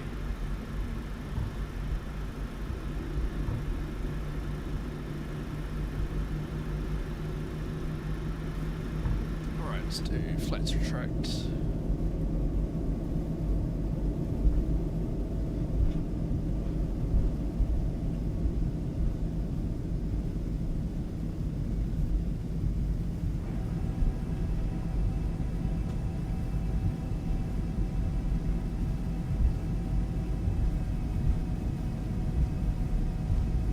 So that we can get the APU up and running.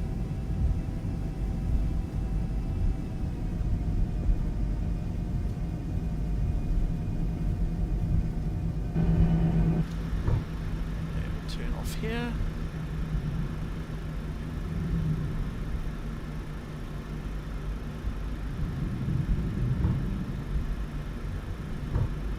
That's all good, Craig. Yeah, I'm glad you enjoyed it. And yeah, we'll be setting up the company in a very, very soon, I would expect. Right, we're going to go... should we go stand 1? Yeah, let's go stand 1. APU on the buses. Need to wait 3 minutes as well in order for the APU to start. Actually, with radar off. Flight directors.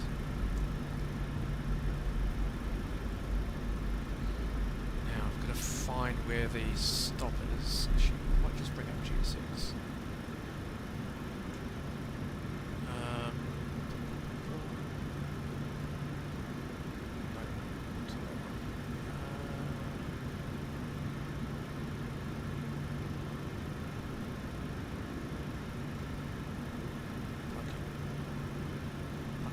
Is that the one?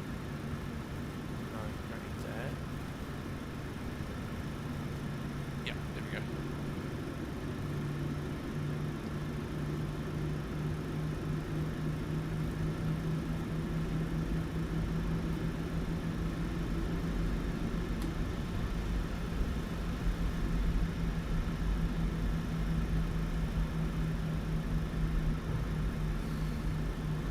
Right, now I've got to work this out. Where's our marshal? Oh yeah, there he is. Ooh, this is going to be tight.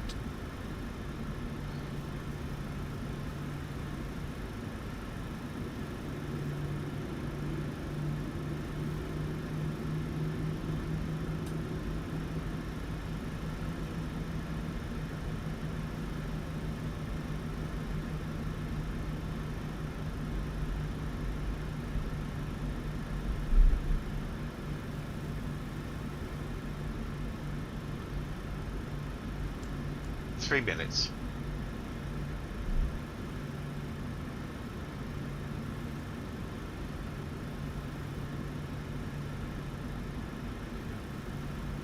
This might be a bit skew, but it's alright.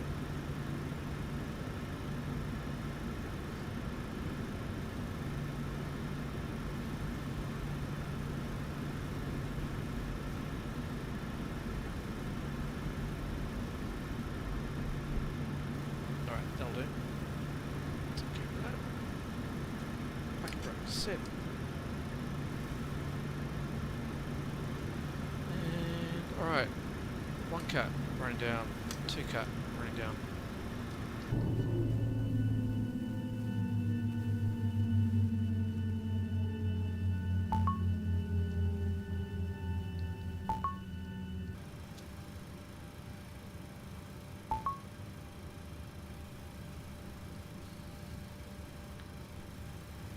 lights and doors. Check.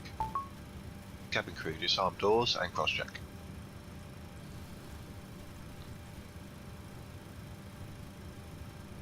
Okay, that's that part.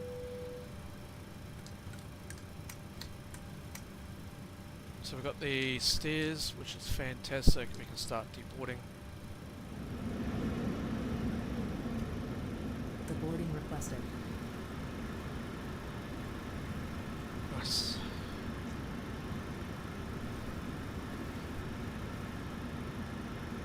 And then we'll have a quick walk around, and then that'll be us for now.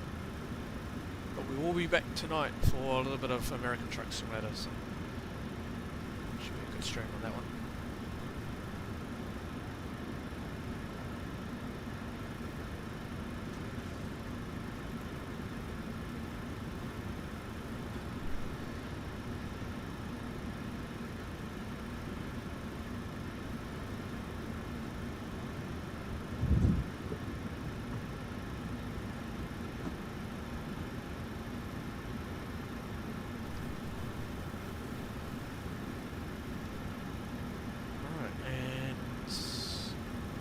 Shutdown checklist. Shutdown checklist. Fuel pumps off. Probe heat off. Hydraulic panel set. Flaps Up.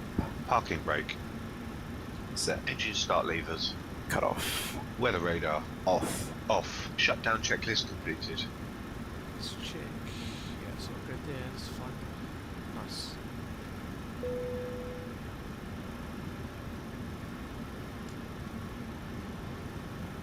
And cabin crew, doors to disarm and cross-check.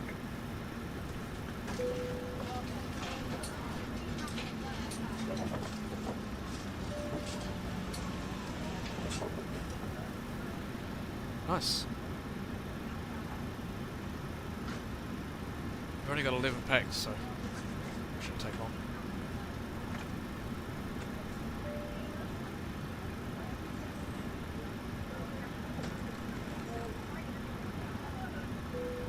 Ladies and gentlemen from the flight deck, this is your captain again. On behalf of the entire airline, we thank you for flying with us and we wish you a wonderful day, a safe journey home, and we hope to see you on board again very soon. Thank you.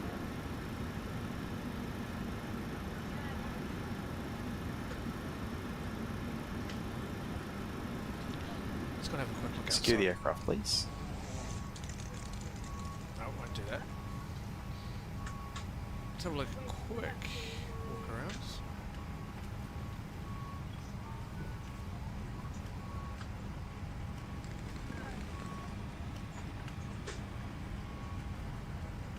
Pretty cool airport, actually.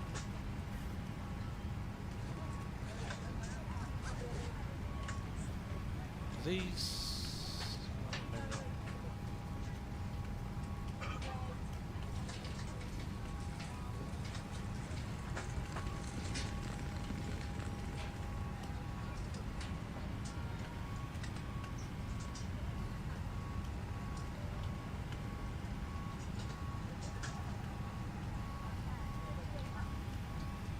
Alright, very cool.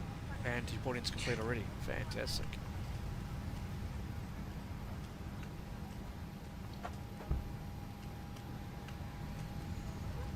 Cool. Alright, well guys, in fact we need to go back to JetCard, don't we? Just to complete that. So we go to the dispatch and let's do this. So we'll complete the flight. Yeah, 9,200 in total now. And I got a 1.3 reputation. Oh, look at that. And our landing rate was below 200. Oh, that's awesome. Look at a landing rate of minus 161. Not bad at all. Check that out.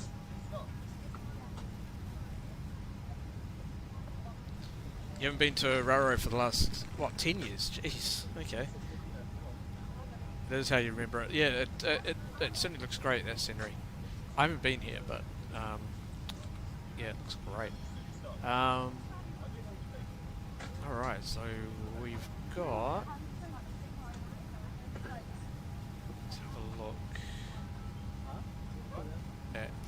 expenses. Oh, hang on, you can't do that. Revenue. There you go. Sweet. So 9,200 for this. Can we have a look? Oh, so now my reputation's gone up to 45. So I need to get that increased. And in terms of the bank, has any changes to that? No, not yet. Alright, we'll keep grinding at that, so that's all good. Oh, that was awesome. That was a good flight. I enjoyed that. Awesome. Well, guys, that'll be us for today. Thank you so much for coming along for this flight. If you could hit the like button, and if you haven't already, consider subscribing, because it does help out. It is free, and it certainly makes a lot of difference. So again, thank you so much, guys, for coming along. We'll see you again very soon for another stream. See you tonight. Take care, everyone. Have a good afternoon. Bye bye.